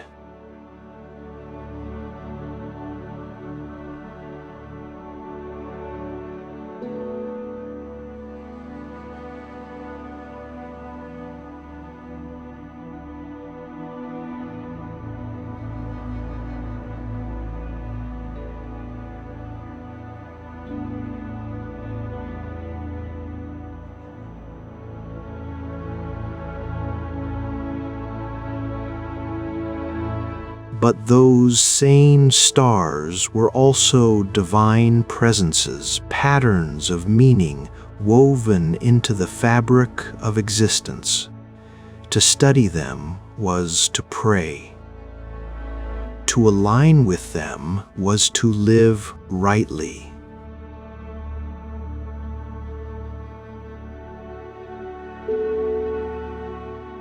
She pointed to a cluster of stones arranged in a rough circle. 3 times per year, specific groups would gather in that circle.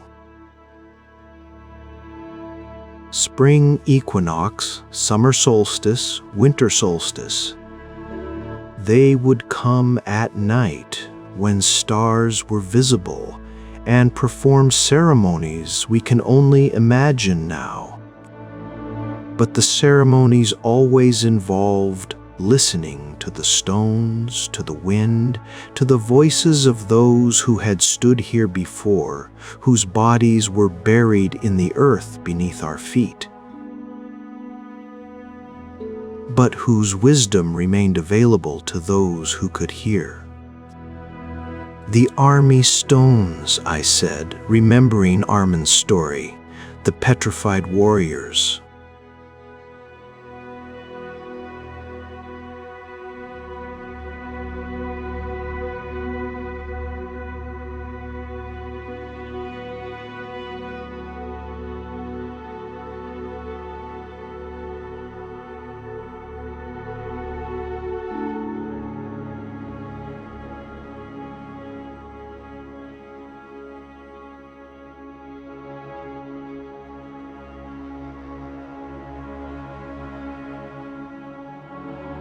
Every story is true if you understand what truth it carries.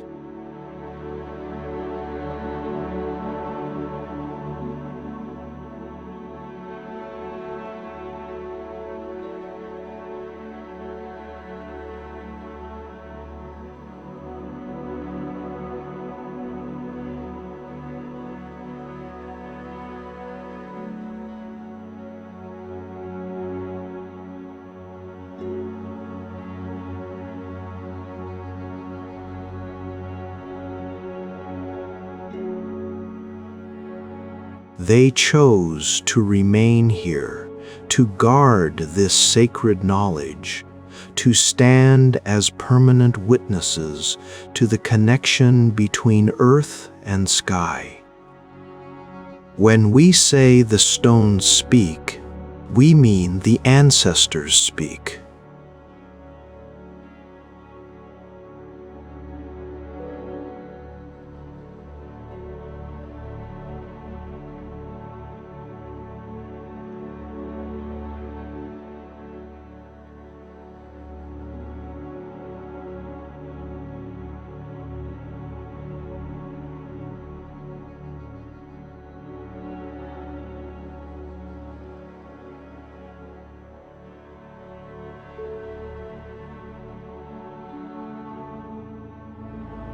Tigran had wandered to a nearby stone and was using a flashlight to examine one of the holes more closely.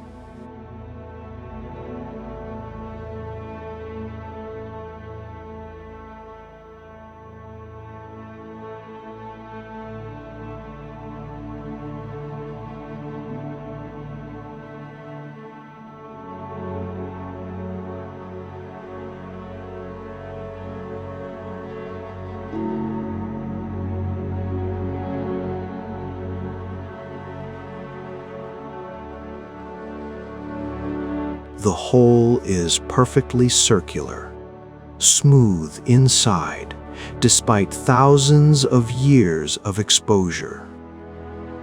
And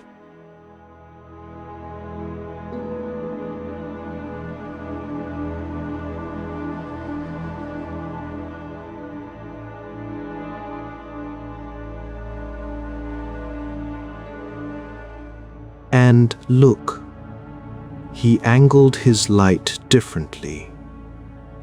There are tool marks, but they're unlike anything used in later Armenian stoneworking.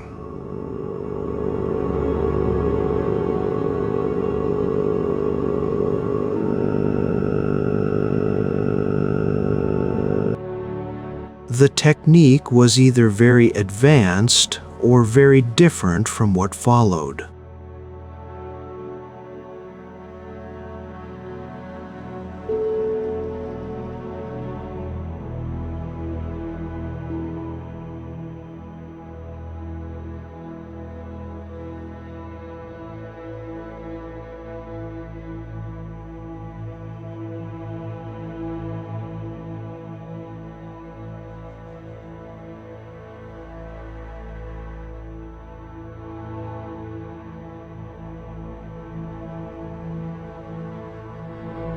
Anahit translated. She says her great-grandmother knew a song that was supposed to make stones soft. A very old song from before Christianity, from the time of Ara the Beautiful and Queen Semiramis.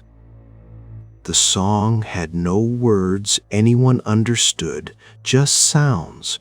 But when her great-grandmother sang it while kneading bread, the dough would rise faster. When she sang it while spinning wool, the thread would be stronger. She learned it from her grandmother, who learned it from hers, going back and back until the beginning disappears into legend.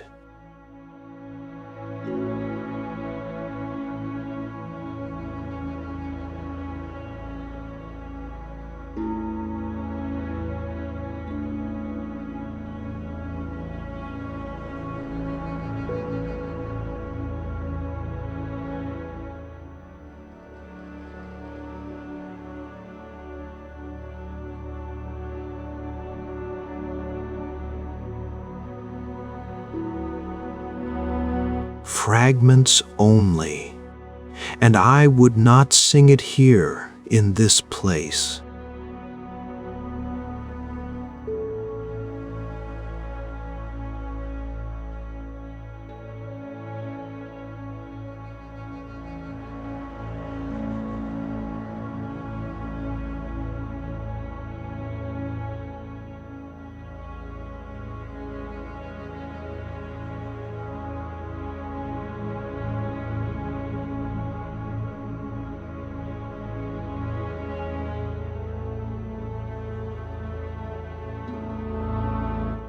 We stayed on the plateau for perhaps 2 hours, moving among the stones as wind and darkness transformed the site into something alive and responsive. The acoustic effects never ceased to amaze. Each stone with a hole seemed to have its own voice, its own range of possible sounds depending on wind direction and velocity. Together they created an ever-changing composition, a symphony of stone and air. At one point, standing in the central complex with stones surrounding me on all sides, the wind created a moment of perfect resonance. Every hole singing simultaneously in harmonic relationship. The sound surrounded me, passed through me, and for several seconds, the boundary between my body and the landscape seemed to dissolve. I was not in the place. I was the place, or some small part of it. A temporary arrangement of matter, no different from the stones except in duration and consciousness. Then the wind shifted, the moment passed, and I was myself again, shivering and slightly dizzy. "Come," Anahit said gently. "That is enough for one night. The stones have spoken. Now we must listen to what they said by living with it, by carrying it with us."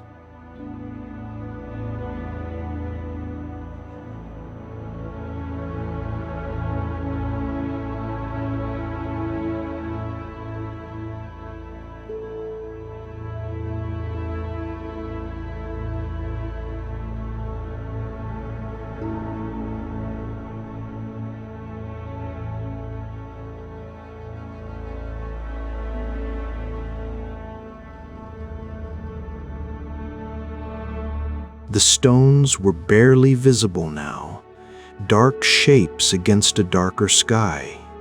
But I could still hear them faintly, that low, hollow singing that seemed to come from the earth itself. Over the following days, I learned more about Karahunj from various sources.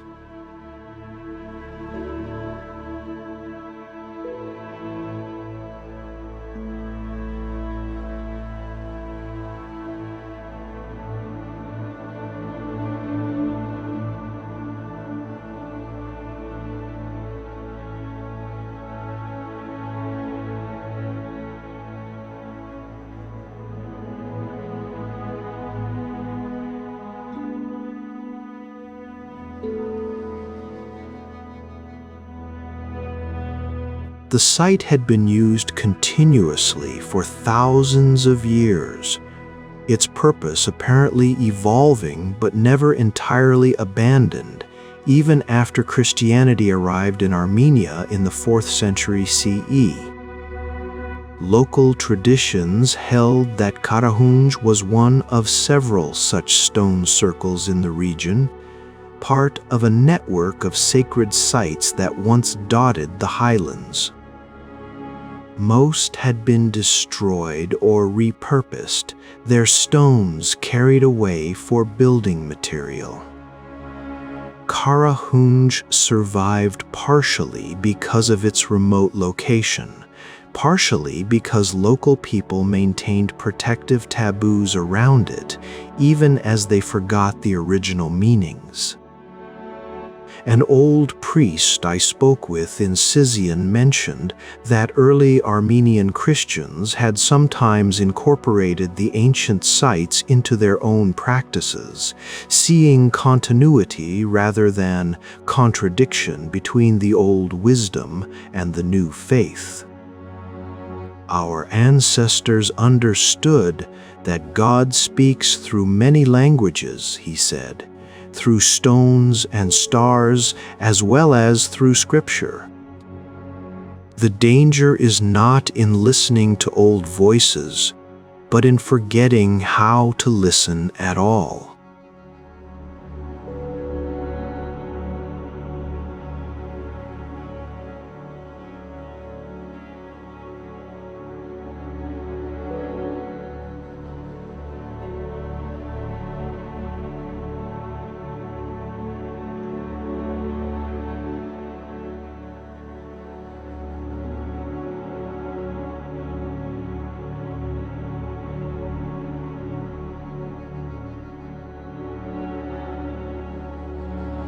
Several of the holes did indeed frame specific points on the horizon where sun or stars would rise or set at significant moments in the year.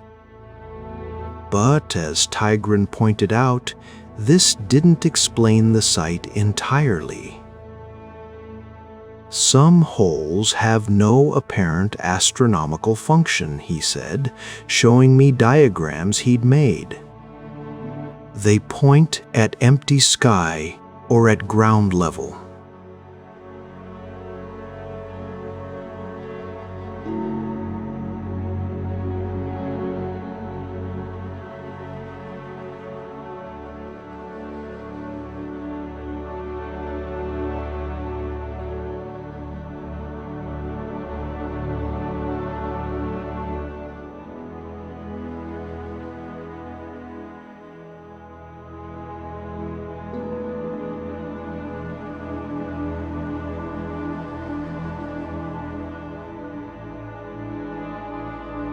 I think the site had multiple layered purposes.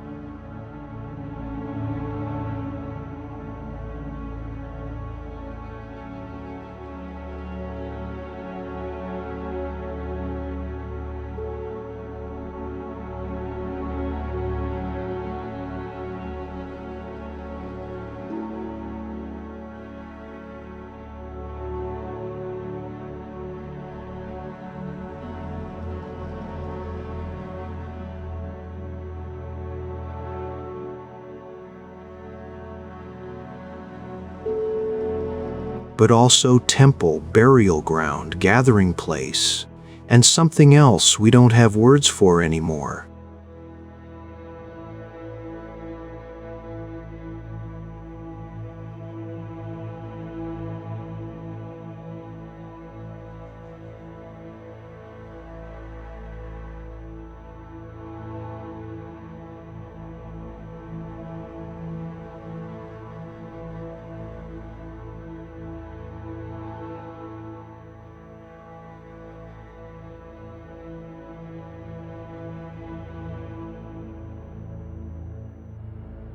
A place designed to change how people perceived and understood their relationship to the cosmos.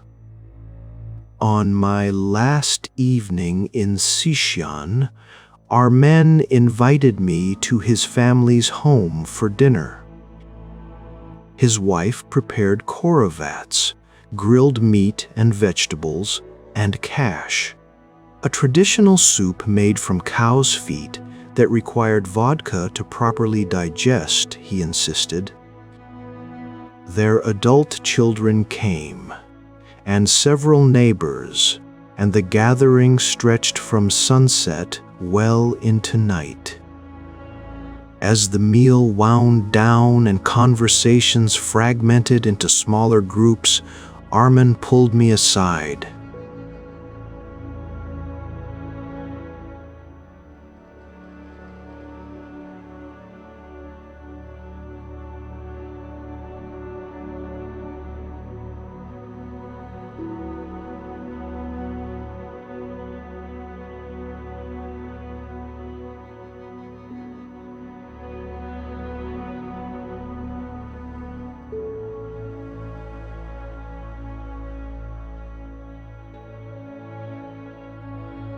How did you know? You have the look.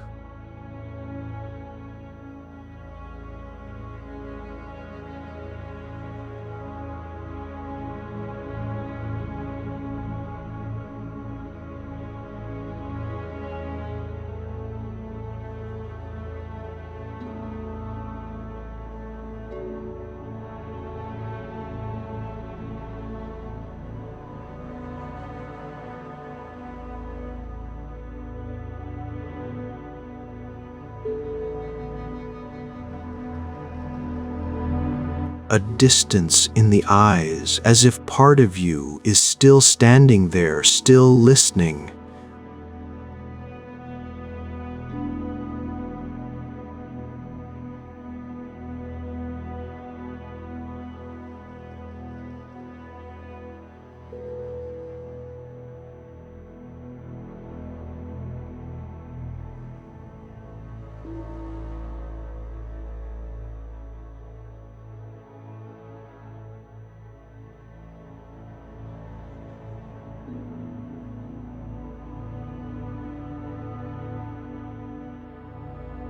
And the place carries a piece of you now.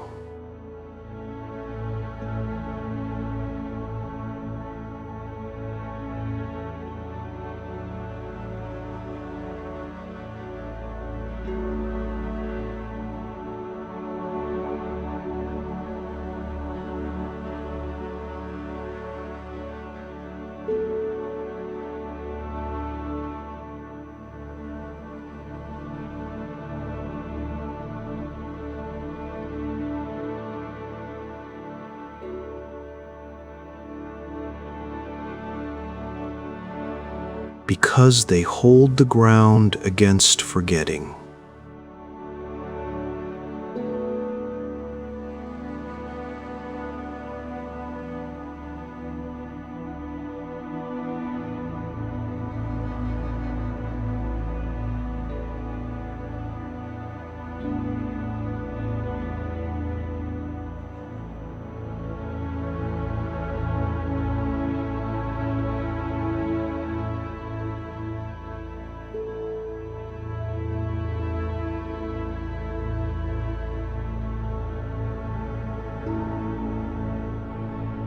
Remembrance of what, exactly?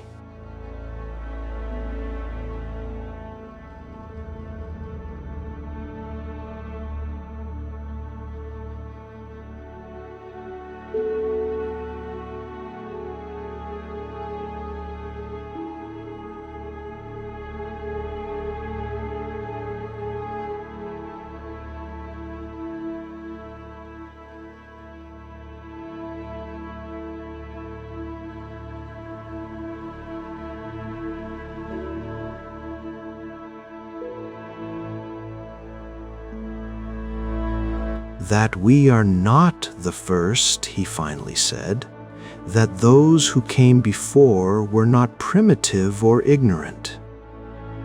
That knowledge takes many forms, and some forms we have traded away for others.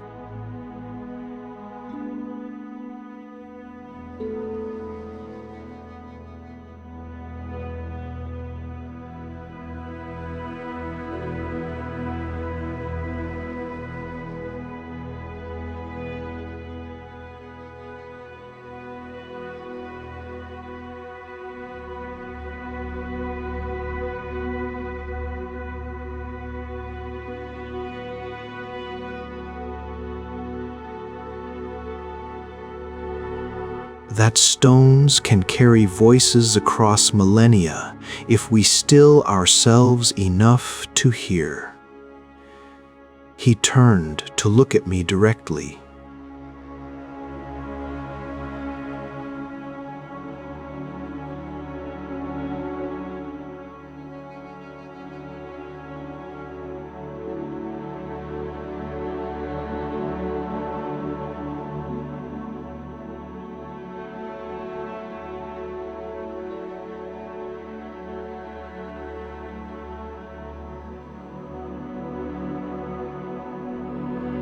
Hoping to find truth hidden in folklore.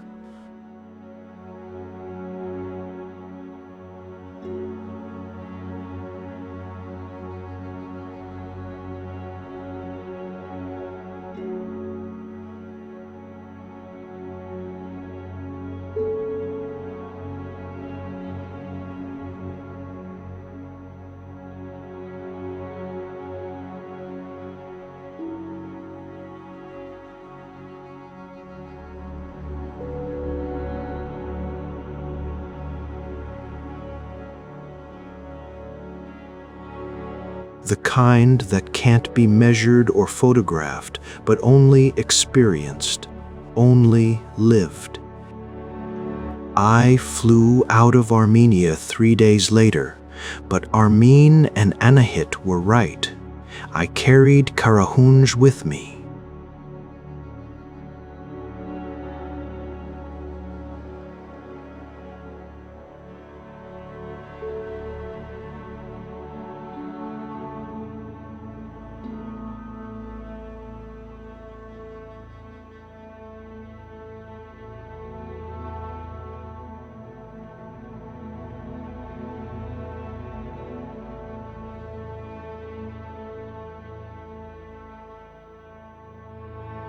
Sometimes, when wind rattles windows at night, I hear echoes of those stone voices. Sometimes, looking at stars, I feel that same sense of connection, of participation in patterns larger than individual life. I've since learned that similar megalithic sites exist throughout Armenia and the neighboring regions. Metsamor, Oshakan, the cromlechs near Lake Sevan. Each has its own stories, its own traditions of giants and ancestors and stones that speak. Taken together, they suggest a sophisticated ancient culture that modern Armenia has inherited but only partially understands. The Armenian Stonehenge label, I realize now, misses the point entirely. Karahunj doesn't need comparison to British monuments to be significant. It stands on its own terms, in its own landscape, carrying its own specific history and wisdom. To understand it requires not just archaeology or astronomy, but willingness to engage with older ways of knowing, ways that treat landscape as alive, ancestors as present, and boundaries between past and present as permeable. On quiet nights, even now, even far from that wind-swept plateau, I sometimes close my eyes and imagine standing again among those ancient stones. I remember the sound of wind finding voice through holes carved millennia ago. I remember stars overhead, brilliant and meaningful, their patterns not just beautiful, but instructive, not just distant, but intimately connected to the ground beneath my feet and the stones around me. And I understand what the locals mean when they say the stones speak. They do speak to anyone willing to listen, not in words but in something older than words. They speak of continuity and impermanence, of knowledge preserved and knowledge lost. They speak of people who understood that placing stones in deliberate relationship, piercing them to welcome wind and frame stars, was not superstition, but technology. Not religion separate from science, but a unified practice of attention, alignment, and remembrance. The army stones stand guard still, eternal warriors defending not territory but memory itself. And when the wind is right, they sing songs of a world we have half forgotten but might yet remember if we stand still enough, if we listen long enough, if we allow ourselves to become part of that ancient army of witnesses keeping watch through the long centuries, refusing to let the old knowledge die entirely, waiting for ears that can still hear what the stones have always been saying.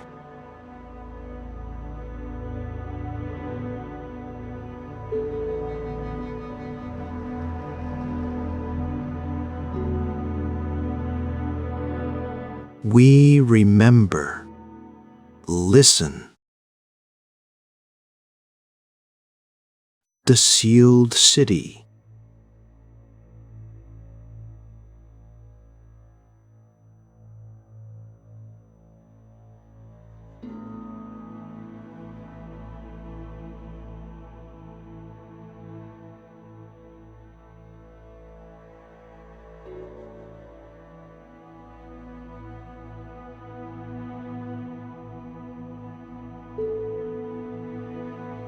The sealed city, Zanbil. The driver looks at me with mild confusion, as if I've requested to be dropped at the edge of a dream rather than at one of Iran's most significant archaeological sites. The old temple.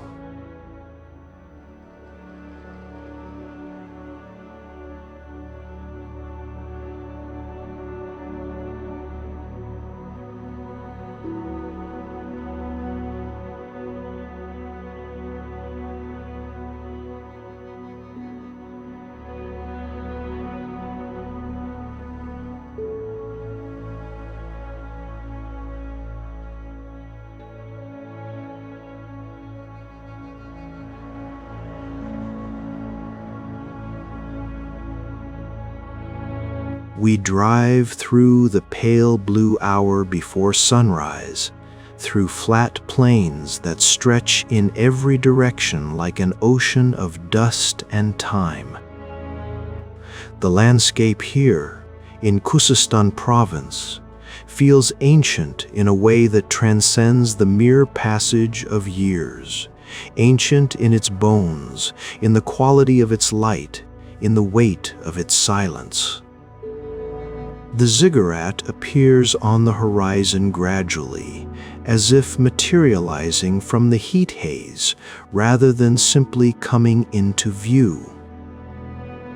It rises from the plain in geometric defiance of erosion and entropy, a stepped pyramid of baked brick, massive and solitary, surrounded by concentric walls that form a perfect square around it. Chogha Zanbil. The name means basket mound in the local dialect, an absurdly mundane designation for what was once Dur Untash, the holy city of the Elamite king Untash Napirisha, built around 1250 BCE and dedicated to the god Inshushinak. The driver deposits me at the site entrance as the sun clears the horizon, flooding the ruins with horizontal light that makes every brick cast its own small shadow.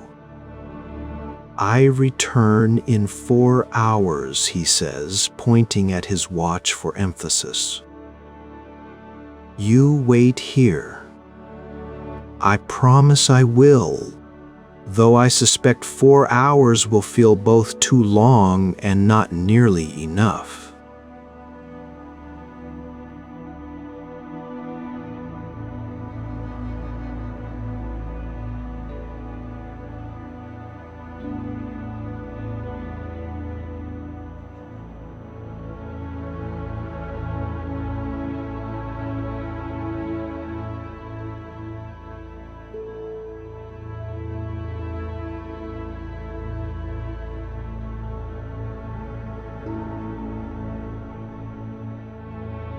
Squeezed chronologically and geographically between Mesopotamia and Persia, overshadowed by more famous neighbors, Elam tends to appear in history books as a supporting character. The kingdom that Hammurabi conquered, that Ashurbanipal destroyed, that eventually faded before the rise of the Achaemenid Persians. But the Elamites were sophisticated and powerful, with their own writing system, their own pantheon, their own architectural traditions. And Chogha Zanbil represents the apex of their religious architecture, a ziggurat so precisely constructed that after more than 3 millennia, substantial portions remain intact. Or perhaps intact is the wrong word.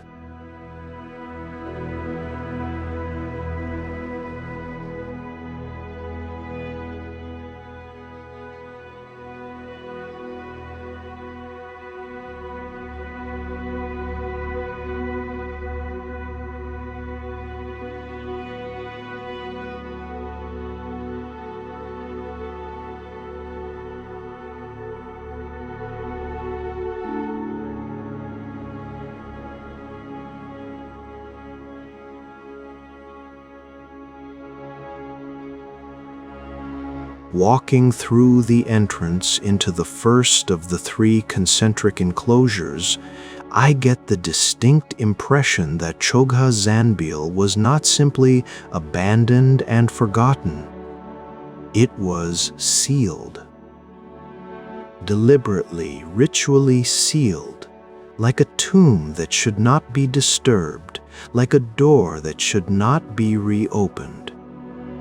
The outer wall encloses a vast rectangular space, roughly 1,300 by 1,000 meters. Within this perimeter once stood palaces, temples, residential quarters, a complete sacred city designed and built in a single surge of royal ambition. The middle wall protected the religious core, and the innermost enclosure contained only the ziggurat itself, rising in 5 levels toward the sky. I walk through the southeastern gate in the outer wall, my footsteps loud in the morning stillness. The silence here is profound, not merely the absence of sound, but something more substantial, a presence of quiet, as if the ruins themselves are holding their breath. According to the archaeological reports I've read, Çoghazanbil was never fully completed. Antash Napirisha died before his vision could be entirely realized, and his successors lacked either his resources or his religious fervor. The city was occupied for only a brief period before being largely abandoned. Then, in 640 BCE, the Assyrian king Ashurbanipal sacked it, damaging but not destroying the ziggurat. After that, silence. The site was not reoccupied, not rebuilt, not plundered for building materials as so many ancient sites were. It simply sat here, slowly filling with sand, slowly disappearing into the earth for over 2,500 years until French archaeologists rediscovered it in 1935. Why was it left untouched for so long?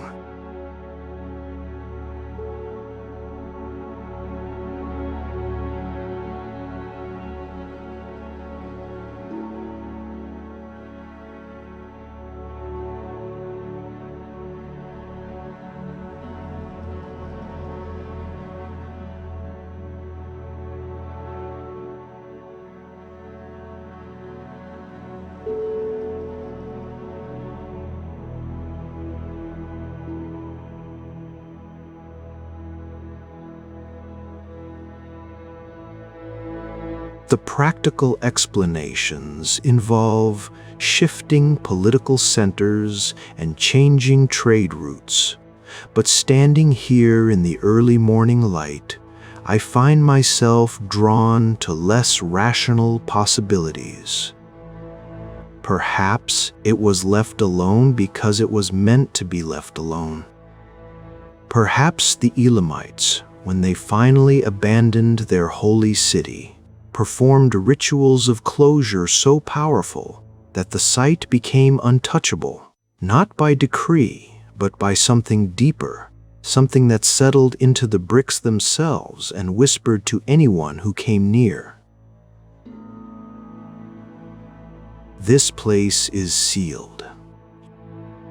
Do not disturb what sleeps here.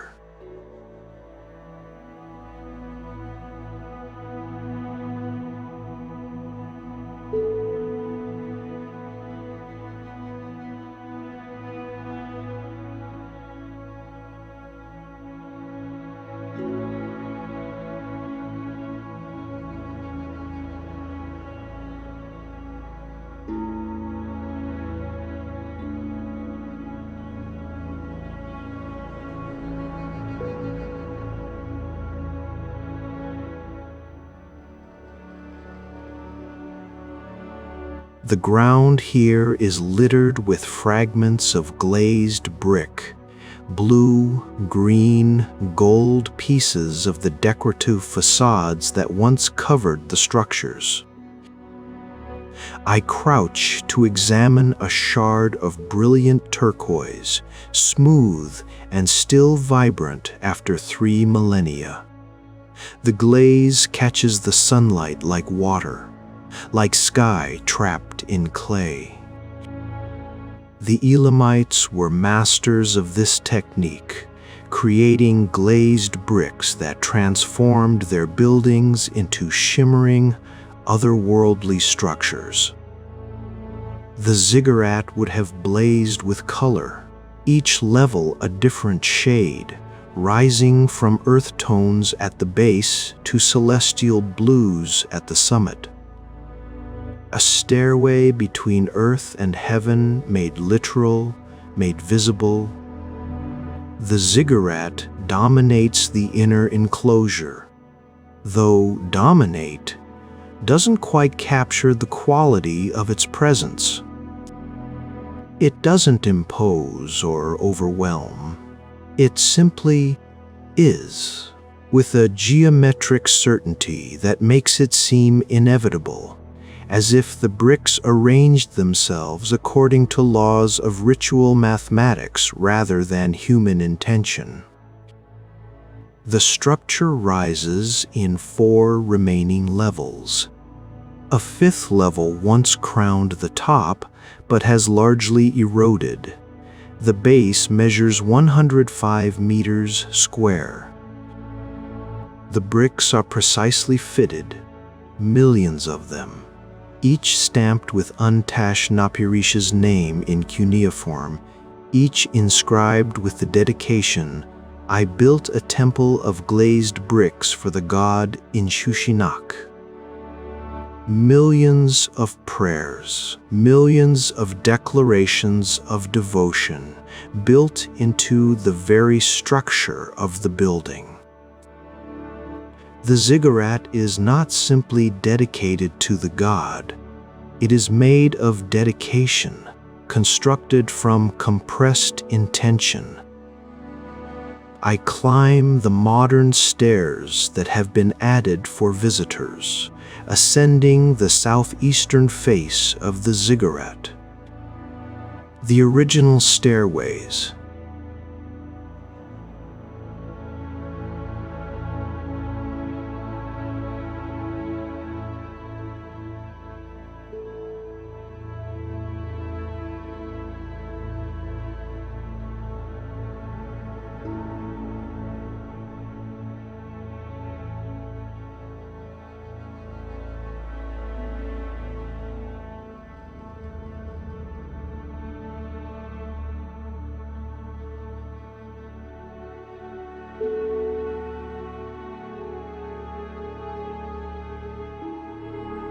From the 2nd level, the view opens outward across the plain.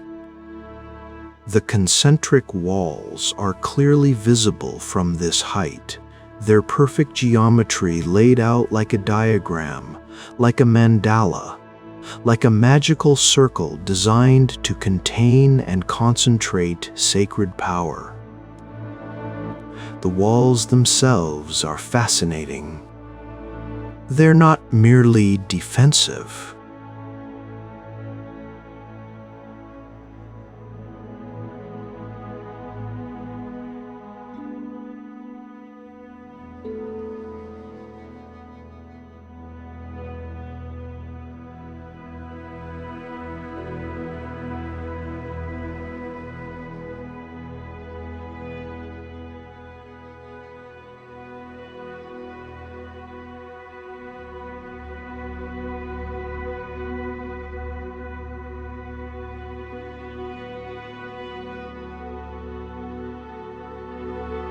The space between the outer and middle walls would have been accessible to the general population during festivals.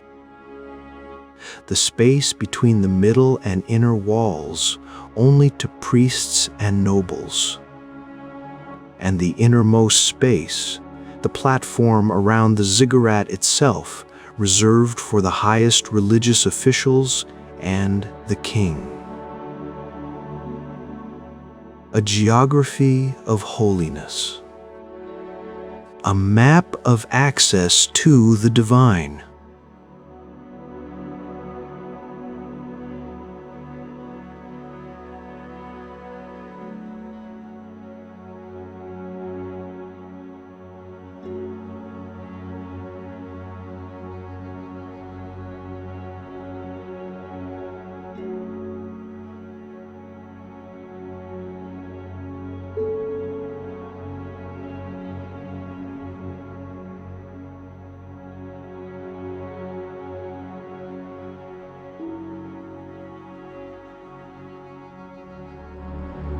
They don't just mark boundaries.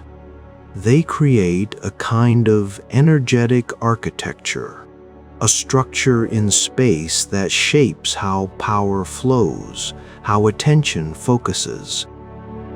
Standing here on the ziggurat, I can feel the way the walls channel awareness inward, creating a sense of progressive intensification as you move from periphery to center.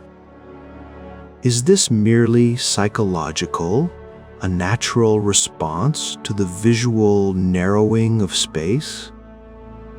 Or did the Elamite priests understand something about the relationship between geometric form and consciousness, something we've since forgotten? I climb higher, to the third level.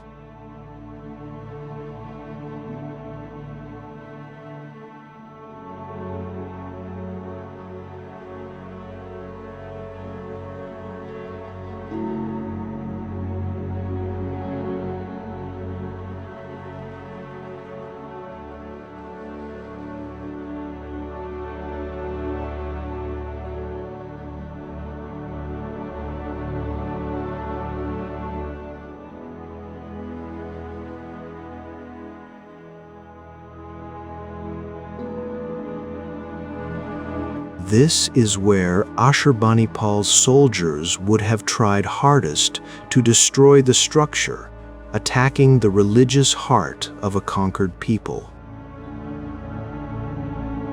But they failed. Or perhaps they succeeded in their immediate goal, but failed in their larger purpose.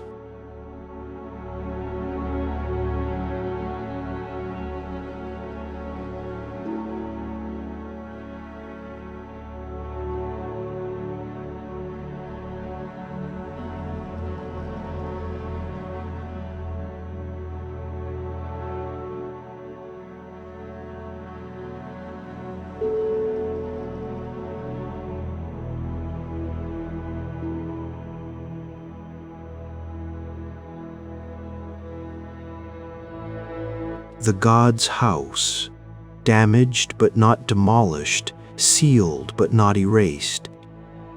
There are votive inscriptions everywhere, carved into the bricks, pressed into the clay before firing. Most are in Elamite, a language that was not deciphered until the 20th century. Reading translations later, I'll learn they're mostly simple. Untash-Napirisha, king of Anshan and Susa, built this temple for Inshushinak. May his life be long. May his reign be just. But some inscriptions are stranger, formulaic prayers in strings of repetitive phrases that seem designed less for human reading than as acoustic patterns, as vibrations to be spoken aloud during rituals. The Elamites believed that the correct pronunciation of divine names, repeated in the correct order, could affect reality directly, not metaphorically but literally, the way a key turns in a lock.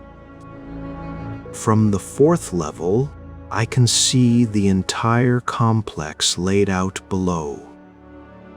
The outer wall forms a rectangle, but not quite. There are subtle irregularities, intentional variations from perfect geometry. The gates in the three walls don't align. You can't see straight from the outer entrance to the ziggurat. You must turn, must follow a prescribed path, must move through the spaces in a particular sequence. Again, this speaks to ritual purpose. This is not merely a temple, but a machine, a device for transforming consciousness through spatial movement. You don't just arrive at the god's presence. You progress toward it. You earn proximity through the labor of approach. I sit on the 4th level for a long time, feeling the sun climb higher and the day grow hot.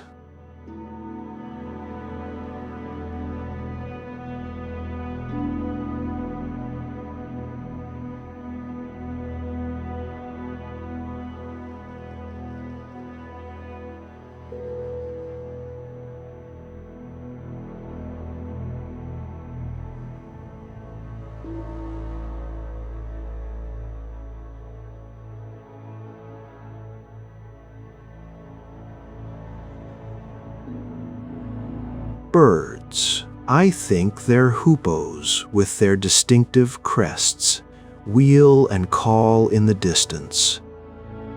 There's a quality to the silence here that I've never encountered anywhere else. It's not peaceful exactly, not threatening either. It's expectant, like the pause between question and answer, like the moment before a door opens. I think about the workers who built this place, hauling millions of bricks, following the king's architectural vision across years of labor. Did they understand what they were building? Or did they simply follow instructions, shape clay, stack courses, not comprehending the larger pattern? I think about the priests who performed rituals here, climbing these same stairs in procession, carrying offerings to the god, chanting prayers in a language now dead, following protocols now forgotten. What did they experience in these spaces?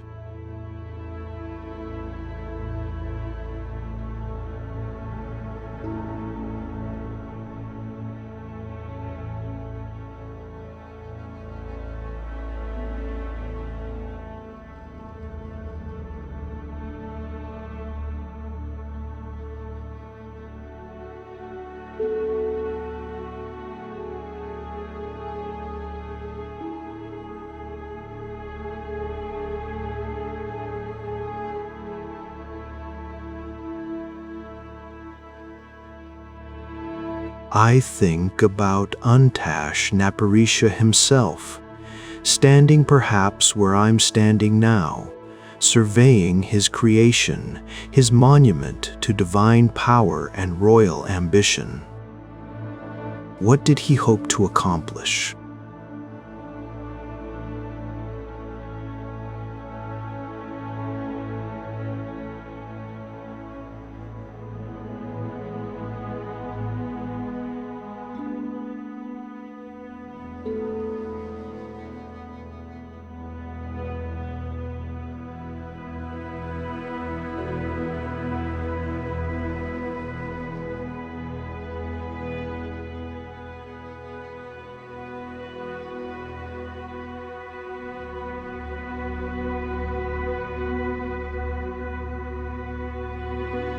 And I think about the moment, and there must have been a moment, when the last priest climbed down from this ziggurat, when the last ritual was performed, when the decision was made to abandon the sacred city.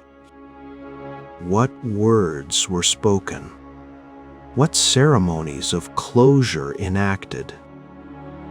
There's a persistent tradition among the local people, the driver had mentioned in passing, that Choga Zanbil is haunted, not by ghosts in the conventional sense, but by something older and stranger.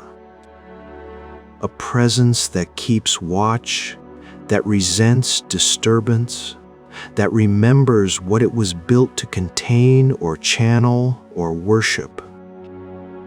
The French archaeologists who excavated the site in the 1930s and beyond reported strange occurrences, equipment failures, sudden illnesses, an atmosphere of oppression that would descend without warning and lift just as mysteriously. Workers from nearby villages would sometimes refuse to enter certain structures, especially the underground water temples at the complex's edges. Western rationalism dismisses such accounts as superstition, as the projection of mystery onto mundane circumstance.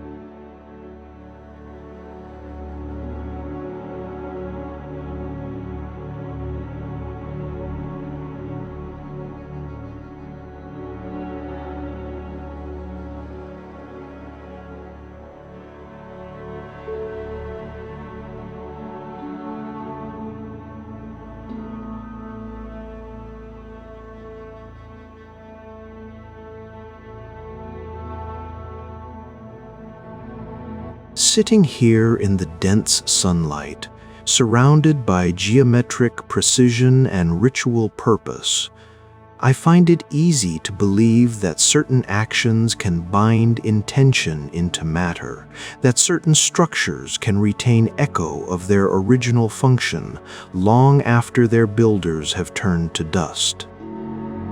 What if the Elamite priests really did know how to seal a place?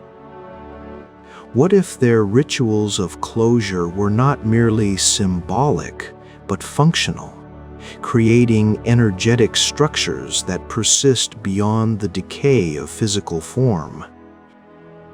I'm not suggesting anything supernatural in the melodramatic sense. No demons or curses or vengeful spirits. But perhaps there are forms of order, patterns of intention that can be embedded in space and material, and that remain partially active, partially present, resonating at frequencies we've mostly forgotten how to perceive. The ziggurat itself is evidence of this kind of thinking. It's not just a building, it's an instrument, a technology. The precise orientation, the corners aligned almost exactly with the cardinal directions, the specific ratios between levels, the complex system of drainage that kept the structure stable, the way sound would carry and echo in the enclosed spaces. All of this suggests that the builders understood architecture as a tool for manipulating perception and consciousness, not just for sheltering bodies. By mid-morning, the heat is substantial. I descend the ziggurat carefully, my legs shaky from sun exposure, and the strange vertigo that comes from spending too long in liminal spaces. At ground level, I explore the surrounding structures. There are the remains of smaller temples, dedicated to various Elamite deities whose names are still being reconstructed from fragmentary inscriptions: Kiririsha, Napirisha, Pinikir. There are palace buildings, their ground plans still visible in the low walls.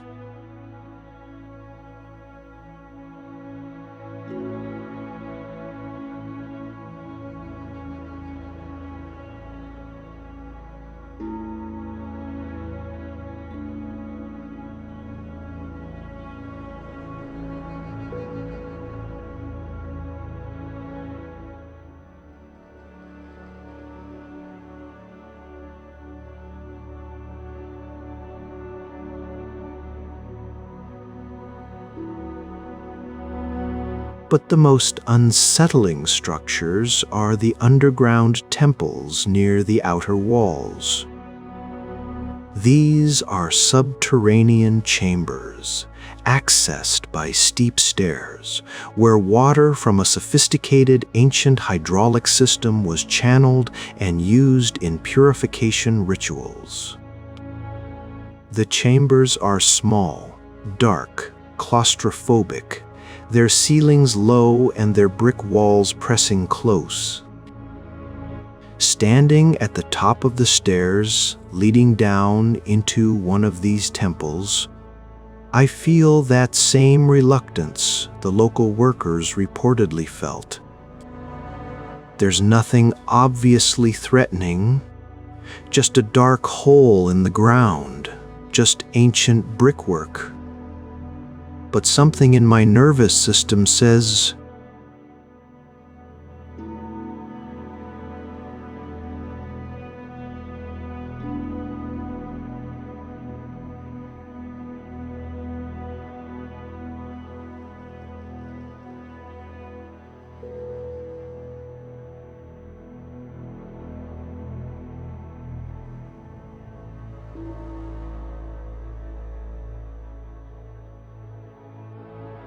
I don't go down. Is this wisdom or cowardice?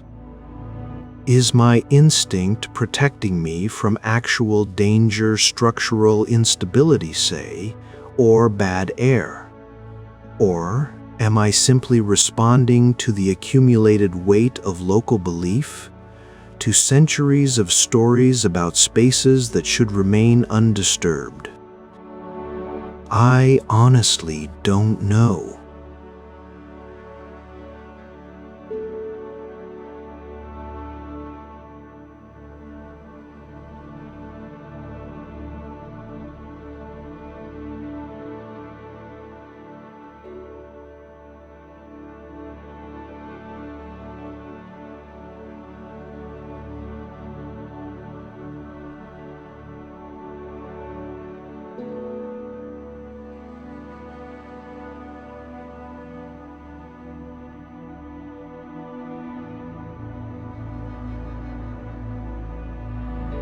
I've walked the perimeter of the outer wall. I've examined the remains of gates and guardhouses. I've sat in the shade of a reconstructed section of colonnade and eaten lunch, feeling watched but not threatened, feeling the site's presence without understanding what exactly I'm feeling. As we drive back toward Shush, I look back at the zigguar receding into the heat shimmer. From this distance, it's just a geometric form rising from flat land.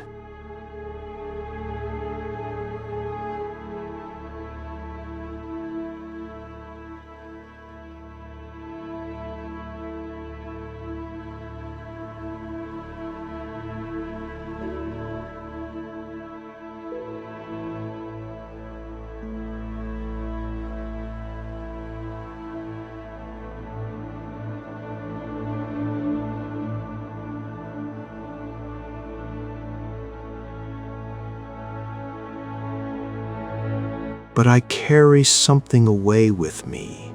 Not knowledge exactly, not understanding. More like a question that's taken up residence in my mind, a recognition that there are orders of meaning I don't have vocabulary to describe. That evening, in my hotel in Shush, I read more about Çoghazanbil's history. I learned that when French archaeologists first surveyed the site, they found it remarkably intact despite its age.